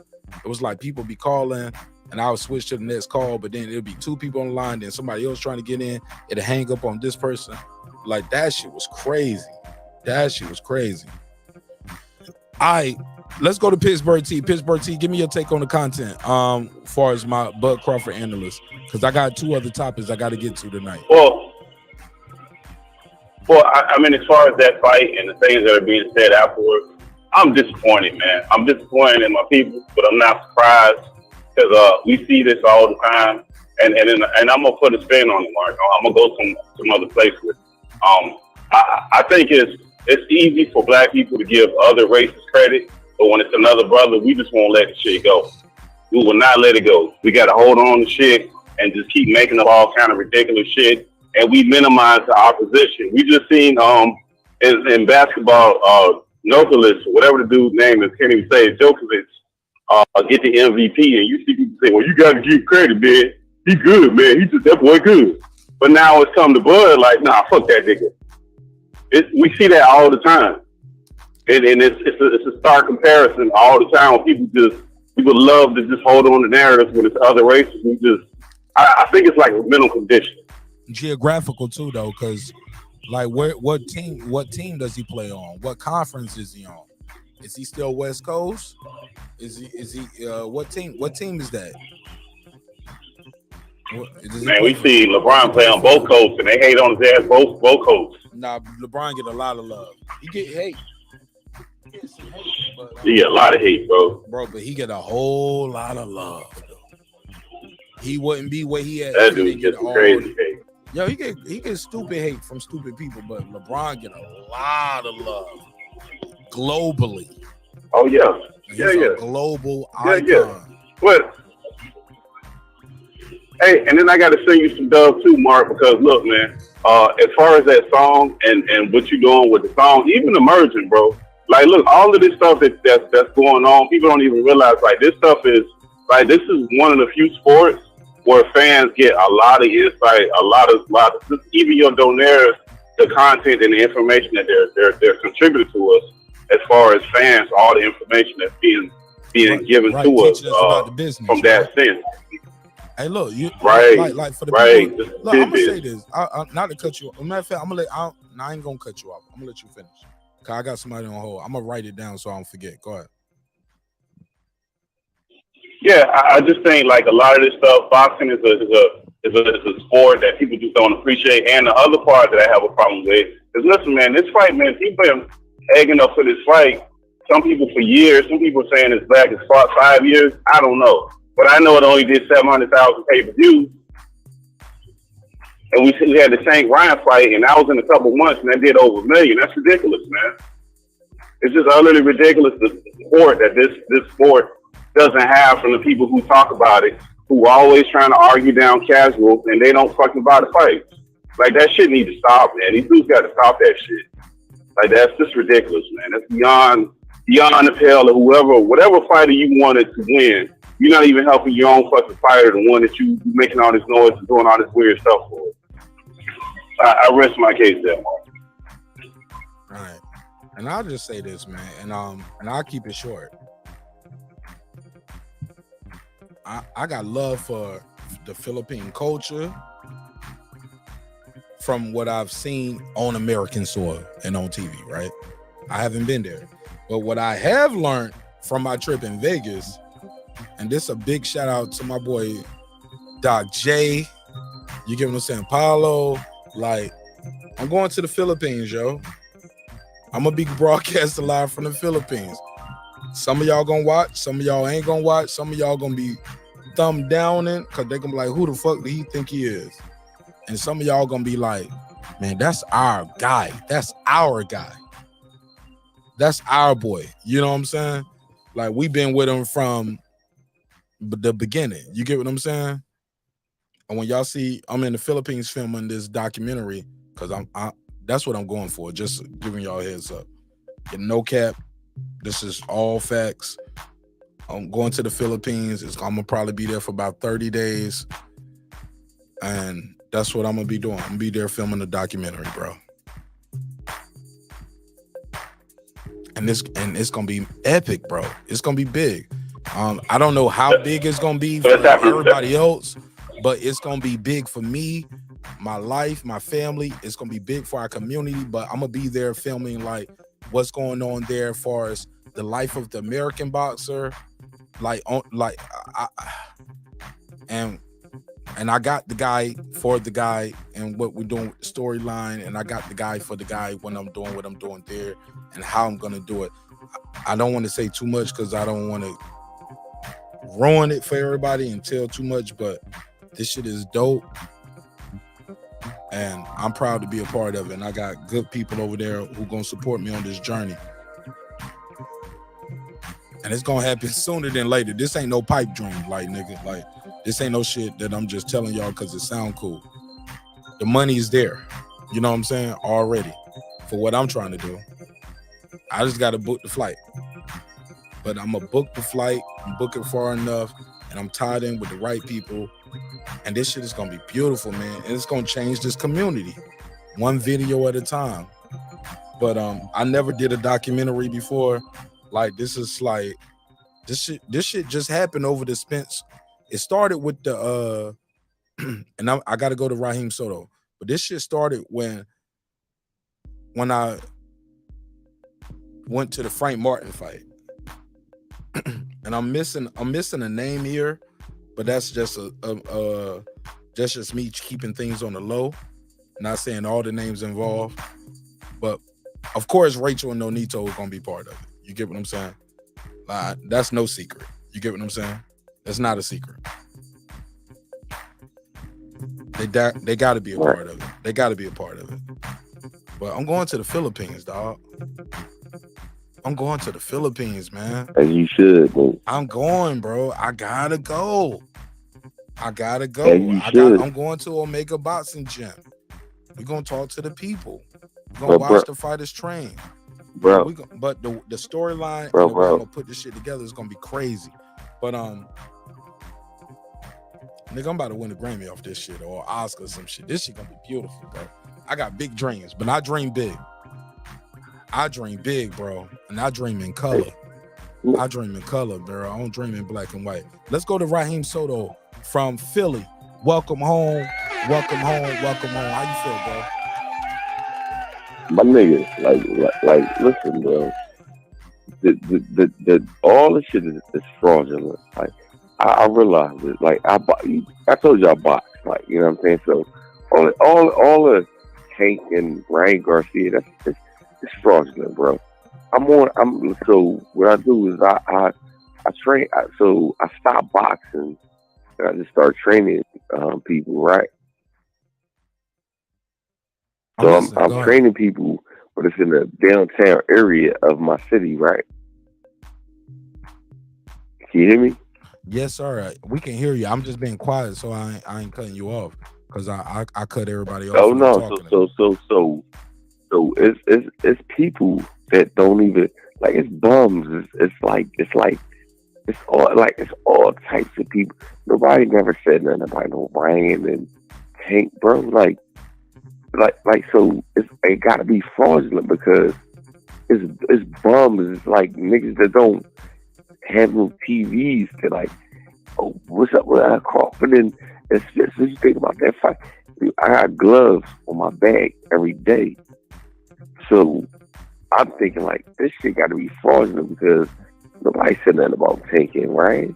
Nobody, like, bro, I've been doing this shit for months at a time. So I'm like, it has to be fraudulent. So these saying it's doing 650,000 or 750,000. No, nigga, it's not doing that. I have bums. I have white crackers, white people. I ain't gonna say that. White people that don't even know nothing about boxing.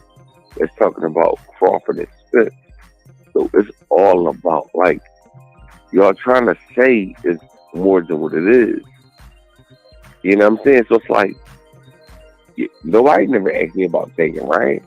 But all of a sudden, they see me with gloves. Right. Oh, you're MMA. I'm like, no, I don't do MMA. I just box. They're like, so what do you think about Crawford and Spence? I'm like, Crawford all day. You know what I'm saying? So right. I don't think that that Tank and Ryan did more than Crawford and Spence. I don't care what nobody say. I'm in a big ass city where people. Hold up. Let me put a case I on don't it. know. Hold up. So you think it's a conspiracy that, and look, and I've heard somebody say this. No matter what the numbers look like to all of us, they will never tell us Crawford and Spence was successful as it was. Out of spite. Hell no. That we're not gonna get It's a confirmed no way, or bro. denied. Like, Because the problem with Crawford is baked into it already. He's the problem child. Bro, it's more than what people think it is. Like I want to train a nigga that was running a train. He came out. Bro, I'm telling you, I'm in here, bro, and I'm telling you, from what I know, this shit was very successful. This shit was very, very. But it wasn't like oh, he said what's up with Tank and Ryan. He never said that before even Tank and Ryan fought. He said, "What you think about Crawford and Spence? Like this is a whole situation. Like I'm like, yo, what you talking about? Like I'm like, I fought with Crawford. He said he like Spence. I'm like, you want to bet some money? He like, no. So I'm like, okay, but this is before Tank and Ryan even happened. So. At the end of the day, like, but bro, you know you dealing with that. People, though. Let's move forward though, because we already know what we're dealing with those type of individuals. We already know what we're dealing with those. Right. So I'm just saying, like, you ain't gonna never win with those people, bro. You just gotta let them go. You gotta let them go. And this fight, I hear Pittsburgh T ready to jump in, but this fight is telling me a lot about people's character, bro. Like this fight. That and how long this shit been brewing, I'm learning a lot about people's character. Not paying bets, you go missing. Even if you ain't got no bet with me, like some niggas are missing. I've been reaching out to niggas, seeing them in other chats on their YouTube Daddy channel, and I reach out to them. I be like, "Hey, bro, where you been, man? Pull up." Be like, man, it's cool. I still fuck with you, bro. I be listening, shit. I pull up. I be like, no, bro, we ain't got no. You don't even owe me no money. We don't even owe each other no money. But you scared to pull up because you can't take that smoke of nana boo boo. You was wrong, nigga, or you played the fence. Because some of the niggas who play the fence, they'll pull up and they'll be like, well, I never said who. But I'm gonna smoke them the same way. No, as you should. But like I said, you never made a pick, but you gave me a lot of opposition on my pick, though. You did enough to give me a bro. And I've been telling bro, you know how to feel to be telling some nigga the same shit for like 5 years, or matter of fact, even before Bud went up there, when Bud was talking about going up there before he got undisputed. People was telling me I was crazy, bro. Bro, I didn't have a channel. My nigga, I didn't even have a channel back then. I used to call in on other niggas' shows. No. I'm saying like so. Boost for Shout the out ball. To the Boxing Boys. I used to call in on that motherfucker all the time. Remember, Boost for the ball, the Rican ball, right? Mm-hmm. Remember? Yeah. And then I was on the show. We was talking. Yeah. I said, bro. I said, Crawford gonna beat the shit out Earl like that. He said, what the fuck are you talking about? Code. It's Pittsburgh T on the line right here. Who didn't believe arguing like back and forth. I'm like, Crawford gonna fuck him up like this. He's like, man, you tripping. Nah, I said, you ain't arguing with me. It. But nobody was the better. Nigga, I got like 2 Crawford t-shirts that I can't even fit no more. Because that's how long I've been riding with Crawford. I got 2 Crawford t-shirts I can't fit. No, but I'm just saying, I got 4 hats. 2 of them are dirty as fuck. Bro. That I don't even wear no more because they just so dirty. And bro, I got 4 hats, 2 t-shirts. Like nigga, I've been rocking.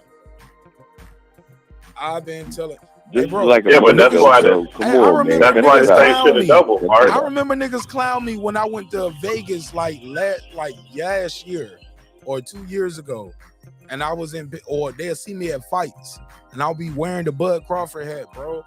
I was out, bro. I've been doing this shit. I created the fish fries. I know, Mark. Yeah, bro. I know. That's. But Mark, that's why this fight should have did. It should have did double. It should have did double. Whatever Ryan and Tank did, it should have doubled it. It should have doubled it. I blame myself. Should have doubled it. I don't blame Crawford. I blame myself. I wish I would have started my channel back when my wife's uncle told me, like, he was like, nigga,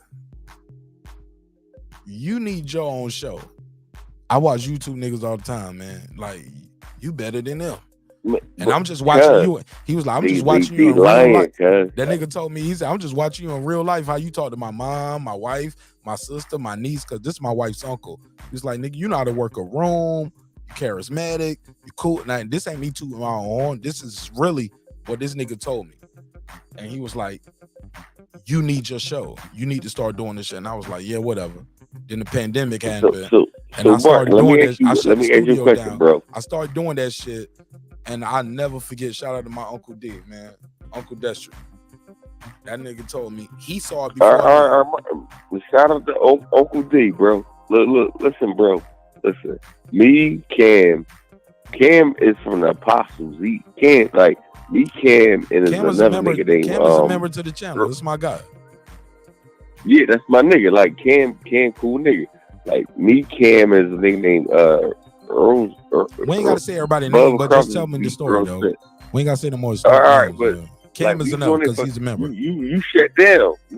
All right, my bad. You shut down. Who shut down? You shut the whole shit down. Who shut down? You ain't. You went dark, bro. When? So we was on here for hours, like for 7 hours straight, bro. What night? You talk about the night of the fight? Remember no, nigga, like we was just, this is a couple weeks before the night the fight even happened. Was I in Vegas that night? Like what? Because I went to Vegas for the fight. No, like I know, bro. You said, y'all niggas keep talking, but I'm tired. That's what you said.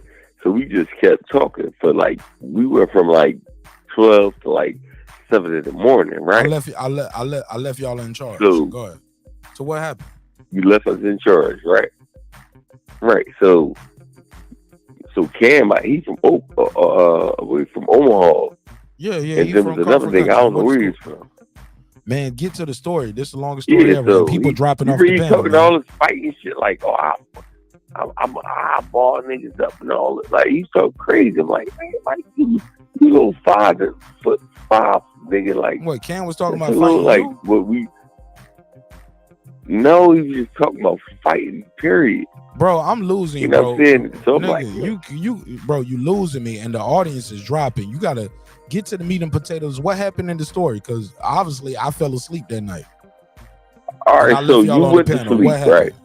Go ahead. Yes, we was on the panel. So Cam was talking crazy and all that. So we was like, I liked him. I'm like, damn, nigga, like you got heart, like I said, you got little man complex. What happened?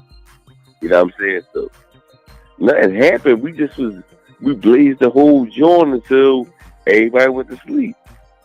Congratulations. You know what I'm saying? Like, you talking about Martin? Like nigga, Martin, he's another ass nigga. No, I'm just saying, like nigga, that congratulations, welcome to my world, nigga. I'm just saying, like I ain't trying to be funny, but because you was there with us at first, bro. Like, if you look at my channel, bro, this ain't no cap. This ain't no cap. This ain't no bullshit. You can actually Google this and look it up. I have over 1.4 thousand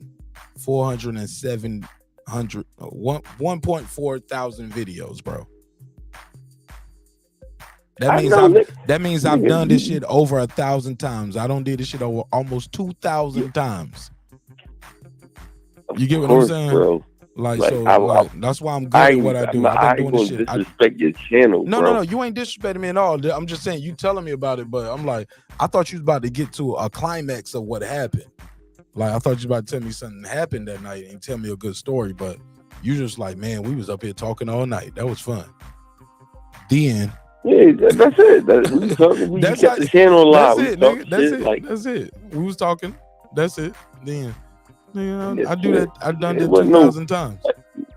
I thought you was about to tell me Niggas something. trying to get on the channel, like. Yeah, okay. That's Nah, cool. I wasn't. Man, let's bring Pittsburgh T in back in shit, because he at work. All right. Go ahead. But I was saying. I appreciate it though. Yeah, but Mark, I was saying it was. But Raheem, I appreciate you keeping this shit lit, though. I do appreciate that though. Like y'all niggas keep this shit lit. You already know, niggas. Like. And I know y'all rocking out. Yeah, y'all. I know y'all show love and respect for each other. All right, let's get to it. I got another topic. I got a couple other topics. Now that it's open to everybody, I want to get y'all take on it. Go, but before but Mark, before you get to that though, Mark, one thing though, Mark. What about hitting that cash app? What is it again, Mark? What's the cash app? You already said it in a while. What is it? $ Mark Nash, MarkNash. See you less. Hey. And it's scrolling at the bottom of the screen, just in case you forgot. If you can't remember, it's $ MARQ, Q as in don't question what I say. Just pay for my time and my energy. You know what I'm saying? I'm gonna be consistent with y'all. I'm giving y'all the late night show. I'm helping y'all get through get y'all through that third shift. And I could be an asshole. I could just do 30 minutes and make the rest of this 4 hours members only. Like if y'all ain't gonna fuck with the show, y'all ain't gonna I'm a member, y'all ain't gonna so donate.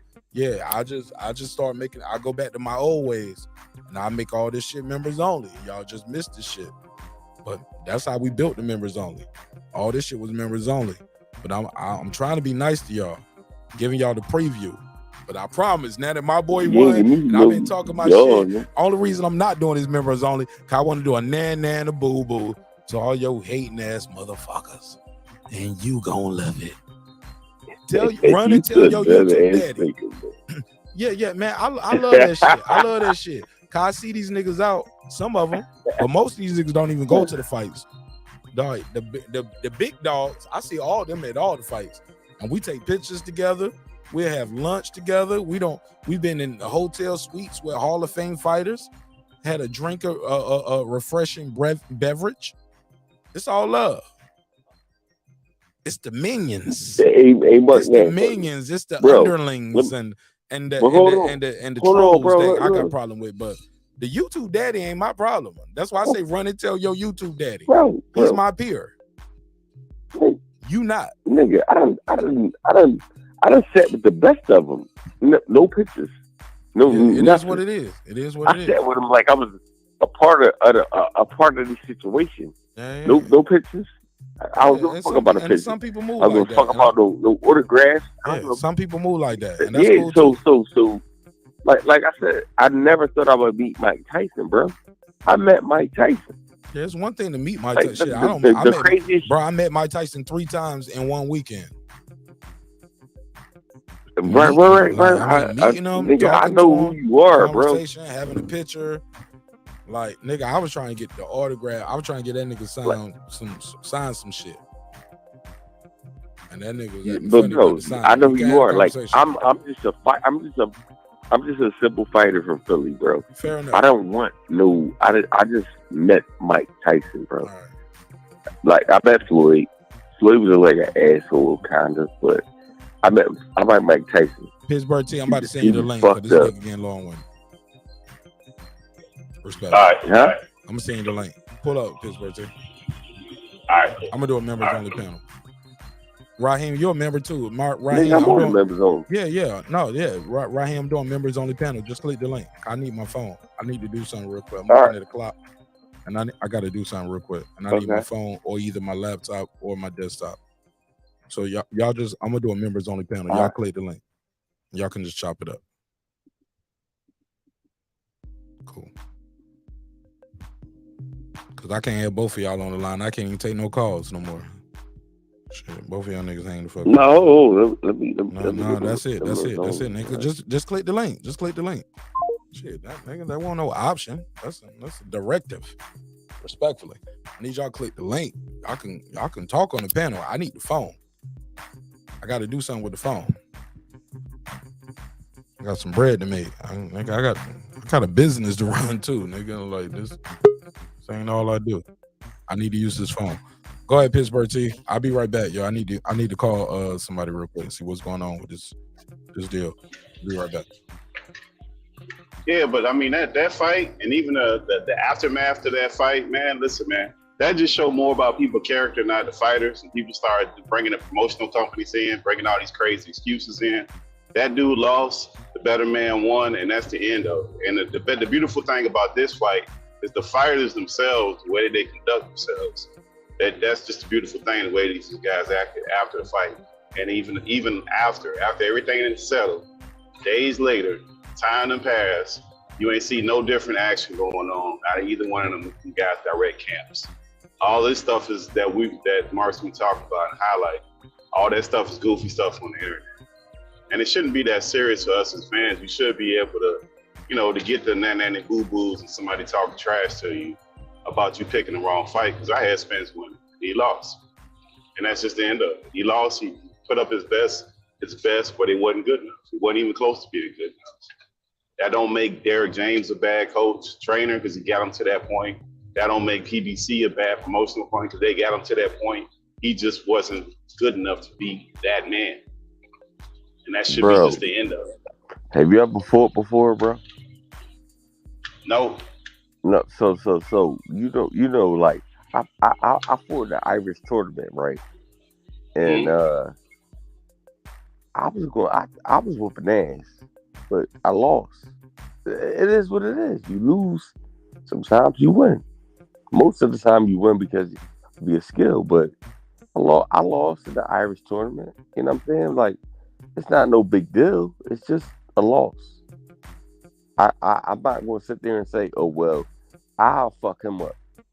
Well, I would have, not now, but in my prime, I would have fucked him up. But, like, it is what it is. You lose, you win, you lose.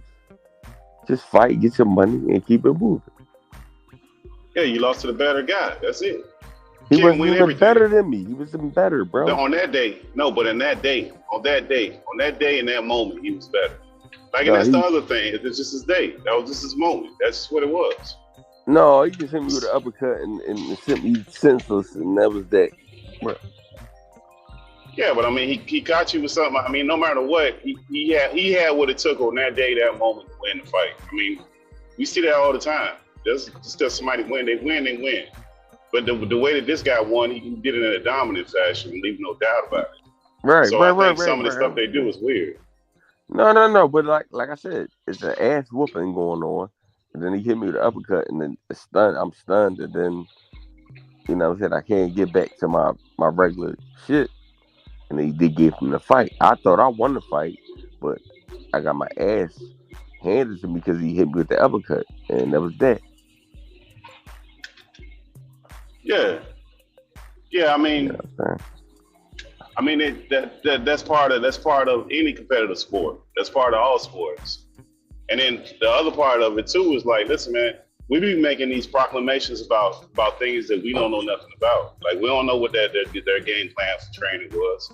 We don't know what PBC. We don't a lot of shit we don't know, but we do know these two dudes climbed in the ring, and that dude lost, and he lost convincingly. So I mean that's a fact. All the rest of that shit, that's some goofy stuff. That dude won. He beat him down, and if they do a rematch, see, and that's the other thing.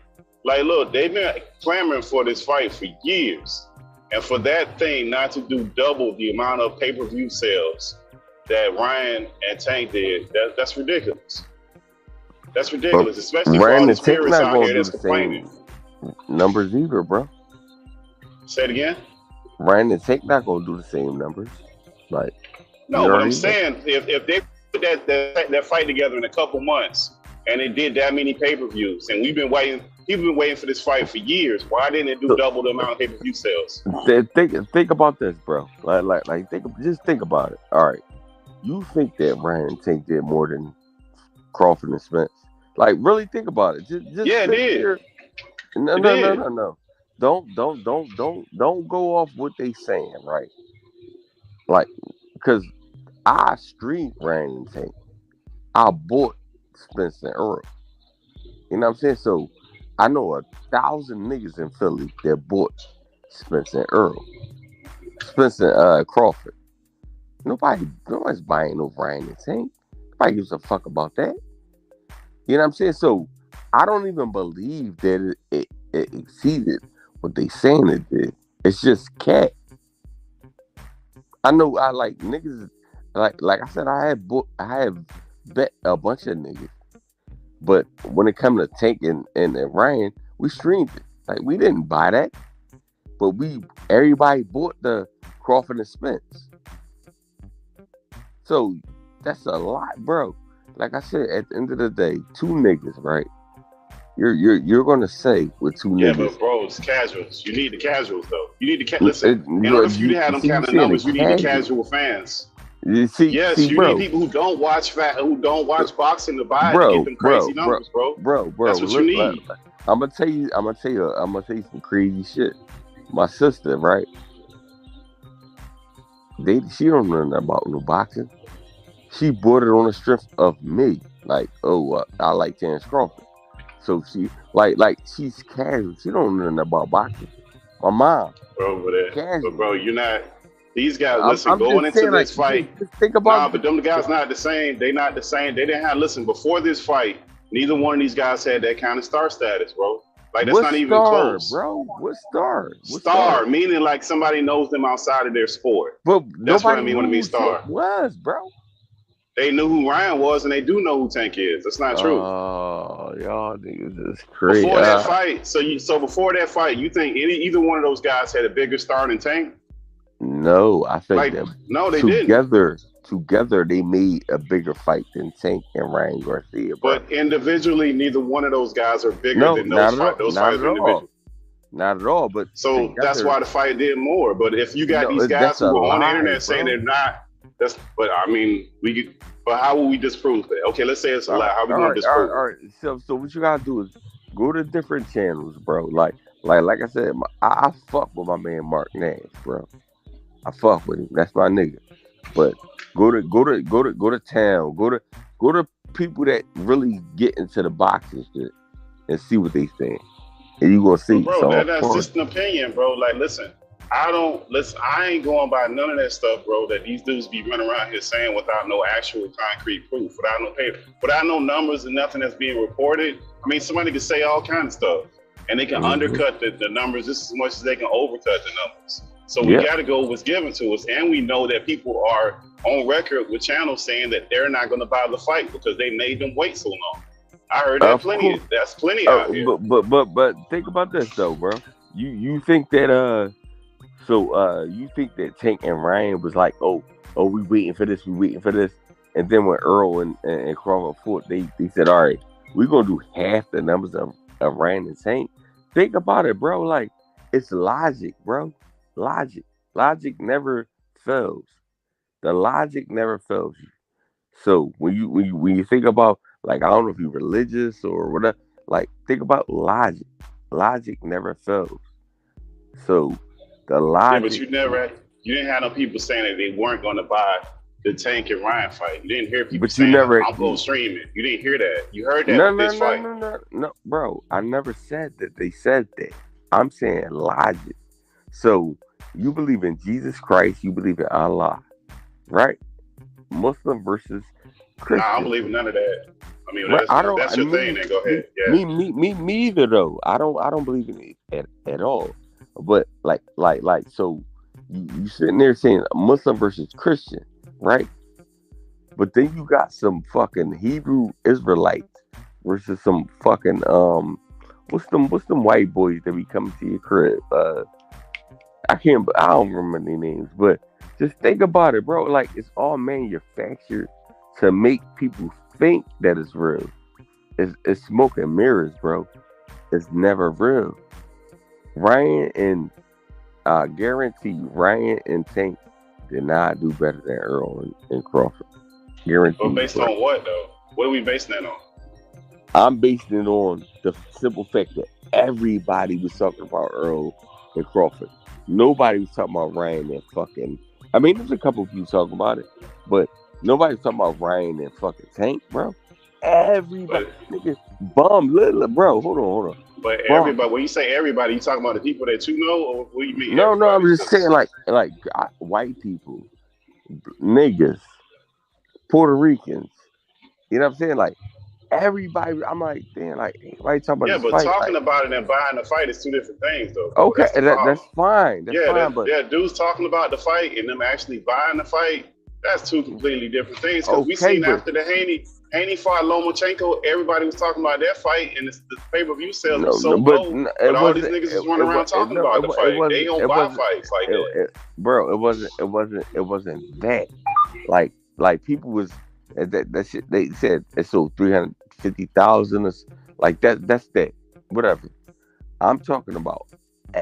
Like, and this is my city. I'm in Philly. Everybody in my city talking about fucking Errol and Crawford. Then I got people in other cities and states talking about Errol and Crawford.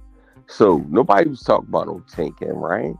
Nobody. No. So what I'm trying to explain to you is, don't fall for the banana in the tailpipe, bro. That's bullshit. Don't ever fall. Bro, but that sound like Illuminati, bro. Like, remember, like, we only gonna have like so many personal connections to know what's what. We don't know enough people to have like a real sample size to tell who doing what, bro. That's impossible to know. I got a sample size that I know that niggas wasn't talking about no Tank and Ryan. Trust me. Okay, so how many people? 500, 200, 500, 1,000? What's the number? It don't matter. Like I said, it does though. Okay. All right. Look, it might be 200, it might be 300, it might be 250. But nobody talk about that. Nobody even mentioned those fights, bro. But when it came to Crawford and Spence, everybody mentioned it.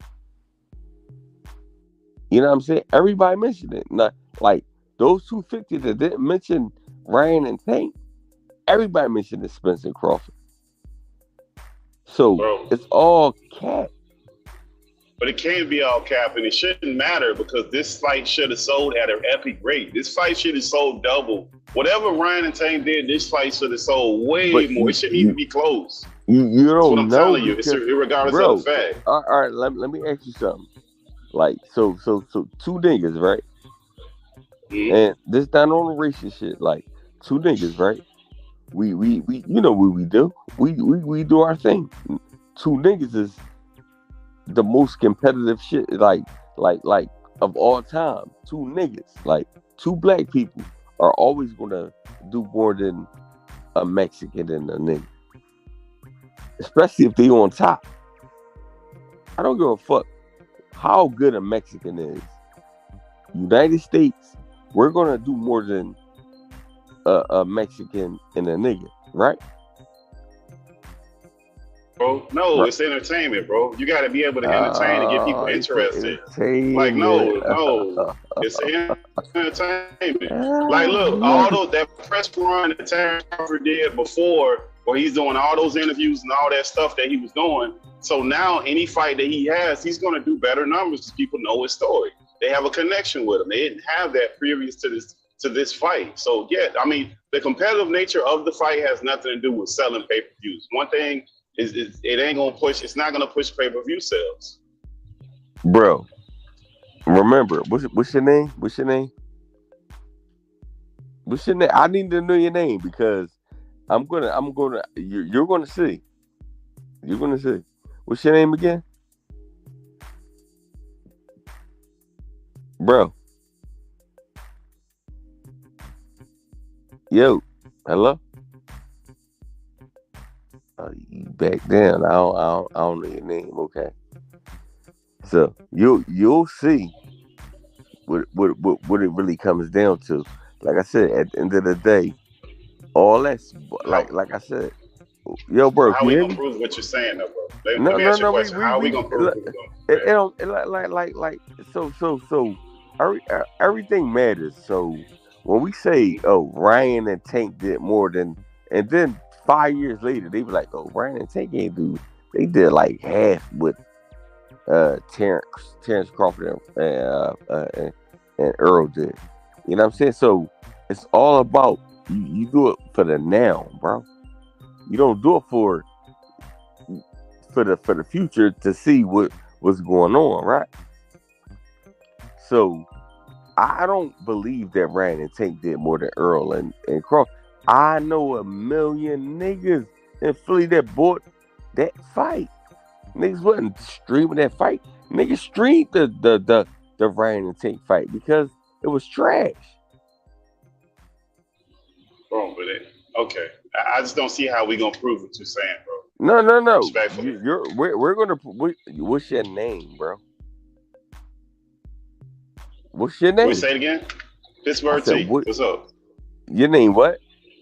Pittsburgh T. What's up? Martine. Pittsburgh T. Oh, Pittsburgh T.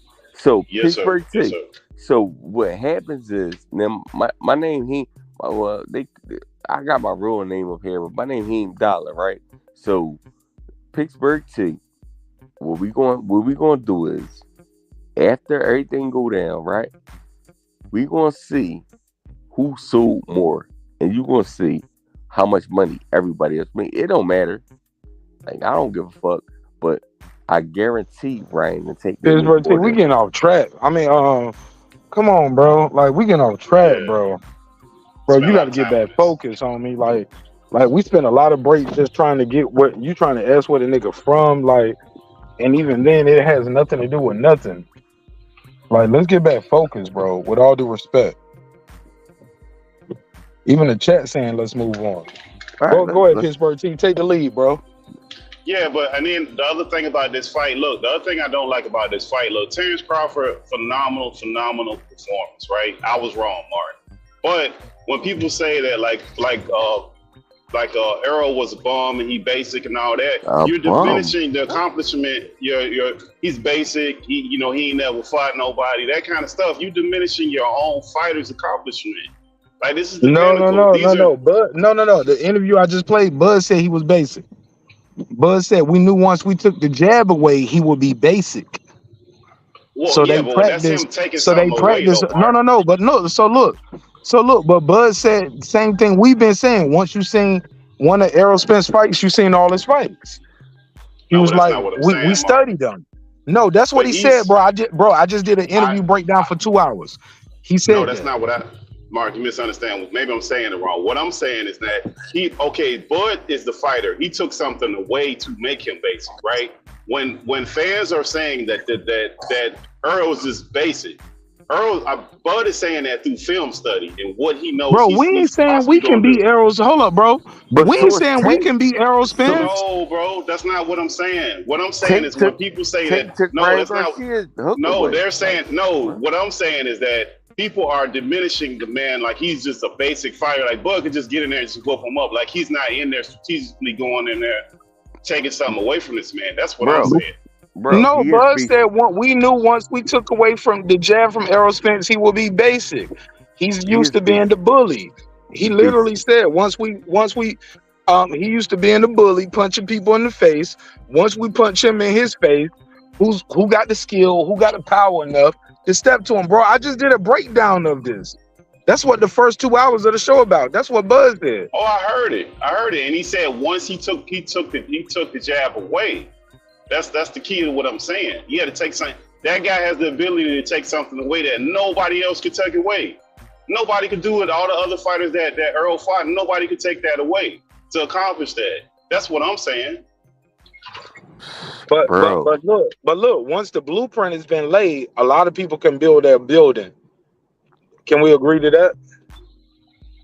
I don't know if that's going to apply in this situation because it's only one Bud. It's only one of those dudes, man. No. You missed the point. Let me ask you again. As far as boxing goes, once somebody show how to beat you, let me simplify it. In boxing, once somebody lay a blueprint of how to beat you, is that guy able to get beat again? We talking about boxing. Oh, yes, he's able to beat it again. Somebody can duplicate that, yes. Hold on, bro, because you acting like Errol Spence went in there and beat Bud Crawford. No, like, I'm okay, not. Errol No, Spence. I'm not. No, because the way you preferenced it, like, well, it's only one Bud Crawford. Yeah, you're right. It's only one Bud Crawford, but it's a lot of Errol Spences. It's a lot of flat-footed pressure fighters, southpaws. Right, but Errol all have of them. to fight another But Bud you to don't. do that, though. But some of them are Cuban. Some of them not American. You get what I'm saying? Like Spence is special in his own way, but when you say like you make it seem like can't nobody beat Spence but Bud. No, that's not what I'm saying. I'm saying ain't nobody up until this point, out of all the fighters, even if we want to say that they weren't of a certain caliber, they couldn't do what Bud did. He's right? a manufactured champion, bro. Like, come on, cool up, bro. There you go. He manufactured. See what I mean? There we go. There's All right. Hey, Mark. He's manufactured. Mark, How you manufactured? Mark. What did I say? Like 3 weeks before the fight. But when Boost beat that dude, like what I tell you, bro. Like no, and I'm not saying like I'm not psychic. What did I say to you though, bro? When Boost beat that bull, what I say to you?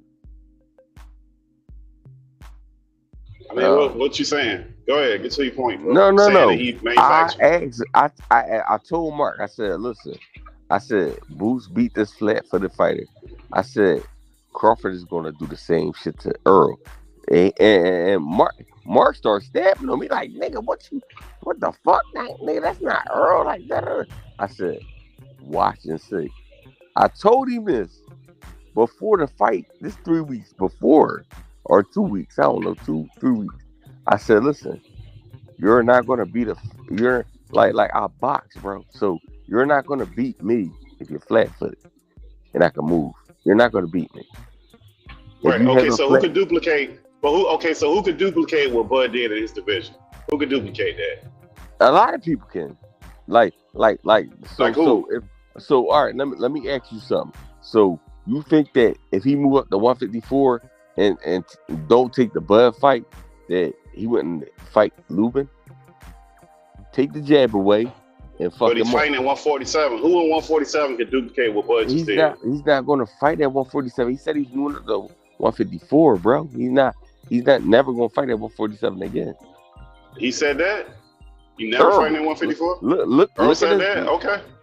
Yeah, look at it. Look at his profile. Earl not fighting at 147 again. But like I said, if you can move and you can slip, Earl is probably one of the weakest fighters that you probably ever seen. He's a C+ fighter, bro. See what I mean? There you go. Diminishing the gap. So who? Okay, so you are, bro. So all those belts that Bud got, he just be the basic fighter to get all those belts in. Yeah, like hey, Mark, can you tell this nigga what I told him? Like, can you tell him what I told him? Like, these dudes he's a C+ built fighter, bro. He's not like nothing that's gonna be. But there's not. Okay, so who's got comparable skills to Bud? Let's go a different way.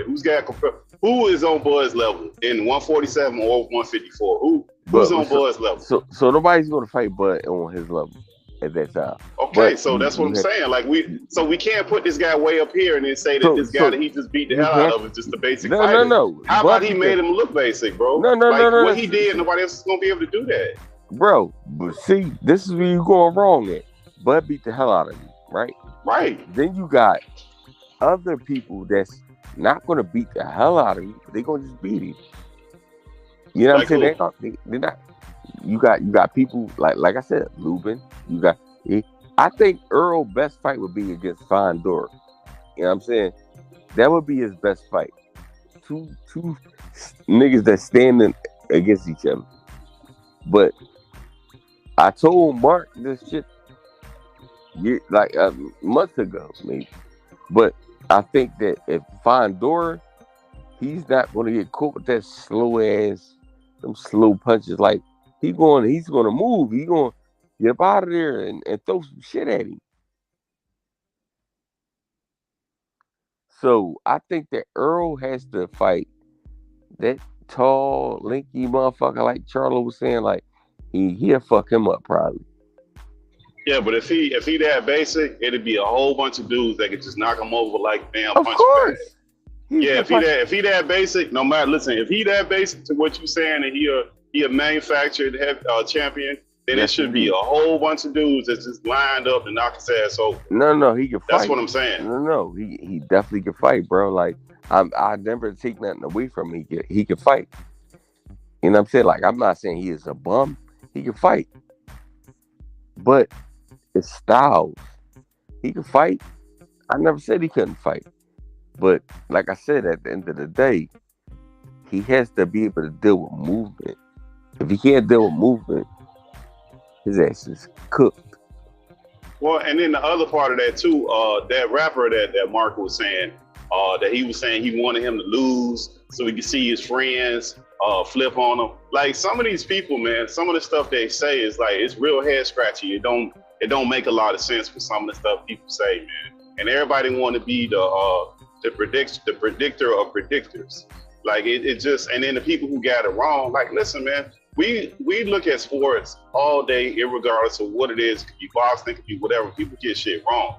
Like I think what boxing fans go get wrong is like, look, the dude run.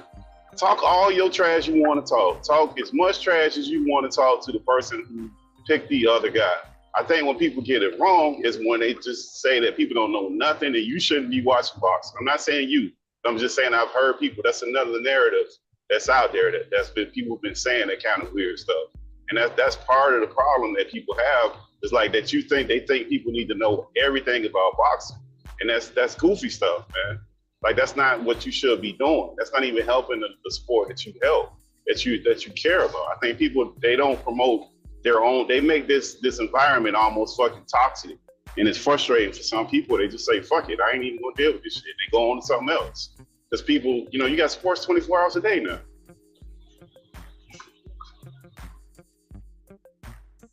I think that's the other part of that too. But these channels and people being faithful to people that just say goofy stuff and they know they're saying something weird and they just ride out with it. They don't even care. And they rather do it.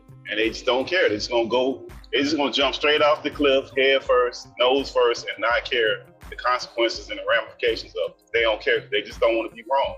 They can't admit that it was wrong and that'd be the end of it. And give that man his props.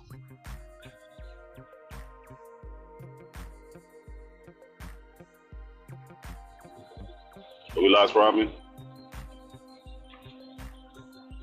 Yeah, so it's a lot of weird like narratives going on. It's quite a few, but his star is really shining. It should be shining brighter than it was going previous to this fight, going into after the fight. Any fight that he does after this, his name is definitely bigger. And I'm glad to see that he's doing more interviews. You can't do nothing but respect him at this point and hope the best for that brother and what he did.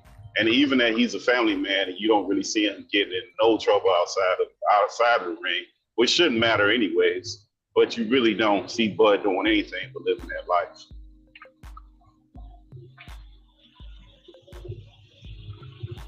Let's see what's going on in the chat. Yeah, and then the other part is too, like YouTube has got a unique space with this because there's not really a boxing channel to my knowledge that people are really getting the insight, because YouTube get a lot of scoop on a lot of things because you get the Rachel Donaires and different people feeding people different information. There's quite a few other cats that be dropping a lot of knowledge with this stuff. So we get a lot of information dropped on these YouTube airways that you do not get on ESPN, that you don't get on SportsCenter. So it's a use for it. I just think some of the stuff is toxic that people do. And people who were picking Spence, like myself, you should be able to take somebody saying that you're wrong and messing with you a little bit. I think you should be able to tune into that show with no problem.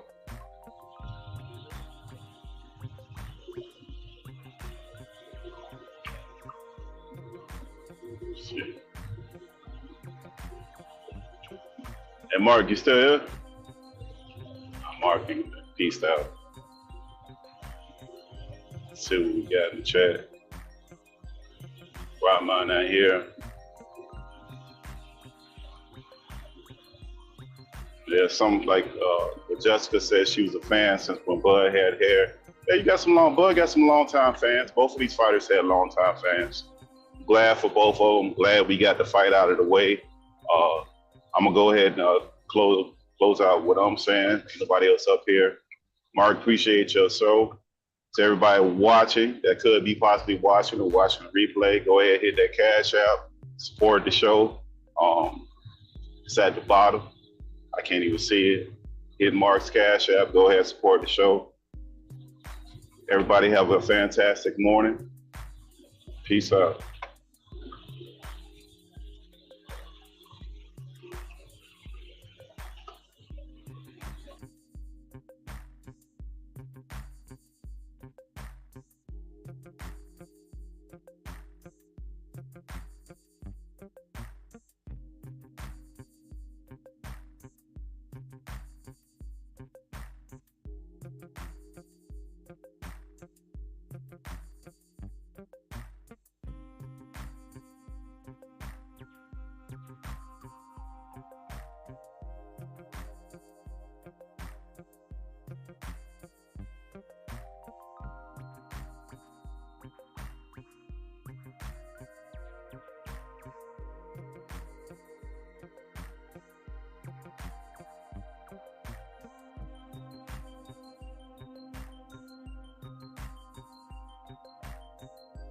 Check 1 2. What to do? It's your man Martin Nash. I'm back in the lab. Yeah, I'm here. Yeah, I think they got dropped off. I don't know what happened. They both got dropped off the panel. I was listening, but I was also on the phone. But I was handling some other business and I was talking to some other neighbors. But I got my boy Ty on the phone. What up, Ty? What up, man? That fight was a classic beatdown, man. That boy looked so simple, man. That shit. Ty, now hold up, Ty. You went from being with Bud, being with Spence. You jumped back and forth a whole bunch of times over the last 5 years. Bro. Over the last 5 years. I was never with Spence, bro. Huh? No, I was never with Spence. I was never with Spence. I was never on the Spence. Spence. Nigga, you switching sides, nigga. No, you still must be talking about Reggie. Nah, you trying to bring other YouTubers in it, man. Nah, leave Reggie alone. No, sir, that was never me. Nah. But yeah, man, the fight. I mean, I didn't think it would be that easy, but Spence, he's really predictable. He's gonna single jab, he's gonna double jab, he's either gonna throw that 2, that 4, that 6, just so he can get in short to mid range and throw any variation of a 3, 4, 5, or 6. And that was it. And he was pretty much in no man's land at mid range, and that's what Bud was just kicking his ass apart. Man, that shit was easy. That shit was too easy. What you think it's gonna look like at 154? Man, it's gonna look the same because he still got the same habits. I think he's gonna get stronger. I think Bud will be stronger and might beat him earlier. Well, I mean, Bud, like Bomac said on when he was on Mike on Sports Channel, he was like, Bud went to that UFC, that mini camp, and they looked at his whole body, they saw his strengths and his weaknesses, and they took the plan into the camp, and like physically he was ready. So all he had to do was pair that with his skills, and that was just one of my worries going into the fight. Could he clinch? Could he hold Spence in the clinch? Could he be elusive, and could he counterpunch? He answered all them questions in the first 2 rounds. I always knew he was going to be a better clincher than Spence, because Spence don't clinch. Spence don't faint. Yeah, he just kind of no. Spence don't faint. I knew that going into it. He don't faint. I knew he pumped that jab. He pumped that motherfucking jab, and he got that overhand left. How do you take away that overhand left? And he got that left to the body. He can jab to the body pretty decent, but man, come on, bro. This dude was always gonna beat this guy, man. But I'm telling you, bro, when I stood on that square and I was like, I need a fucking channel. I need to do a damn channel, bro. You know what I'm saying? Like, and I was jumping on panels and I was talking about Bud Crawford. I remember I used to talk about Bud Crawford so much. And since we doing shout outs, shout out to Age Money. Cause I remember Age Money was an Errol Spence guy, and he was like, I remember one show, he was like, man, I owe Martin Nash an apology. I think he was on Punch Drunk Boxing. It was Punch Drunk Boxing, right? I think. And he might have said, yeah, since we doing shout outs tonight, right? Shout him out. Shout out to Punch Drunk Boxing. Shout out World Combat Sports. He was always with Bud. But I don't know about Punch, but I do remember being on that episode when he was, or it might have been, it was somebody's show. I want to say it was Punch, because that was the last time I was on a panel with H Money. But that was the last time. But he was like, I owe Martin Nash an apology. Bud Crawford is the truth. That motherfucker a beast. He a dog, and I got him beating Errol Spence, and he switched. Pause. You know what I'm saying? No disrespect to homie. Like, he not my enemy. You know what I'm saying? I ain't got no enemies. But that motherfucker was like, yo, that nigga Mark Nash was right. He said it in real time. He said, I owe you an apology. You was right about Bud Crawford the whole time. That motherfucker's a beast. He a true, and he gonna beat Errol Spence Jr. And from then on, Errol's H Money was like, I got Bud Crawford. He was Team Bud. Cause I was just breaking that shit down, like, bro. And I was just breaking it down, like, logically. It was like, how are y'all like? They couldn't tell me why they was picking them. Everything that came from somebody else. And like, it was to the point I can hear the talking point, and I would know which channel they was watching. Hence the phrase YouTube Daddies. That's my bar. It's a lot of Texas bias. It was a lot of Texas bias and guys kicking Errol Spence, man. It's a lot of big channels in Texas too. So much, let's keep it clear. It's a lot of Texas bias. It's a lot of YouTube channels out of Texas. It's a big ass state. And I ain't talking about the black channels that are popular to y'all. I'm talking about the small channels that y'all don't even know about. You get what I'm saying? They popping up everywhere, man. The Spanish channels. Look, the Spanish channels, the black channels, they Spanish people, but they don't even speak Spanish, but they black, you know what I'm saying, type channels. They always riding with Spence. Spence had the numbers. He had the numbers. He had the whole state of Texas behind. It was a lot of channels that just came up just hating Bud. Like, everywhere you look, Bud this, Bud that. Like, damn, y'all talking about Bud more than Spence. Cause they knew Bud that draw. Because the hate stronger than the love, homeboy. It's easy to hate on somebody. It's easy to hate on somebody. It's hard to show love, because once you start showing love, people call you a sack rider and shit like that. You dick riding, or you're a fanboy because you showing love. What you think the fight gonna look like at 54? It's gonna look worse. What you think it's gonna look like at 54? Going to 9. It won't go to 9. It won't go to 9. Not what I saw. Let Bud go in there and eat some of them Bomac grits. Yeah, y'all call Bomac fat, but I remember seeing training camps of Terence Crawford. This nigga was in there eating red beans and rice, neck bones and turkey necks. I mean, I'm exaggerating. I'm trying to be funny, but he eating regular and working his ass off though. He working his ass off, but they in there eating red beans and rice and type shit. I'm like, most fighters can't eat that. Most fighters can't eat no steak and turkey wings and shit like that.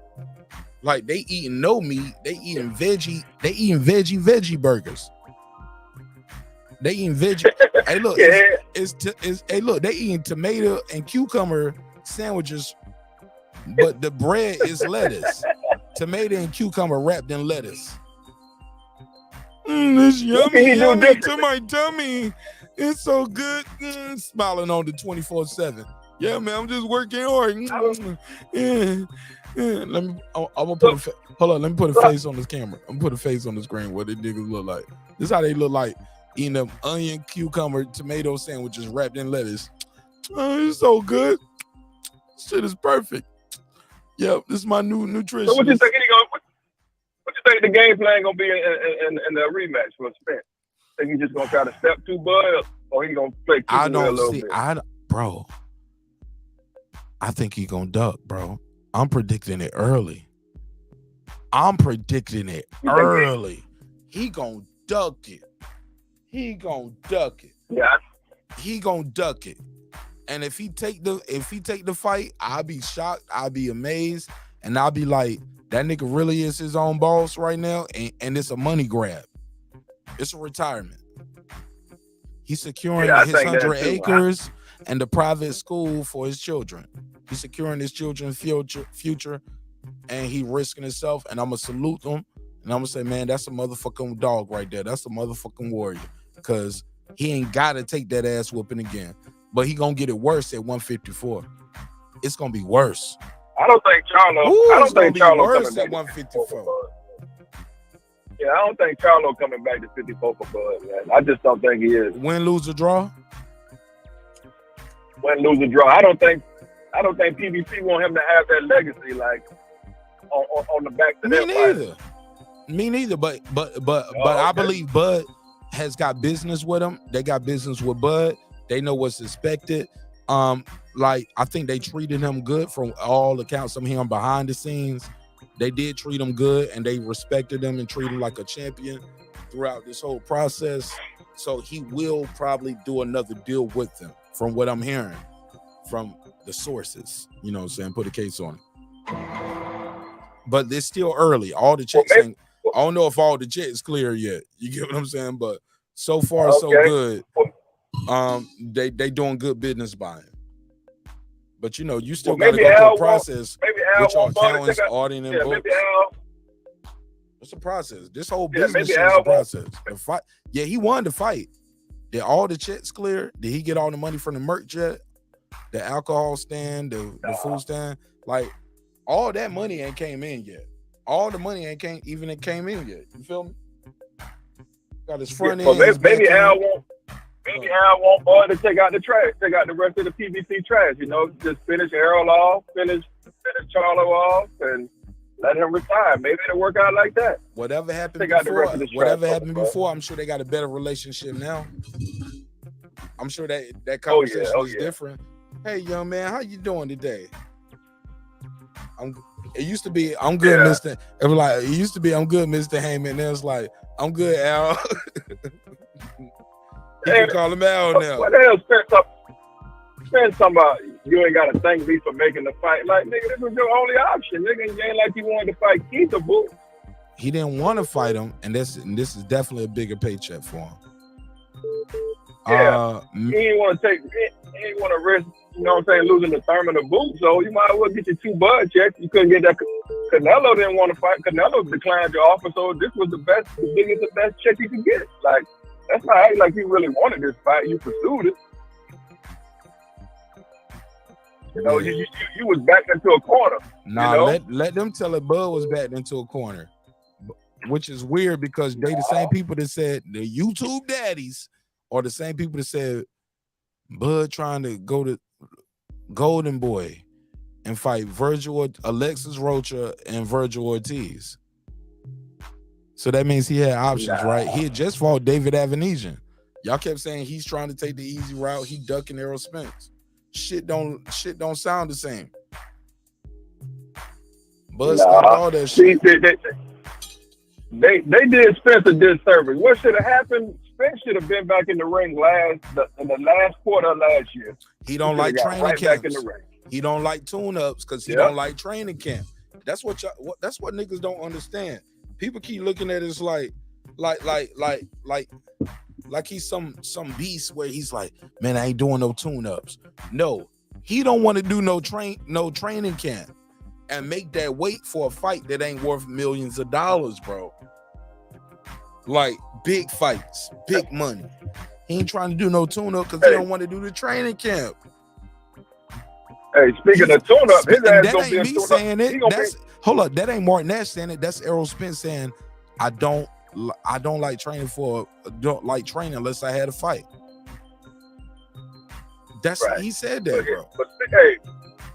But speaking of tune-up, he's gonna be a tune-up for Bud at 154.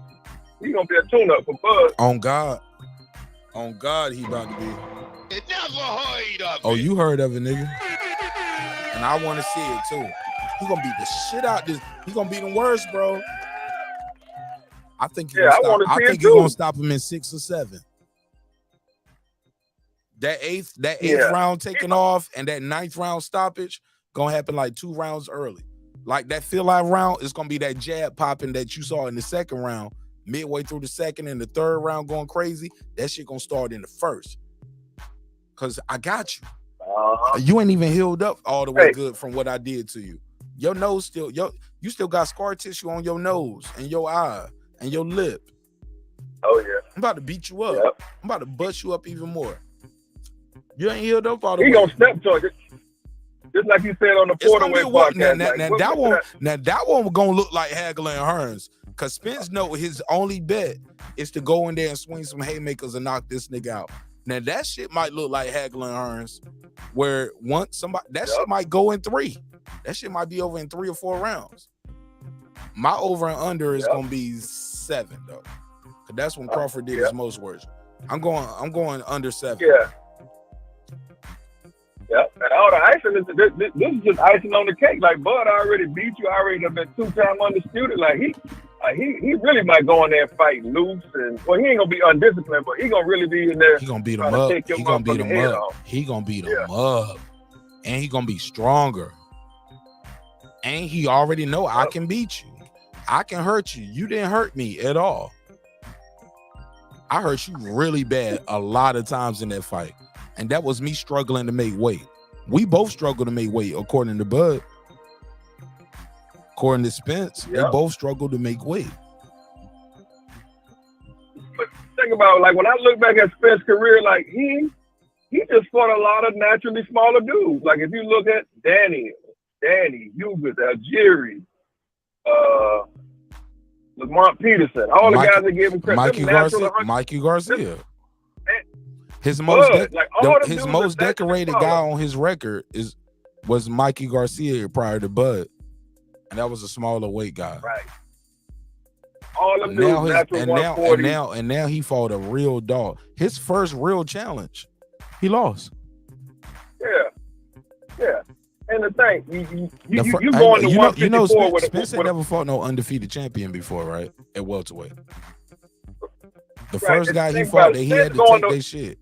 He got all his shit taken. Shawn Porter had a loss. Yep. Kell Brook had a loss. Come on, had about 4. Ugas had 4 lost Ugas. He had 4 losses and some draws. And the thing, like, you going to 154 with Bud, like y'all going to 154 together, and you damn, like, bro, you ain't moved up yet. Like, do you think Spence could have beat the competition that Charlo had at 154? Jensen Rosario, yes. I think Spence could have beat the competition that. I think Spence could have beat Jensen Rosario, and I think if Spence moved up and acclimated to it, I think Spence could beat Lubin. You think he would have beat Castano and Tony Harrison? I gotta put a case on those. Maybe not, but I think he could have beat Lubin, and I think he could have beat what's that other kid from Texas? Charles. People used to say he looked like Floyd. Oh, yeah, I forget his name. Didn't Maul fought Charlo? Mel didn't fight Lubin, didn't it? Maul fought Lubin, didn't it? I thought Mel fought Lubin. No, I think Maul fought Lubin. Maul fought. Matter of fact, Maul probably did. I think Maul did fight Lubin. That was Maul with Lubin.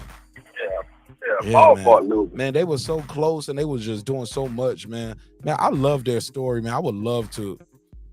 I love the Charlos, man, and I love their story, man. I would love to be a documentarian for them, man. Like, I just think they're so amazing, bro. Like their story and their journey, even their trials. And look, I know a lot of fans gave up on Maul, but I really still believe Maul can come back, bro, and have a big fight and do some great things, man. But he got to believe it. You get what I'm saying? I don't think he got the fire. I don't think he got the fire in his belly. Then Caleb Plant done slapped the dog shit out you. Like, who knows? Maybe that's all. Sometimes that's what you need, though.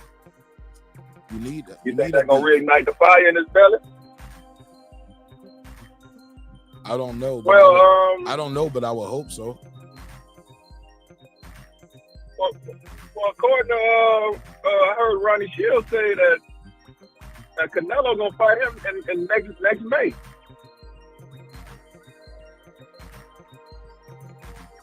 I heard Ronnie Shields say he told Ronnie Shields told him, he was like, "Look, if after I beat your brother, I'll fight you next May." That's what he said.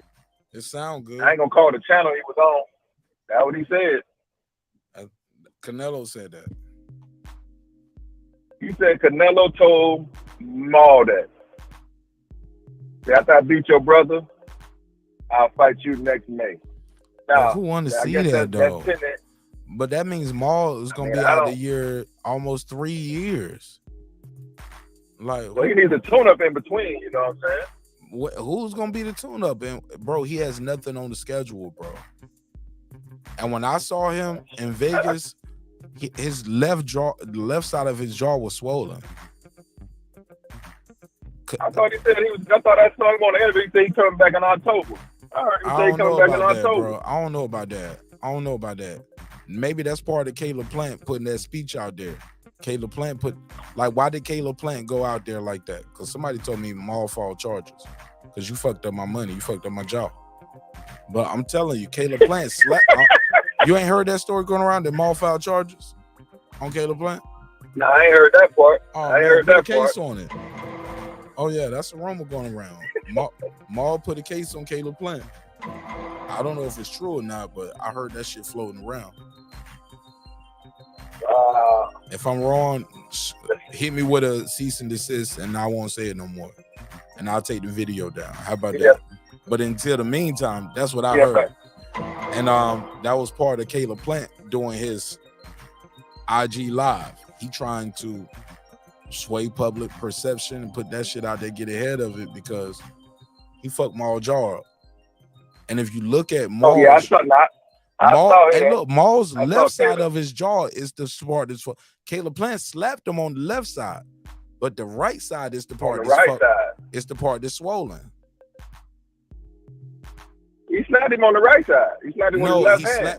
He slapped him with the left. I'm sorry, I said it wrong. He slapped him with the left hand on the right side of his jaw, but the left side of his jaw is the shit that's swollen. And I got that on camera because I was backstage at the fight when him and Mauricio Suleiman was hugging. Did y'all see that shit? No, I didn't get a lot of people ain't seen this shit because a lot of people ain't backstage. A lot of people don't know what's going on. Let me see if I can let's see if I can show this shit. Let me see if I can share my screen. Did I download the video? Fans pick. But I can't see it. I'm driving. I'm listening to you you won't see it anyway. You won't see it anyway. All right. Let me go ahead. I need to put this on members only anyway, so everybody else can see what I saw. Because it was a long conversation. Like everybody was around, and it was Suleiman and Charlo, and he was talking to Charlo, and he hugged him. Then Charlo said some words to him. Then they hugged again. Then they talked some more. Then they hugged again. And then they went there, they went around the way. And I was like, Lions only. Lions only. Nobody else was saying Lions only. Thank you for letting me hold on to this belt. Nobody else said nothing. Nobody said nothing. When I see Jamel, though, I ain't gonna lie, Jamel was walking through dressed in all red like the stop sign. That nigga was red like the devil, boy. He was red like a Cheeto. Your boy, bro, he was red head to toe. Yeah, he looking bad on the Epilogue, diamonds. Hold on. Shout out to Jamel Charlo. Diamonds everywhere. Diamonds everywhere. That nigga was shining. He looked like the undisputed champion. Wrong button. I can't even catch. Hey, look.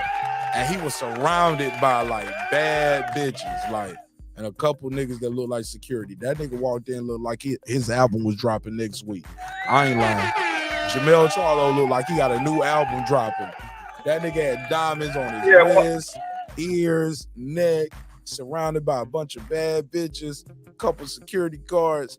And as he walking through, I said, Lions only. Lions only. He said, you got damn right. That nigga looked at my camera. He said, you damn right, baby. I was like, yeah. Hey, I said, let's go. Hey, let me ask you something right quick. Watch this. Let me ask you something right quick. Yes, sir. Can you hear me? Yes, sir. Like, when one of my homeboys was there. He was like, all the stars here with their side chicks. Is that what it looked like? I will not confirm or deny. I know I was there with my loving wife, and I saw Nonito Donaire there with his loving wife. And I saw Mike Tyson with his wife. That's it. Everybody else, I don't know who your wife and who was your girlfriend. I don't know. That's what he said. He was like, I know me, Mike Tyson, Nonito Donaire was there with our wives. That's it. Oh, okay. All right, then. I know what it is. Then. That's it. That's all I can confirm, sir. That ain't no snitching. I'm just saying I don't know what everybody's wife looked like when she dolled up. You know what I'm saying? Because they was getting dolled up. This was star-studded, baby. That was your wife's first fight first fight she went to? Hell no, my wife been in a lot of fights, man. You know, I be dragging her to shit. Yeah, that was a good one to go to. You always gonna go. All right, man. I appreciate you though, Yeah, bro. Go ahead. What else you got? Yeah, man. I gotta get your your. Hold on, no. I gotta get your take on this before I let you go. Brent Reaper sent this shit right here. We got the top 20 excuses from Spence fans. I'm gonna do a whole episode on this, but I'm gonna make it a clip of that part that we did earlier. What's your take on that, man? Like, they got 20, I saw that. It's over 20 excuses right now. It goes from loaded gloves to Derrick James didn't prepare, the Vegas Heat, Spence was cloned, Blu-ray didn't train him. What are we doing here? Hey, man. Hey, man, it's probably going brain to be damage. By the time Niggas say he was brain damaged. His rib was broken. He ain't sparred in 6 weeks. They got over 20 excuses, bro. A Spence fan gave me some of them excuses. I was like, you know what? You need to inbox Spence and ask for a motherfucking refund. That's your guy. That ain't my guy. My guy was prepared. He beat your guy ass. Your beef is with Spence then. Yeah, not with me. Yeah, right. Even though most of these excuses are either ridiculous or they self-inflicted. Exactly. So your beef should be with Spence, not with me. It should be no excuse making. Now that shit with the doctor, that shit had YouTube going crazy for a week. I was like, oh shit. Shit sounded believable, but the timing of it was just off. You know what I'm saying? Hey, look, he should have did that shit before the fight. I'm telling you, man, you put a white man in front of the camera, bro, or a guy who sounds white when he talking, they believe him, huh? He's a doctor. Like, hey, man, he white. He sounds like a doctor. You don't know this nigga. He speaks well. And he articulated the fuck out of that shit. He had me. And he might be right. He might be right. And he probably is a doctor. And he probably is 100% right. But it's too late. You can't say it after the fight. It's no excuse. That's all I'm trying to say. And that ain't no disrespect to the homie or who put him on air or the doctor. You know what I'm saying? I apologize if that sounds disrespectful. All I'm trying to say is it's too little too late, fam. That's all I mean. Go ahead, though.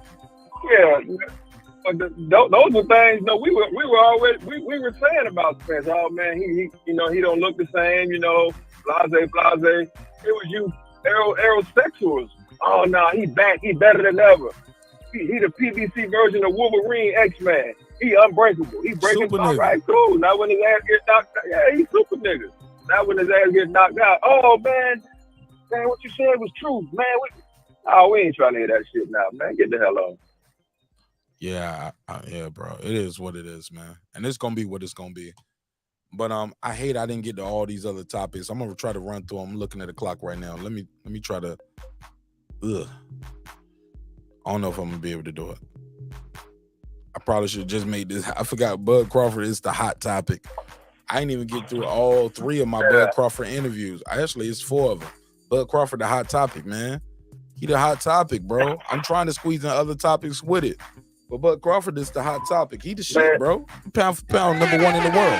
Nigga on CBS in the morning. I didn't even get to my CBS in the morning video. Look, I was supposed to do the Shawn Porter video a couple days ago, but that Alabama boat ride shit happened. So I was like, I'll talk about the Shawn Porter interview on Wednesday. I got to talk about that Alabama boat ride now. And then the Tory Lane shit happened. I was like, I'll get to the Shawn Porter interview. I know Bud Crawford is a hot topic. I'm going to always be able to talk about Bud Crawford. He that nigga. This Bud Crawford era. You want to get some views, YouTuber? Talk about Terence Bud Crawford. Hey, you see goddamn Tory Lane got more time than Henry Ruggs. Man, I was like, damn, that's crazy. I don't know Henry Ruggs. What he do? You know the wide receiver for the Raiders that ran into them folks and killed that girl in the car?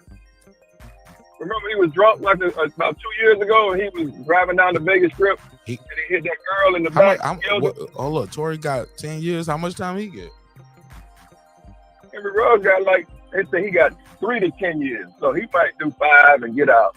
Wow. How many charges did he have? And was he in California? He was in Vegas. Oh, that's different. California and Vegas is different, man. Tory Lanez is in Reagan country, man. He the home of the Panthers. He shot somebody, had a loaded, unregistered weapon, and he had that gross negligence. And he got found guilty on all 3 charges. He lucky. Henry Ruggs had a vehicular homicide. Yeah, but it's not in California. State is state. Yeah, true. That's a state charge. Nevada, I don't know what their shit is, and it's not a gun. He got a DUI, right? Yeah, vehicular homicide. Was he drunk? Sloppy, yeah, shit like that. You know what I'm saying? This nigga was shooting a gun at a woman in California. You know what I'm saying? Like, yeah, see the thing about that. I remember one video that the state. You feel I me? remember one video. She was like, you know, she stepped on some glass and she said she got shot in both feet. I'm like, well, damn, bitch, make up your mind. Like, and yeah, it is what it is. That nigga should have took the stand in his own defense, though. I promise you, bro. I think if he would have took the stance in his own defense, that nigga might be free right now, because the jury would have had more to deliberate on. Like, hold up, they already heard 3 different stories. Give them the 4th story. You got to speak on your own behalf, and you need you need a lawyer smart enough that be like, hey, look, they trying to bring up his prior bad deeds. My client might have made a mistake there, but he was never found guilty there or whatever. Like, because he was not convicted of those other shit. He did have other charges, so they can question him about it. But according to Shawn Moore, because he said that's what he went through. But yeah, I wonder why these niggas be having all these unregistered pistols in California. Like, nigga, this you know what I'm saying? Get blow my mind, bro. Residency there. Blow my mind, bro. Like, that's one that's watch. like having Hey, a look, gun in the district. Hey, bro, that's one watch, one chain, a set of earrings, a couple bags. Like, you can get security for the whole year for a couple of them Ferraris and Rolls Royces you buying. You get what I'm saying? Like, niggas rather look good and be riding dirty. I don't know, bro. It's easy to ride dirty, I guess. Yeah. Still blow my mind why niggas out here riding dirty, multi-millionaires. You know what I'm saying? Hey, boy, this gonna be some hard time from a nigga from Canada gonna have to do state time in California. Boy, that nigga either gonna be a Muslim or he gonna be get down with the gang. You already know what it is. I seen that nigga. You laughing, but I'm serious, bro. I seen that nigga throwing up sex in his videos, but I seen him in one of these court pictures with a kufi. I'm just saying. Bro, that nigga like. And the nigga only like 4'11" or something. He ain't that tall, is he? Man, he could stand on that money and stand on that religion, and he'll be all right. Stand on that money with the gang, stand on your religion, and he'll be all right. He'll make it. He'll make it through. Yeah, he only he got to do 8.8. Oh, like they say on The Wire, man. You only do 2 days. That's the day you go in and the day you come out. Yeah, it sound good. Till you come home. Sound good till you come home and your kids grown. You know what I'm saying? And, you know what I'm saying? Niggas be young niggas and everybody call you Unc and OG because you look old. Niggas calling you, what's up, Unc? You like, nigga, I ain't your Unc. I'm 35. Like, yeah, nigga. You Unc, nigga. Hey, damn. What's up, OG? Hey, look, and that nigga had some surgery before he went in there. They put that nigga a new hairline. He got new teeth. Man, he can't go to the doctor and keep that shit up. Can't keep the upkeep on that shit for the 10 years. Nigga, them veneers gonna fall out. Them hair plugs gonna fall out. Tory Lanez gonna be looking like Sorry Strains, nigga. Like, that nigga going through some shit, nigga. Like, oh man, I saw something on Twitter. Somebody had a picture of Megan up. There's like this is what 10 years. This is what you look like in 10 years when you don't have your veneers and your hair upkeep. Oh, somebody and it was did a that? picture of Megan. Yeah. So I guess they were saying he gonna go in there and be a boy. I just caught it now. Oh, I didn't even know nobody did that shit.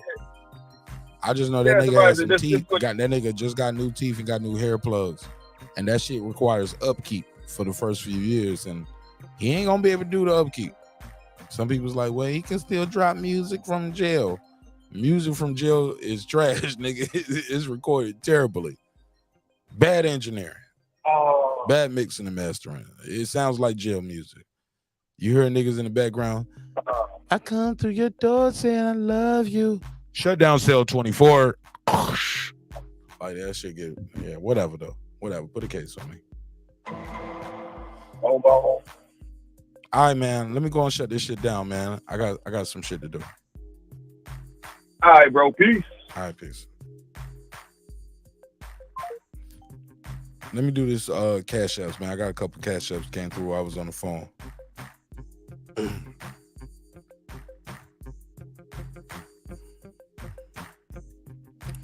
All right. Shout out to PT Movement. KS. Ida. Cannon. And Joel. Appreciate y'all for supporting the show in a major way, yo. Really appreciate you, man. Fuck your office hours. I need to talk to you right now, motherfucker. Yeah, them niggas, they was like, open the phone line back up. I gotta go, though, y'all. I gotta go. I appreciate y'all for supporting the show. I gotta go, though. I gotta go. Man, the phone line was on the screen for a long time. Then halfway through, I saw we was getting a lot of people watching, not enough light. So I was like, phone lines are closed. But 9 times out of 10, when y'all see this graphic on the screen, if the phone number is on the screen, that means the phone lines are open. But I gotta go, man. I gotta go. Because I love y'all. Hope you love yourself. If not, guess what? God loves you. So does Martin Nash in the neighborhood.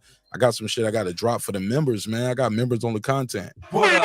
And I need to drop it tonight. Got some new members on the content I need to drop tonight. And I want to timestamp and chop that part of this video where Brim was talking about top 20 excuses. So I got to do that.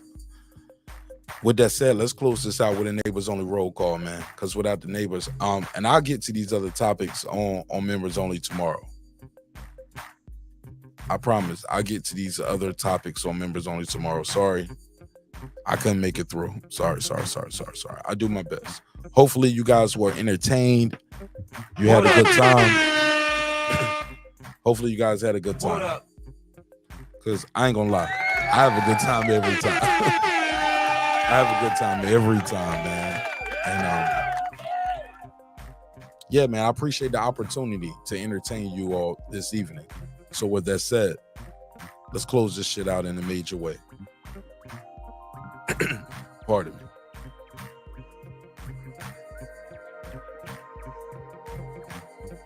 All right, here we go. A vertebrae or what portion? Spinal. What up, gangsta? Man, shout out to my guy DJ. What up? Man, DJ, man, your boy lost, bro, but you still the homie, though. 7 months strong. What up, gangsta? Megazar. What up? H Retro, let's go. What up? Cam. What up? Lay low. What up? Titus the Titan. What up? Mr. Paz, my lad. What up? Adam Kelly, all the way in Australia. Shout out to Melbourne and Sydney. What up, gangsta? Ill Status Boxing. What up? Patricia Shelton. What up? That guy Clips 330 early. What up? The Boxing Scholar. What up? God Body. What up? Scans Rants. What up? Seen and Unseen Boxing. What up? Deuce Times. What up? What up? Stephen Bateman, also in Australia. What up, gangsta? Mama, we made it, man. We made it down under. They rocking with us in Australia in a major way. And we're going to keep supporting them in a major way. Shout out to Melbourne, Sydney, and everything in between. What up, gangsta? I know boxing. What up? Toya. Shout out to my sister, Tell Toya. What up? Tank the Sweet Science Examiner. He's an architect. What up, Ricardo Johnson. What up? Rockman. What up? Juan Davila, the Rilla, a.k.a. Poxy Magic. What up? AJ. What up? Johnny Goodman. What up? Electro Jet, stay getting his bread. What up? T.Y., he stay fly. What up? Miguel Ramos. What up? Philip H., the all-time great. What up? Abigail Hollis, all the way in Wisconsin. Holla. What up, gangsta? On the mic with Terrence Bailey Sr. What up? I am Cam Edwards. Matter of fact, I am _ Cam Edwards. Shout out to It's Boxing to You, and they spell it's with a Z. It's ITZ Boxing to You. What up, gangsta? The Exo Factory. What up? Dub Right Side. What up? Mr. Golden, stay holding. Mr. Golden, aka the Back End King, BEK. What up? Raheem the Dream Soto. What up? Like that. What up? Girl behind the mic, aka Memory, aka my sister Memo. What up, gangsta? John Nori came to tell his story. What up? Major Key Boxing. What up? Lady Shan done them season, my UK girl all the way in London town. What up? Cooking with the champ, aka Champion Heart. What up?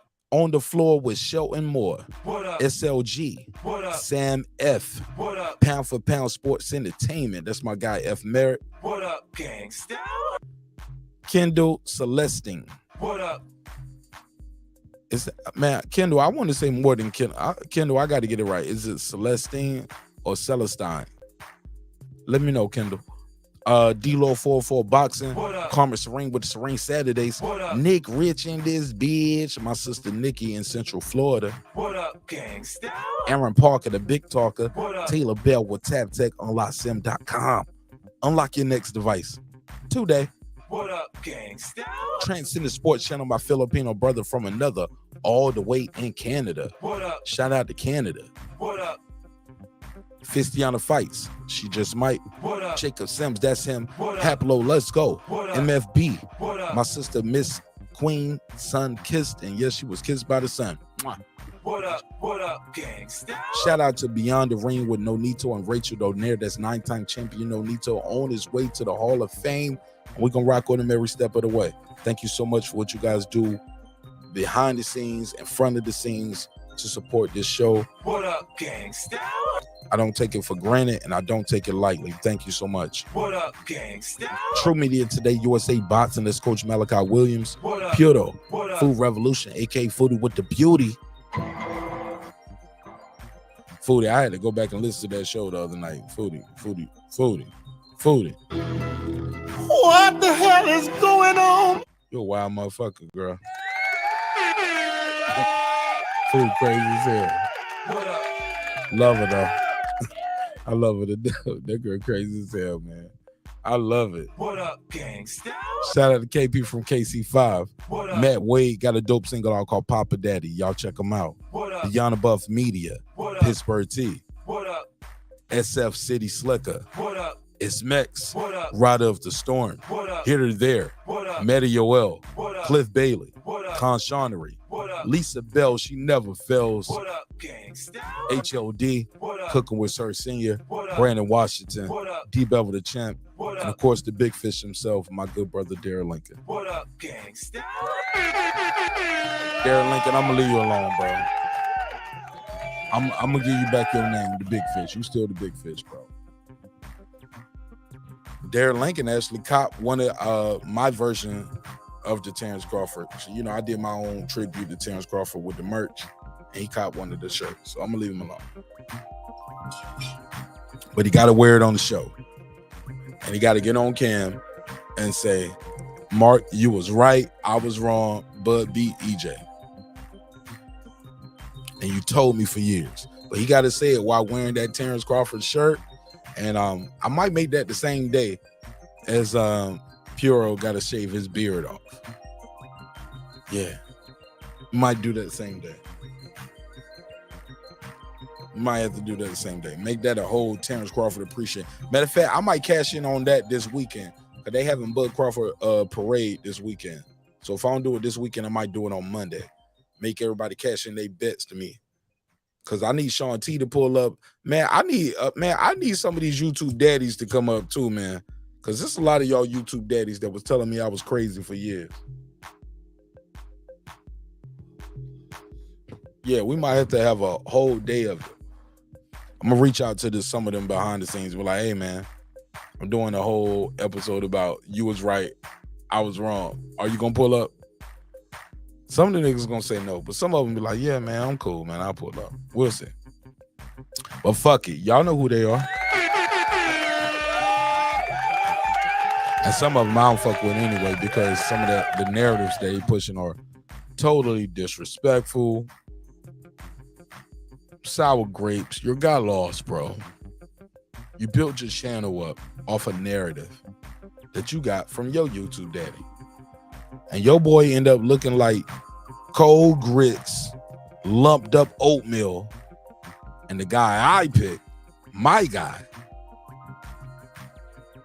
went out to Top Golf, had some chicken nuggets and some fries, and went on a media tour. Don't even look like he even been in a fight. This was the 50-50. This is how they look. All right. Love y'all, man. Hope y'all enjoyed this conversation, man. This shit was fun, man. This shit was fun.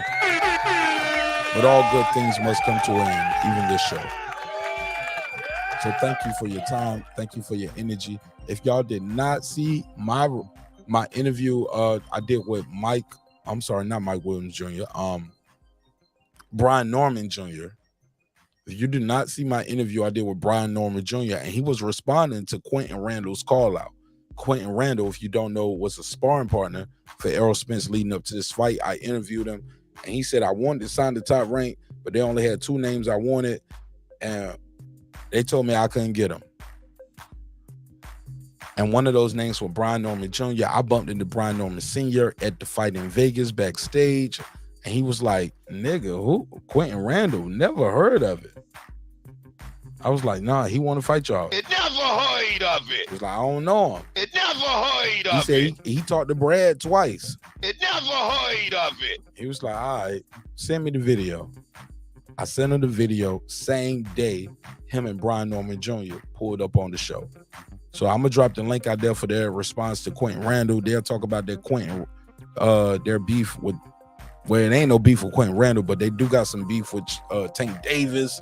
They talk about the rumors that he knocked out Terence Crawford, because you know it was a lot of rumors that he knocked out Terence Crawford. That's bullshit. He talks about sparring with Terence Crawford and doing those 12 minutes. He said, I only fought Terence Crawford for 12 minutes in my life, bro. And I didn't knock him out. I didn't wobble him. I didn't make him do the stance leg. I rushed him that first 30 seconds. And that nigga changed his whole fight style. But they did 4-minute rounds. I even talked to him about Rachel and Nonito telling me, like, bro, why are they doing 4-minute rounds? We ain't doing those. And they discussed that. I didn't know this. Bootsy, I'm saying Bootsy. Boots, Ennis, and Bozy, they do 4-minute rounds up there. So we talked about that as well. Best, man, we had a lot of fun. And that interview, I will drop that tomorrow. I will drop some more clips from it tomorrow. But I've been dropping it on members only in pieces. But it was good, man. This was a good one, man. It's probably my best interview I ever did. And I hope y'all love it. With that said, man, thank you for your time. Thank you for your energy. Thank you for supporting the show in a major way. It's your man, Martin Nash, another great episode of Breaking Beats, where we break down business, entertainment, art, technology, sports, and anything else you and I feel like talking about. It's a hip-hop political sports show with a comedy twist. We like to let the jokes fly because life is serious enough. Respect is free. Disrespect gonna cost you everything: your family, your freedom, your finances, your life, and most importantly, your spot on my show. All right, nigga, get the fuck away from here with your hating ass nigga. Big cat. I ain't with it. Chair cushion cat. All right, so peace.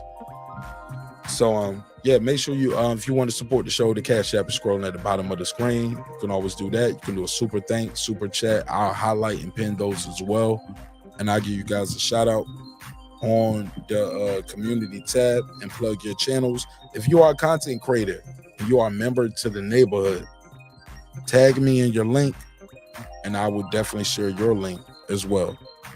And I will hope that in the future you'll share mine as well. That's my commitment to you as a member, even if we disagree. Now, I ain't gonna share no link of you dissing me on your channel. Be like, hold up, man, fuck that nigga Martin Nash. Like, nah, you gotta share my shit because I'm a member. You promise, nigga, please. can't pay me enough for you to disrespect me on my channel, my chat, the broadcast. Like, that shit is over, man. Look, I've been nice for way too long. Everything got to come to an end, right? Bye. Good riddance and good luck. You ain't fucking with me, I ain't fucking with you. You like the content, you like the community, we cool. Some people come for the content, they stay for the community. But never forget, man, you can't pay me enough for you to disrespect me, dog. Especially $2 a month. Just leave. Find you another channel, find you another community. But one thing's for certain, two things for sure, homeboy. Never forget this. I built this shit. Me. Brick by brick. And I'll be damned if I let you tear it down just because you don't like the way another nigga talk. And that nigga talking gonna be me, bro. Like it or not. The name is on the door. It's Mark Nash TV. Fuck with me. Or get fucked over.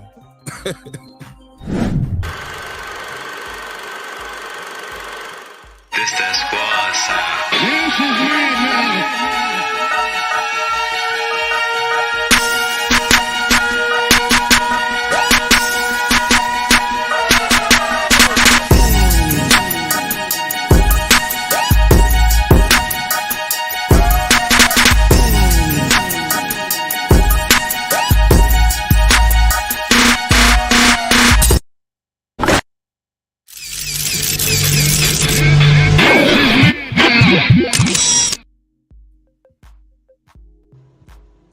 Subscribe. I don't care how many subscribers he has. Support him.